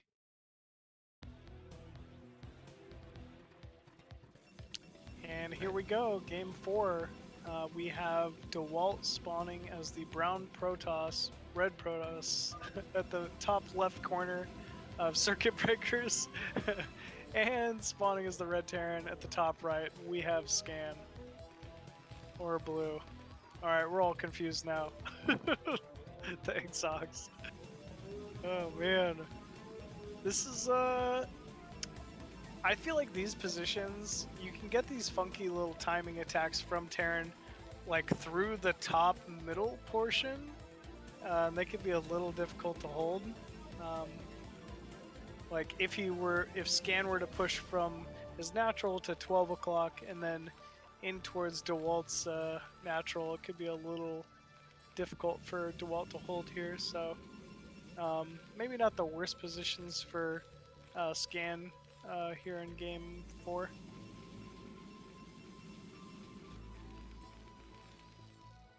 Yeah, Circuit Breakers, I mean, this map's been around for an insane amount of time. Scan's had a crazy experience, I'm sure, on ladder. Just playing this map over and over and over and over again. It's a tough map for Terran. There's so much open space in the middle. There's so many bases around the map for Protoss to just snag and hold. It's tough, but I'm sure that Scan has a decent plan for this map. He knows what works, what doesn't. We should get a good game here. And immediately we see a pretty, like a forward barracks at the natural here for Scan. What do you think of this play for TVP? I think that he's going to go for another gasless fast expand. I think that's likely what we'll see. Unless something crazy happens. Do you think gasless expands kind of just like the peak meta right now at TVP? Well, it's been around for a very long time, but on maps like this that are really figured out, that have been around for a long time, it just generally favors macro play. You know, we're seeing Dewalt grab his expansion super early here too. So, yeah, just these maps that everyone knows the timings on all of the attacks, you know, all of the timing attacks, just slowly favors macro-oriented play. You just know the time. You know how to hold everything. You know exactly when things can arrive at your base. You know when the first Dragoon can get to your base. You know when the first Zealot can get to your base. You know how long it takes a 2-fact to cross the map. You just know all those timings. It's to open here with a macro game. So I like it. I like it from both these players. Again, Dewalt, I think, gonna have a little advantage here with that super early Nexus, but I think it's something that's been played out many times. Just the gasless fast expand versus the early Nexus.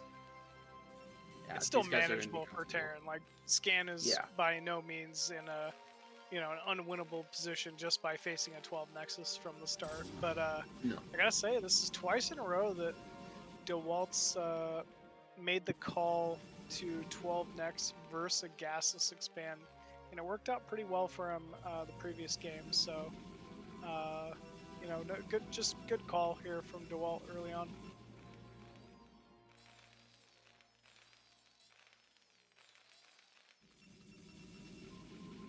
So, I mean, are we going to see Dewalt continue with this Arbiter play? It's a big question, I think, in my mind.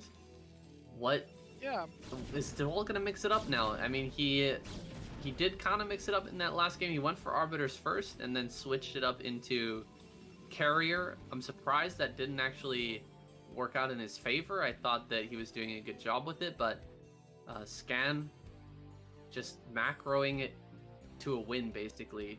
Producing way more. I mean, the Wraith play was brilliant as well. I think he might be a little scared here as Dewalt to go Carrier again, but I mean, especially on this map as well. But yeah, I don't know. Are we gonna see a switch up here from Dewalt? Yeah, I hope so. I mean, doing it 3 games in a row, or 3 of the 4 games, I believe, is I don't know. It just makes you a little too easy to read. Scan has had turrets in the right positions every time. He's had, you know, those mines previously placed in his main before the recalls occur. He really hasn't had to give much thought to the arbiters because he's prepared for them so well. He's got EMP. You know, he's really not shown that that's been a weakness of his. So it might be time from Dewalt to switch it up. But we see a very fast third Nexus here from Dewalt. Yeah, that is a bit of a switch up here. Getting that really fast third means that, you know, quick Arbiter is not really going to be an option. He needs to get these gateways out real quick, real fast. He might be adding on some shuttles as well, but I don't think we're going to see Reaver here either. I think it's time to go Speedway, Speed Gate, whatever you want to call it. Yeah, speed shuttle timings with Storm. I think it's the right call here. Why not? You know, Scan is most likely going to end up taking that quick third base. He might be able to even erase that with a good Storm drop timing. You know, either way, he's got this third Nexus. He definitely has the econ advantage, and Scan doesn't look like he's ready to push anytime soon. For fact, actually, he could be going for like a quick-ish 4-fact timing, but I mean, he's gonna have to hit quick to take any type of advantage on this because Dewalt's mining so well. It is Reaver. We see the support bay at the third, so this is either Reaver or Reaver into Storm timing. I think he can just get speed off of that. Just get shuttle speed. I mean, he seems to really like Reaver, but you know, you need that for the shuttle speed anyway. We'll see. We'll see if he gets Reaver. You know, you do need to build out quite a few observers here as well, and we see Scan moving with this timing here. Is he actually going to come across the map, or does he just want to put more mines out again? I don't know. He could just be placing mines, but I think once he sees the observer, he's got to commit. And it is 5 tanks, but Dewalt getting in a position here, I think he's going to commit. All right. Here we go. Big engagement here. There are a few Zealots to tank some shots. Doing a good job so far, keeping the mines back. Marine's also dropping doing a good back job slowly. Doesn't want to cross this bridge, though. The bridge is going to be hard to fall back across. He will take some losses there. And pushed all the way back. Dewalt in a tough spot. He's going to have mines in front of his Dragoons. And there will be tanks sieging up on this high ground here. He's clearing out the mines relatively well.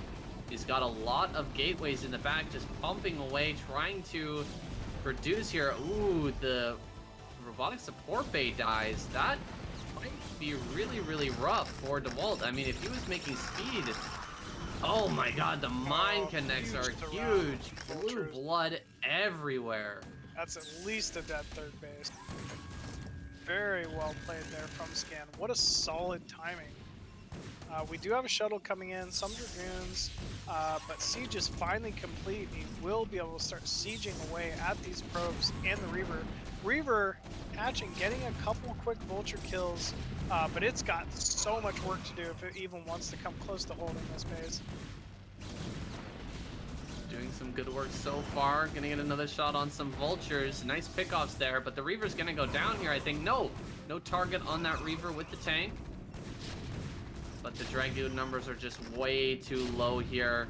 No mining going on in this third, and it may be going down here in just another few moments. Vultures already heading up towards the natural. So many rallies here from Scan. This is going to be a quick game, I think, and Dewalt not going to come out on the other end. Yeah, this 4-fact timing from Scan was just so strong. It was the exact build he really needed, you know, against such an early third Nexus especially. Reaver just wasn't quite on time to really be able to deal with the push. And I mean, Scan is just welcoming the opportunity here. Yeah, it looks like Dewalt wants to cut off the reinforcements here, but unfortunately, Scan is sending around that upper path. He's going to get through this wall in as well and get up into the main. He can put down some mines around the gateways here. He can deal more damage to the probes. Counterattack coming through. Oh, the shuttle dies as well. GG. Scan takes another victory.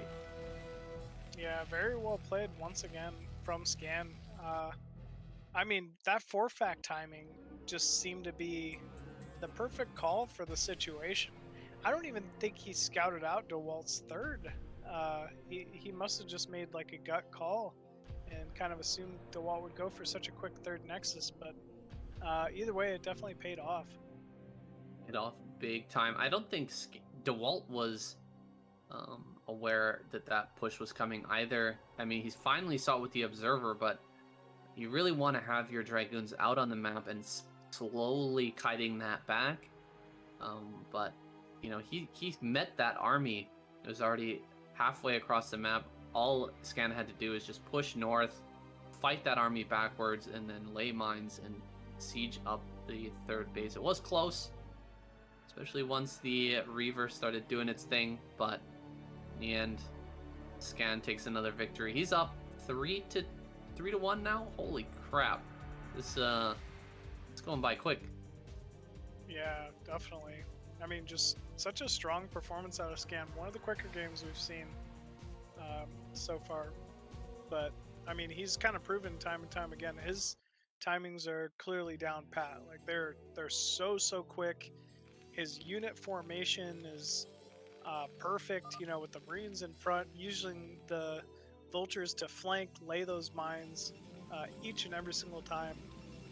And he's just getting really good trades because of it. So yeah, here we go. We have the map is Fighting Spirit, and we have spawning at the bottom right or top right corner as the red Terran. We have Scan. Meanwhile, spawning at the bottom right as the olive green / blue, we have IRK's Dewalt.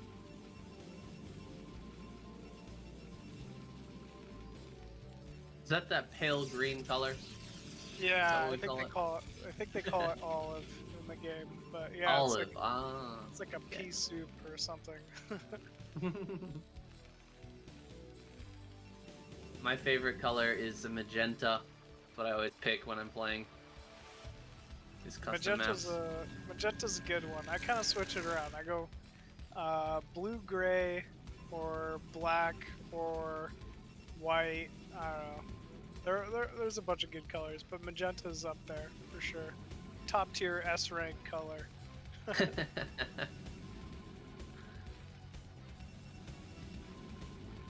Nothing crazy so far. No proxy gates. No forward barracks. We have a pretty quick Vespene geyser going down into Dewalt's main. Meanwhile, Scan getting that quick barracks and early gas.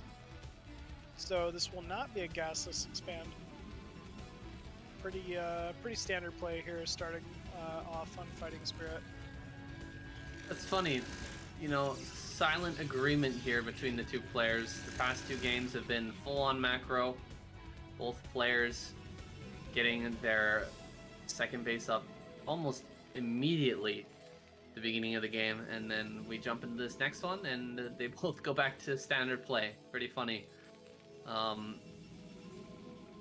I guess. Yeah, that's kind of odd.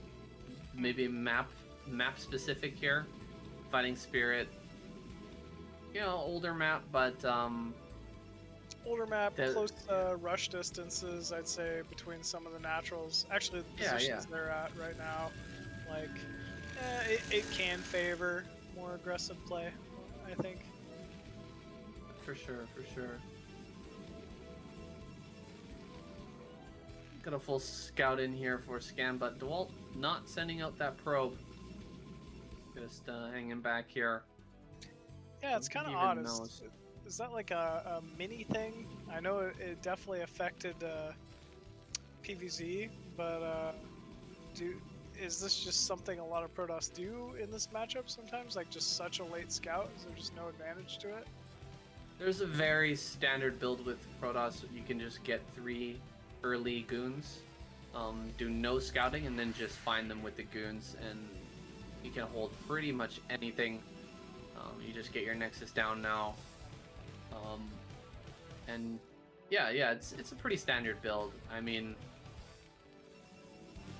it's better to react sometimes to what your opponent is doing, but if you've got a nice solid build like this, you know you can handle whatever the Terran player is going to throw at you. If you want to like learn Protoss versus Terran, this is a great build to start out with. Okay. Ooh, SCV barely slipping in there. We'll get a full scout off. Not going to see anything crazy. Nexus, Cybercore spinning. Just as you'd expect to see from Dewalt. He really doesn't change it up too often. Almost slips the SCV through the mineral patches there. That was pretty close, but does end up getting picked off. We're going to see a Robo now. And yeah, just good old 3 goon expand here. Might keep that 3rd goon in the natural just to keep an eye on the front of the base there, but a probe getting sent up to 6 o'clock. Could be another quick expand here from Dewalt. Maybe not a bad call here. What are the odds that Scan goes for another 4-fact timing, you know? But yeah, it definitely looks like Dewalt's at least thinking about taking a quick Nexus. And yeah, it's exactly what it is. Alright, snags that Nexus. Just gonna go for an observatory here and a bunch more gateways. That's likely what we'll see. A starport on the way from Scan.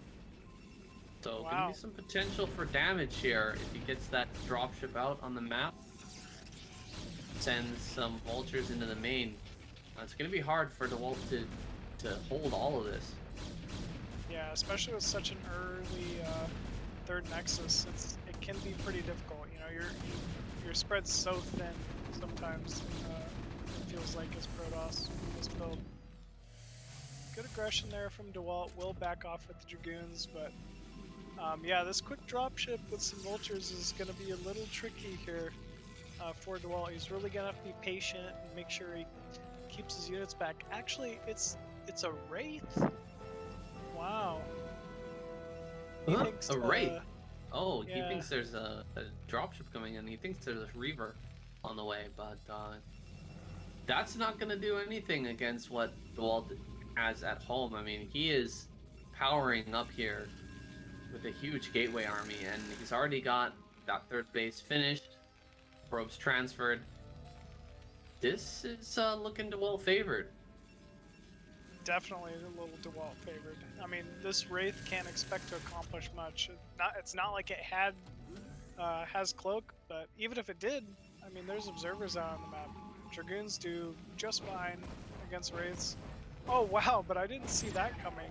Snipes the first obs immediately, but it does scout a Wraith, so it's like kind of a trade. Yeah, you know what's going on. So the second obs will come in and get a scout, looks like, unless he has another scan ready for that, but I mean, there's not really even a reason to send this obs in. He's just gonna scan it and kill it as well. He sees the addition of the extra factories. It forced even a 3rd scan, actually. That's insane to me. I mean, these are scans that are not going to tech. So, I mean, not a bad, you know, little trade here from Dewalt. Scan is kind of playing blind. And I mean, Dewalt's able to get away with murder. This is such a fast Citadel, double forge, Stargate at the same time off of, I think, 2 gateways? I mean, that's gotta be as greedy as it gets. That is extremely greedy here. Wow. And he can get away with this because Scan went with that early Wraith. I mean, you know he doesn't have extra factories. They are being added on now, but you know, Dewalt has plenty of time here to drop a bunch of gateways in his main and get prepared for that move out. Yeah, this is going to be pretty tricky. Wow, so many factories going down in the main. Is this a reaction? Is he just doing a 2-base timing now?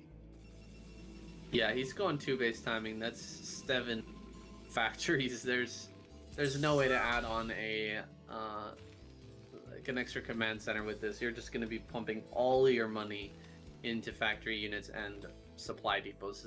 You're not going to be able to afford anything else. So big timing push here for Scan. I think that Dewalt's sniffed it out here, but he needs to add on way more gateways. Yeah, we see it in the main base. How many gates does he have here? Look at that, just dropping a ton of gateways, but that's not enough yet. He needs more than that. He needs about 9 gates to actually hold this. Dang, 9 gates. Okay.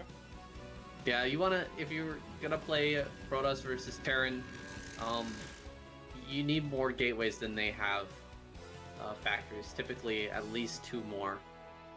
It's just kind of the magic number. He sees all the fact that we're gonna see in the main. He's just gonna add more gates. Look at this.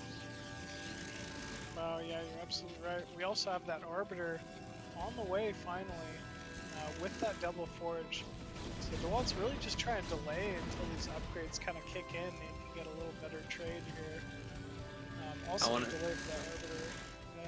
I want to see Dewalt just stand right in front of this ramp here. This is the hardest part of Scan's attack, just getting across this ramp safely. He's gonna come out now. Big arc of Dragoons here. Nice pullbacks. He's coming forward with... Oh, no, the shuttle.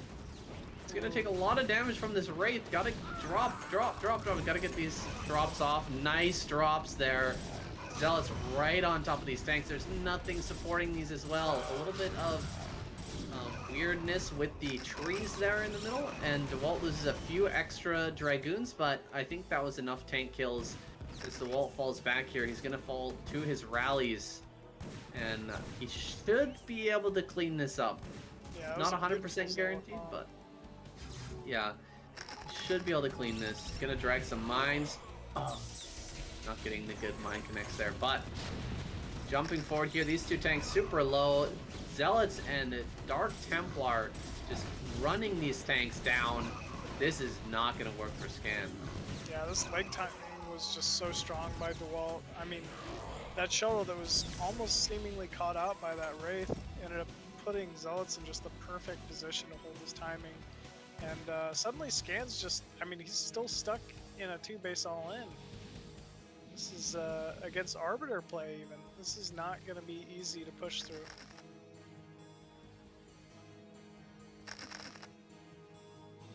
Yeah, we see Scan throwing down mines. He's doing what he can. And what he can do is try to run by around with some vultures, you know, try to get a mine or 2 to connect well. Oh, this is beautiful from Dewalt. Just forcing more scans is so annoying. 2 Zealots gonna get another scan out of Scan. And he's gonna try, I mean, once you're out of the scan energy, I mean, you've only got 2 comsats here. That can be a real issue with this Arbiter out. We at least, I mean, we do have some turrets. Tanks coming forward again. Pretty good splash on those Dragoons. This is going to be a tough fight. So many tanks are stacked up there. A stasis would be brutal on all of those tanks. Look at that. 4 tanks, easy stasis there. If he throws it down. Now Scan going to spread out a little bit better here. Great. But Zealot bombs again. Jumping on top of all of this. Beautiful. Epic stasis. Oh, epic stasis there. Absolutely fantastic. He's going to dive all over this. Tanks are going to go down, and he can claim control over these stasis units. He can pick off some of these turrets in the back as well. Pick off those tanks. Just going to dive right on forward. Finish off as many of these tanks as possible. More Zealots are going to come. They're just going to surround those stasis units. And those are all going to be forfeit here from Scan. Nothing he can do to save those at the moment. Just doesn't have the tank numbers to push up. Yeah, 3 more tanks going to go down for free here. Still Great no third engage. here from Scan. And that's really kind of the story of this game. I mean, this is like okay damage, but it's dwindling. He's got to have the resources to be able to stay in this game. And without a third base, you know, Dewalt's just constantly pushing ahead. Yeah, and Dewalt, I mean, he can't transfer probes just yet down to that bottom left, but it doesn't really matter. He just needs to get those defenses up there, get some more cannons, slowly add on those probes. He will get mining from there. And as long as he's keeping Scan off that third base, he's going to be fine. Though Scan is now taking 12 o'clock. This is his fallback. But will it end up working out here? Dewalt already has Arbiter. I mean, he's got to have recall here pretty soon as well. Exactly. That 12 o'clock command center is a little bare, especially against Arbiter tech. I feel like he's got to get some turrets up there. He's got to put some siege tanks in position, or, I mean, all it would take is one strong recall or a Dragoon runaround, and he could cancel that third base of Scan. Oh, he's going to catch so many probes here, though. Huge moment for Scan. A big transfer of probes coming across the map. He kills almost every probe. Great catch there by Scan. Yeah, very good tough catch. Moment. Tough moment there for Dewalt. Now, he is going to rotate around here. He doesn't know about this 12 o'clock, I think, at the moment. Needs to get a read on that pretty quickly here. Otherwise, that base will be up and saturated pretty soon. Dewalt sending one Arbiter around the left-hand side. He's probably going to send that up towards the north. If he spots that, instant recall. Actually, not enough energy just yet, but we can definitely threaten that base. I mean, even just poking in without a recall with that Arbiter, I don't think there's much of anything up there. You know, maybe a tank, maybe, you know, a turret. Actually, just a turret. This is gonna force Scan to react. He might lose some mining time here. Oh, okay. Arbiter still alive there. Was taking a bunch of shots. Oh, Yeah, this got a will even lift. force a lift. Very nice. Oh, that's rough for Scan. He sapped a little bit of resources out of that area, but I think Scan going to take this opportunity to surround these Dragoons in the top, though I don't know if the trade is efficient here for him. Just, what, 5-6 Dragoons? For all that mining time, that's pretty rough. Yeah, it definitely is. I mean, especially at such a dire point in this game. And it looks like we're going to have a recall going into the main here for Dewalt. I didn't see any science vessels. And yeah, it looks like Scan just moving all the way into the main. This will get scouted. Oh, I don't know about this. Scan's ready. This is rough. Scan is on top of this. Tons of Zealots get flooded into the main, but so many of them just getting absolutely annihilated here on the ramp. Not much damage here for Dewalt. Unfortunately, he is macroing out heavily and getting another base down the bottom left, so it's a good sort of counter measure here to slow down Scan, keep him back inside his main, but I don't know. We've seen this type of situation before, keeping Scan back, and he can, you know, macro it out here. Yeah, I feel like even though it was a bad trade for Dewalt, it was kind of okay. You know, he's really kept Scan off this third base the entire time. He is securing bottom left completely. You know, anything he can kind of do to just keep Scan from attacking into his main or his bottom left bases right now is just going to be great for him. So, and actually, we even see another Arbiter moving in to go for another recall. Okay, So, I mean, this could be huge. This could be huge. The army is so far away from the main now, and there's no turrets here. You can fly in and get the premium recall. Although, Scan is right here at the natural. Yeah, He's this like is a pushing big right in. Terran force too. I mean, Dewalt is up 80 supply, but this is still a lot of Terran. You gotta be worried about it. Right, this is a tough situation. Yeah, Scan GG's being on top of the production there.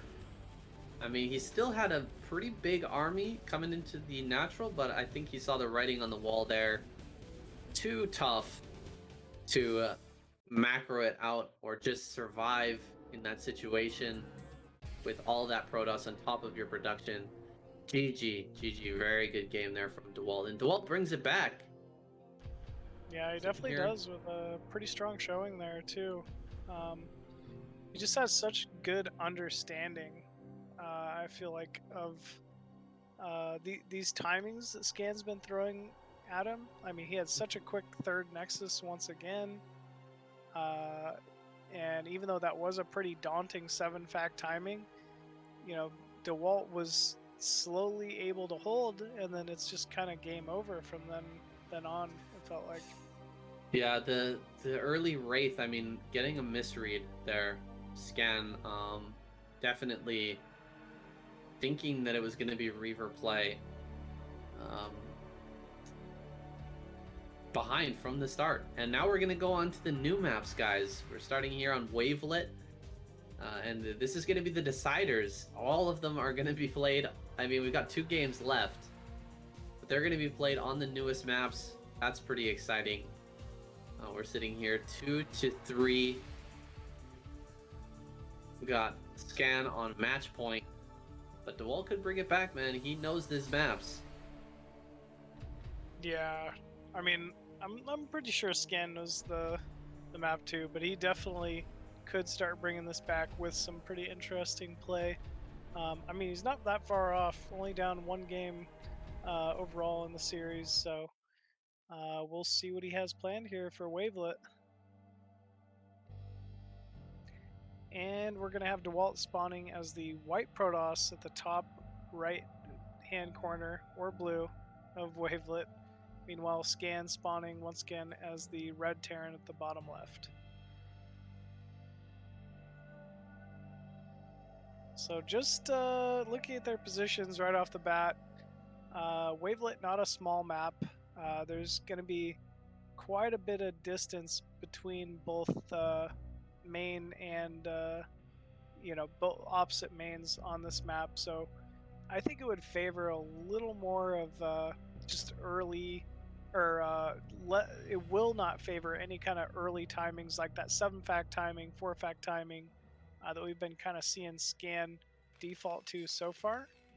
I think this should play out for a pretty convincing macro game, just based on positionings, but obviously we'll have to wait and see. I wonder if this is the map for Scan to pull out a 2-fact play. There's a lot of space around the map where you could hide a factory if you wanted to give that a try. And I know that he's played this map before, but you gotta imagine Scan mostly practicing with other Korean players, and if they're not playing on this map, he's not getting a lot of high-level practice on this map, whereas Dewalt, he might have his training partners with him, practicing all these new maps for the Think Quick series, and he's played maps, or he's played this on stream quite a few times, so yeah, I don't know. This might be the one to do a 2-fact on. Not sure. Actually, hold up. 13 CC here. Okay. 13 CC versus a 13 Nexus. Wow. Totally wrong. Sorry, guys. They are going complete macro mode here. I like the adjustment here from Scan.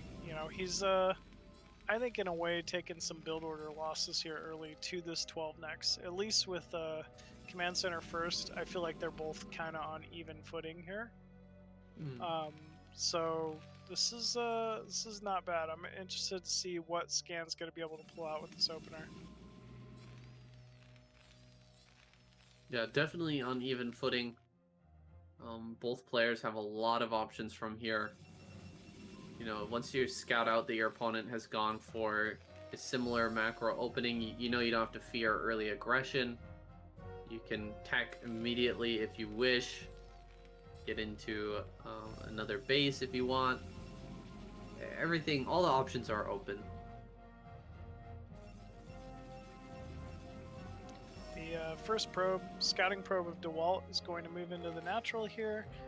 Should get a peek and be able to kind of understand what's going on here and say, hey, that's a pretty quick command center. I know exactly what you're up to here. Fortunately, I got a quick nexus of my own, and we actually see another probe moving out. Is he gonna take a third nexus before? Yeah, this makes sense. I mean, why not take another base right away? Because there's no way that the Terran player can pressure you right now, and you know that Scan is so solid in the defense. He's gonna get, all of his defenses up here. He's gonna get his siege mode. He's gonna get mines. He's gonna get turrets. And you're just going to be sitting back here with a quick nexus. Now, if Scan scouts this, that could be a little bit difficult, but he's running in the main. Okay, he doesn't turn around. He wants to scout the main, so he will lose this SCV, and I don't think he'll know about this. He's not going to get a scout on that third, and that could be a bit problematic here for Scan.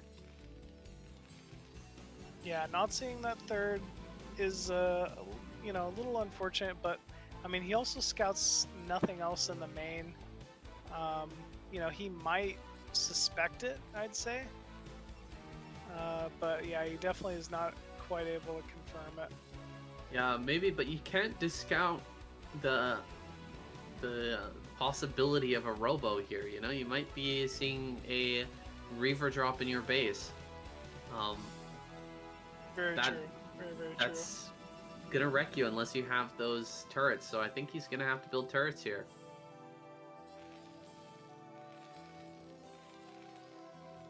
We see second factory just about to finish up here for Scan. Already second Vespian Geyser on the way as well for Scan.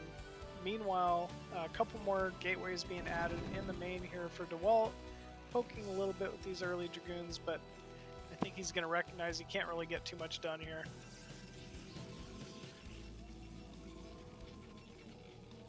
Wow, okay, so Scan just grabbing an academy here. Gonna get his add-ons very, very early. Those scans out, find out what's going on in Dewalt's base. And he has not added on the engineering base, so yeah, getting a good read. Despite not seeing that third, is kind of figuring things out here.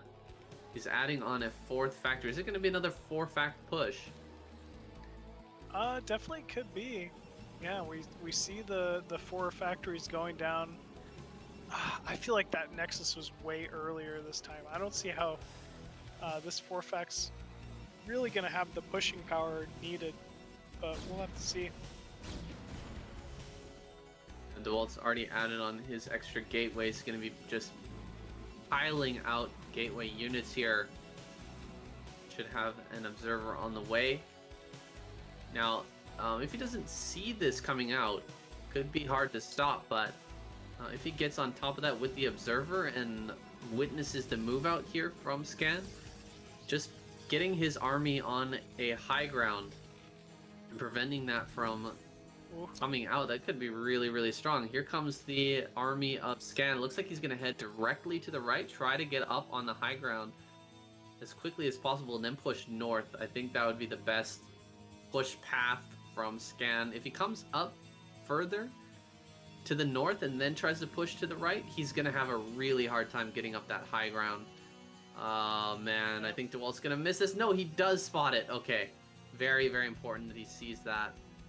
Can immediately send his Dragoons south, and look at this. Scan going for that high ground as soon as possible. Wait. He's in the low ground still. Shoot. Oh no. Scan, you gotta get up there. Go, Dewalt, get over there. Oh, he's partially on the low ground. No, he doesn't make it in time. It's like This all is of very these good here units for are gonna Scan. get on top. Yeah, Scan pushing forward. He's losing quite a few of those vultures, though. Vultures only get one single mine down, and there's already a shuttle. This is great for Dewalt. He's going to be able to land Zealots on top of this army with the number of Dragoons he still has left over. I think that Dewalt can clear this. Gonna land these Zealots. Eat this mine. Oh my god, the Zealot went down a little bit too early there. Some of the Vultures run by into the main, but I think that he can clear that with the probes. Oh man, so many kills. All the tanks live. The Dragoons got eaten alive there. Okay, some of those Vultures did get picked off. Does he have anything left inside the shuttle? I don't think so. I think a lot of these tanks are weak. He's trying to pull the mine, Oh, it's so close. Wasn't quite able to do it. A lot of these tanks are low. If he's able to get on top of them, he could possibly stall this force, but wow. Such good timing here from Scan. Ooh, nice pylon wall at that third, really delaying this push from Scan. But cannot delay for long. He's still got 3 tanks bashing away at that. Gonna send all of the Vultures up. Gotta run those probes, man. Run the probes. He's gonna pick them up in the shuttle, try to keep them alive. If he'd ran them to the left there, I think he could have made most of them escape. At least for a few moments, but pick some of them up in the shuttle there. Dire straits right now for Dewalt. He's floating quite a few minerals, having a hard time spending his money right now. He's in a really, really tough spot. Yeah, he definitely is. You really needed to hang on to that third to really stand a chance of staying in this game. Meanwhile, I mean, Scan obviously killing off that third. He can kind of feel safe to take a third of his own and feel satisfied that this push has done the damage necessary to really stay in this one. And I think it's up to Dewalt just to make sure that these tanks do not escape. He needs to kill off all of these tanks with as a few losses as possible. Getting up here, you get right on top of this army, and I think he is going to clear every single tank here. But, you know, not the greatest trade. Still losing Dragoons. He finally picks that off. He's losing some probes, though, in the natural. Yeah, good little run by there from Scan. More Vultures streaming across the map, and I'm sure we're going to see a third command center here soon from Scan. He should feel pretty confident, just kind of extend to the next portion of this game. Looks like Dewalt going to retake that third base. But it's going to be harder to hold than ever. I hope that he manages to get in position on top of a ramp here to stop Scan from just barreling over to the right side of the map. You know, this map, it really has a lot of high-low ground areas. But, you know, it doesn't help if you don't get into the high ground quick enough, you know? If you're not on time to arrive at that high ground area, then it's just not going to help you. You're not going to be able to hold those pushes, and that's what we saw there. Dewalt just seconds late. Gonna lose this observer as well. Yeah, nice little poke here with these Vultures. Just gonna open up that wall to the third, but you're absolutely right. The big advantage on this map is really being able to use these little high ground areas, and just unable to do so, so far. We do have Dewalt retaking that third. That's good. It's very good for him. Ooh, what's moving along the top? Is that a dropship? Ooh, very nice little drop here from Scan.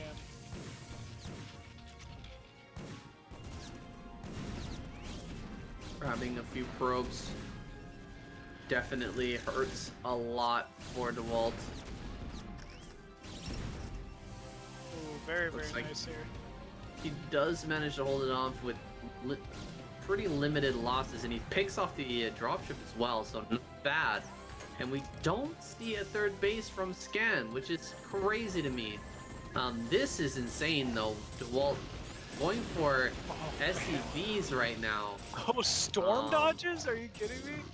Huge storm dodges. He barely gets any kills, and this is not what you need as Dewalt right now. I mean, there's no follow-up here from Scan. He is just army. He doesn't need these SCVs right now. He just needs to come across the map and just try to win. And those storms would have been crucial. I mean, if he could get those storms on some tank clusters and hold that attack could totally win this game, but now he's kind of wasted those storms onto SCVs. He's got some more coming here, but this is going to be tough. This is going to be a tough hold for Dewalt. Yeah, I mean, even storming the SCVs there would have been, you know, pretty beneficial, at least preventing any reinforcements. But as is, Scan's almost even supply, has quite a few tanks moving across the map here. This is going to be a tough one for Dewalt to hold once again. Dewalt just needs to stay on these high grounds. You can see he's... Oh, God. No. Stay back.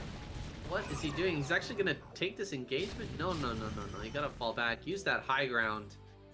Don't allow Scan to mount that easily. He's taking a third base now. But that is a very late third base for Scan, and a fourth is already on the way here for Dewalt. Yeah, it looks like Scan opting to just kind of back off and just use the vultures to harass, but as you said, Dewalt has the much quicker fourth here. This is going to be a little difficult for Scan. Already repaired that wall as Dewalt, so this should be pretty easy to hold these vultures off for now. Actually, Dewalt looking to put on some counter pressure with his shuttle. I don't know if I like this. That is so many siege tanks. That is a crazy number of tanks there. He's gonna go for the storms though. Oh my Huge storms on. gosh. Oh my God, Dewalt. Those were definitely some massive storms, but at the cost of his entire ground army. Oh no. No. GG is called. Dewalt taps out. No way. Those storms were brilliant. How did he just lost everything there? My God.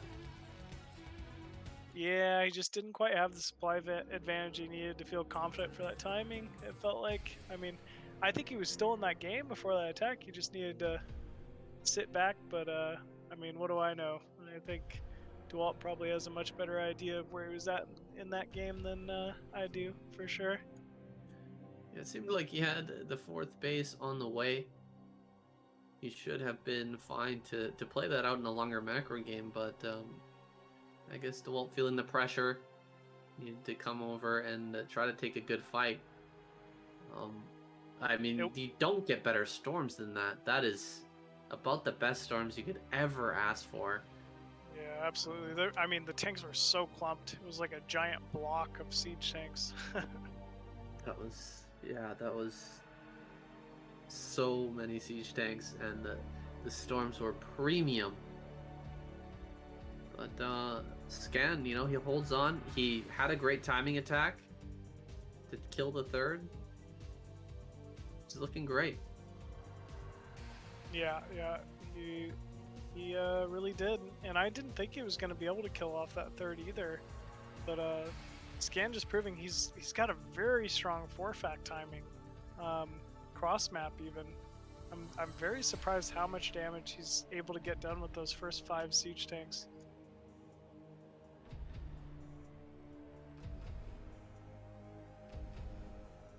We're starting off the last game here, guys. It's game number 7. Dewalt spawning here in the top right. He is the black Protoss player. And over here in the top left, we've got Scan, the red Terran once again. And we're on the new map, Sanctuary. We're looking forward to watching this.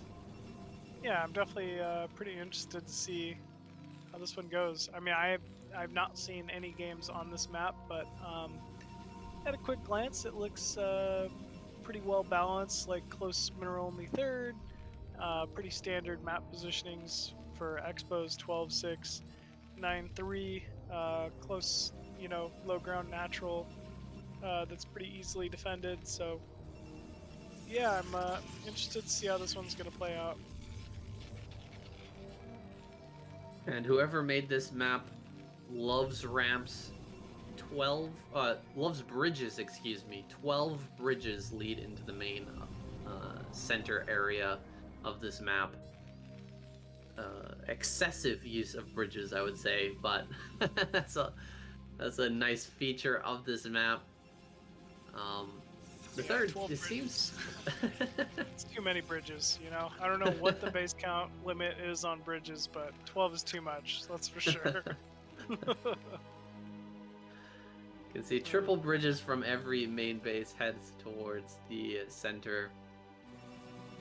And Dewalt gonna be scouting wrong direction here, but he is scouting.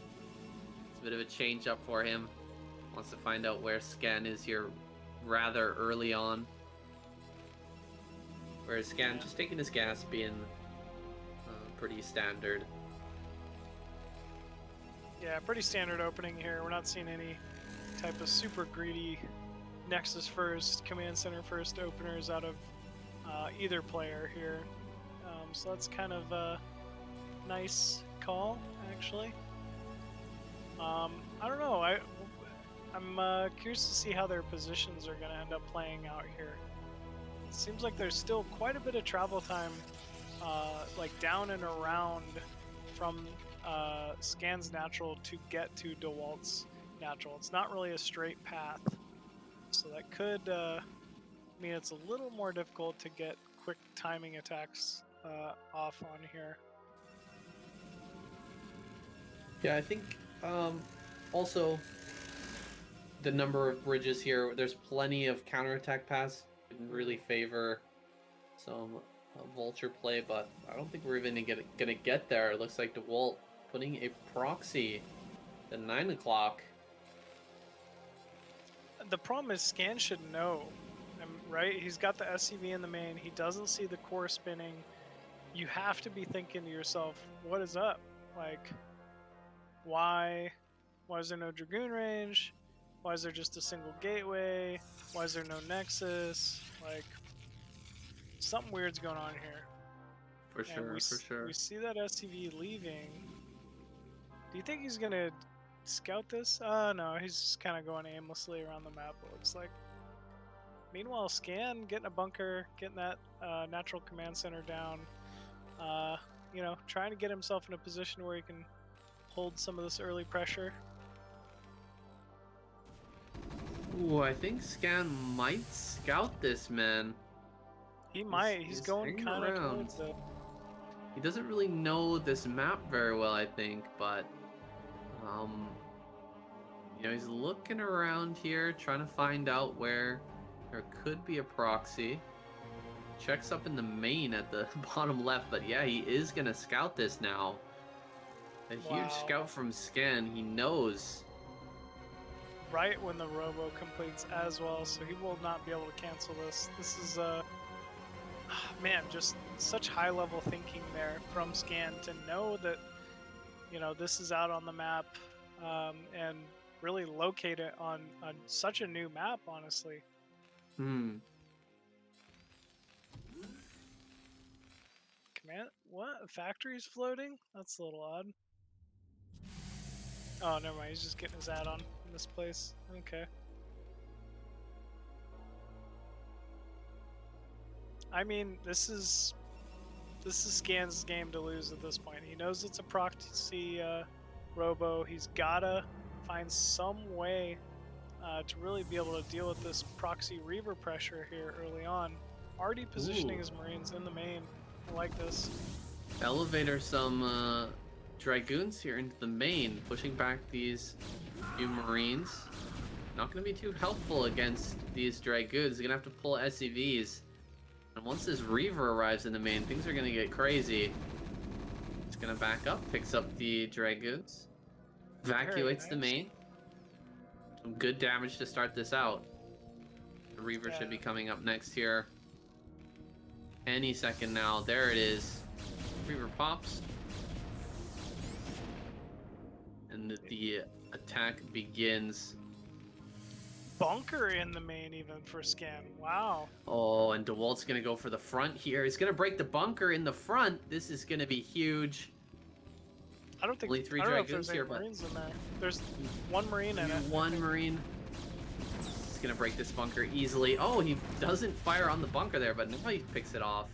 He's going to get behind the natural here, pick off this turret. And force the lift on the command center. Nice job by Dewalt, making the best of a tough situation. Forcing the lift, gonna run into the main now. Try to deal even more damage. Should be able to pick off a bunch of Marines easily here. Yeah, this Reaver, I mean, still doesn't have much to contest it. Ooh, even a Dragoon getting elevated into the main here. Nothing's shooting up. I mean, there's not enough turrets placed around the main to really defend this. He's found a hole. No turrets over in this location. Eats the tank shot with the Dragoon as well. Great trades. Oh, great trades for Dewalt so far. Getting a few more kills. Oh yeah, beautiful from Dewalt. Even more SCVs going. This is getting crazy. So much damage here. Yeah, this is about as good as he could have asked for with this Reaver. Does have 2 tanks at the ready now. I don't think he can drop this Reaver anymore and keep it alive. And it looks like Dewalt agrees, backing out, actually looking to meet up with another Reaver. Maybe there's a potential for some more pressure here. I think absolutely there is, and Scan still can't land his natural. That's crazy. I mean, he's Or got to Scan- deal with this main. This is so scary. 2 Reavers in your main, you can lose so easily. Yeah, it's Absolutely. kind of crazy here. But Dewalt making some great plays. Here we go, Scan slowly sieging down towards the natural. Ooh. Gonna fly in here with the Reavers again. Pick off a few more tanks. Oh my goodness, get the shots. So hard to fire Reavers up on the high ground. There we go, gets another good shot there. Almost gonna pick this off. Go, go, go. Nice. Caught it. Beautiful pickup there. I think there's only 1 tank left here from Scan. I mean, And he's, another Reaver. yeah, he's definitely not getting this natural anytime soon, I don't think. And DeWalt's getting his macro going as well. He's still on that. Still got that second base up. Drop these Reavers again. This command center is getting kind of low. Can he kill some more SCVs here? There's so many moving across. Oh, Dragoon that's coming in as well. such a crazy amount of SCVs that was stacked up there. He's gonna get some more shots on the tanks here. A little bit clumped up. He picks off another one. Go for the SCVs here, Scan. Oh, go for the SCVs, DeWalt. Get him, get him, get him. Oh wow, my god, what a that scarab. scarab went right through the command center. Did you see? Did my eyes deceive me? That looks very strange, but Yeah, gets a that was nice ridiculous. connection. And DeWalt is up 30 supply now, still forcing so much lost mining time. That command center's even getting low. He's constantly resetting that siege tanks count. And yeah, DeWalt's like giving himself quite an early lead here early on. He's got 2 shuttles now as well. I think it's just going to be a bulldog play from here. Load up a bunch of Reavers, get some Zealots as well, and smash that natural. There's almost nothing there. We don't have a bunker. We only have a couple of siege tanks plus a few turrets. That's it. You might even just try to break the main here. There's hardly any turrets over here. Oh, it's just a lift. Elevatoring a whole bunch of gateway units in there. He's going to have Reavers as well. Scan has reacted to this very, very quickly. Yeah, I don't like this from DeWalt. I feel like, I mean, what can you expect to get done here? That's almost too many Reavers, too much of a committal. Scan's just going to be ready for this. Yeah, he is going to be ready for this, and he might lose this. Oh, Just the Reaver, double Reaver. that's Oh painful. no. Oh no, DeWalt. Throwing away a lead here. Yeah, it was That really is- close. I mean, it only took 1 more shot on that turret, and then he would have had free reign of that main. So I get why he went for it, but that was painful here for DeWalt. All right, diving forward here on some tanks. These tanks have nothing to buffer. Few tanks are on the high ground though with the siege mode. Gonna dive forward here. Zealot bombs on the tanks, bulldogging his way through. Gonna jump on these, reset the tank count. Not bad at all as a trade for Dewalt. He's already taken his third. And he's just rushing up the ramp here, killing off some SCVs as well. This is what I expected him to do earlier, before that Reaver lost in the main there. Yeah, I agree. Just getting like zealots on siege tanks is so cost efficient. I was expecting kind of the same thing, but I mean, he's kind of making up for it now. That was a much better trade, and he's forced so much more lost mining time, killed more tanks. He's still doing great here in the final game. The slowly walking Reaver makes his way towards the natural. Probably gonna get picked off by this tank on high ground. Oh yeah, forced to run. Slowly crawl away. Run in air quotes. Run. Oh gosh. Please don't shoot us again. Run. Oh man. Good amount of Dragoons out in the center of the map here. Just kind of blocking any harass pathways that Scan might have available to him. Another shuttle diving in. I don't know, this is getting a little excessive. This is just too aggressive here from Dewalt. He's got a mass. Yeah, he's got a mass. Like, I think this map and this base just lends itself to being pretty easily defended here. But I don't know, he did get another tank there. That was very nice. I feel like Dewalt's control just stepped up this game. Like, some of that Reaver control was just incredible here early on. You know, doing a great job lowering that tank count, SCV count, good Zealot bombs. You know, minus the one turret killing the double Reaver shuttle. I think, you know, Dewalt's just had phenomenal control here to kind of gain himself this lead in Game 7. I definitely agree. I think that the decision making in those early engages with the Reaver was perfect. He moved around the base so cleanly, and right up until that one engage in the main, that everything was looking fantastic for Dewalt. He's still looking to be in a great spot. He's got another base coming up down in the bottom right. Scan just sitting here trying to get upgrades, trying to build up his tank count, but no move out in sight, and that's perfect for Dewalt. Just take more bases, get more ahead, and once this move out comes finally from Scan, I think he'll just crush it. Yeah, I think he very much could, as long as Dewalt stays patient. Don't engage into that third with a bunch of siege tanks on the high ground. You know, don't overstep into turrets with 2 or 3 shuttles. He's gonna have to show some poise. Scan's not gonna just give him this game. He's, you know, obviously such a strong Terran, but Dewalt is in a phenomenal position here. We've got storms being added on now. The final tech that is important for Protoss, and I think he's just gonna dive on this. Yeah, running forward here as soon as Scan moves out, just gonna bomb him with the Zealots here, and of course the Reavers coming forward. Breaks then. Well, I think this is gonna be GG, guys. There's nothing behind this. I think there's some siege tanks in the main, up above the high ground. Oh, wow. Storms. Huge storms there. Yeah, Massacred the SCVs. Definitely massive storms there. That was a awesome drop there from Dewalt. You love seeing that. I'm not sure why he hasn't been pulling that out more often, but it's so painful, especially when Terran's just been stuck on 2 base for so long and has so many SCVs. Like, it's just it pays for itself so well.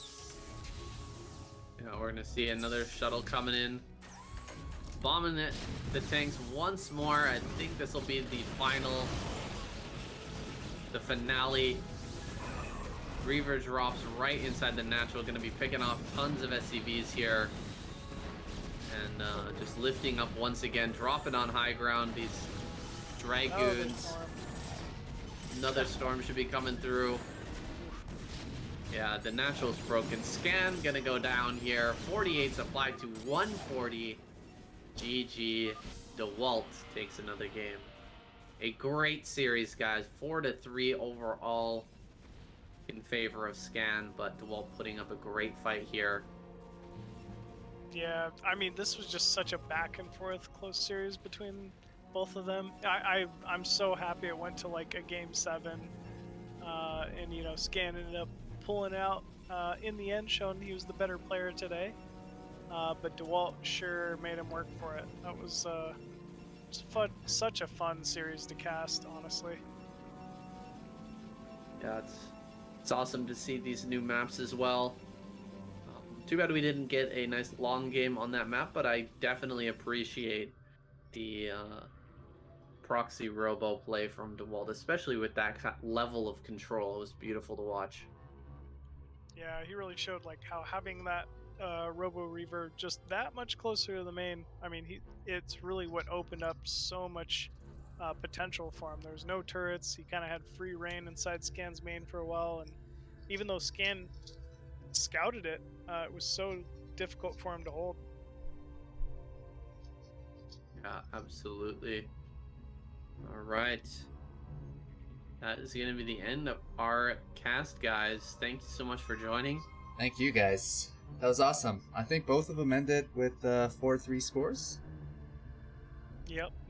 Those series. Thank you so much for sticking around, guys. I hope people enjoyed that as much as I did. Absolutely.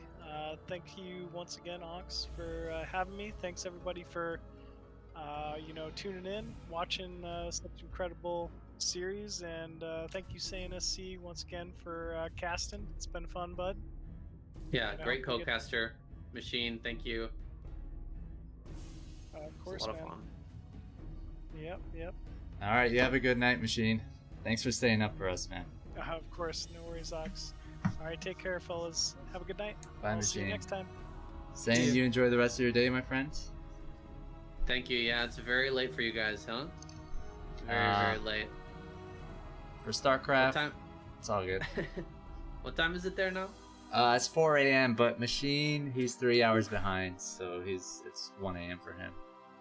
Okay, well, thank you so much for staying up, Ox. Thank you, man. And for putting on this beautiful Never tournament. thank me. I should be thanking you guys. Yeah, that was a lot of fun. I really enjoyed it. I had no idea how it was gonna go. You know, I thought Scan and Dewalt would be a closer series than Dandy and Khala, but what do I know? They both turned out to be fantastic. And some of the games were short, but some of them were like long. So it just felt like I got my fix. I don't know about anybody else, but Yeah, for sure, man. Was a ton of fun. Thanks to everybody who is watching out there. Thank you to the map makers as well for making these delicious new maps. And thanks to the players too for coming and joining in. Scan Dewalt. They played in a little bit of lag, but it was a great series For sure. regardless. And that they definitely showed their best performance, both of them. Really appreciate those guys, and yeah, that's it for me. SaiyanSC on YouTube, guys. Come check it out if you want to see some more Korean content, KCM, Ultimate Battle, all that stuff. That's it. Thanks, guys. all right, bye. Bye bye.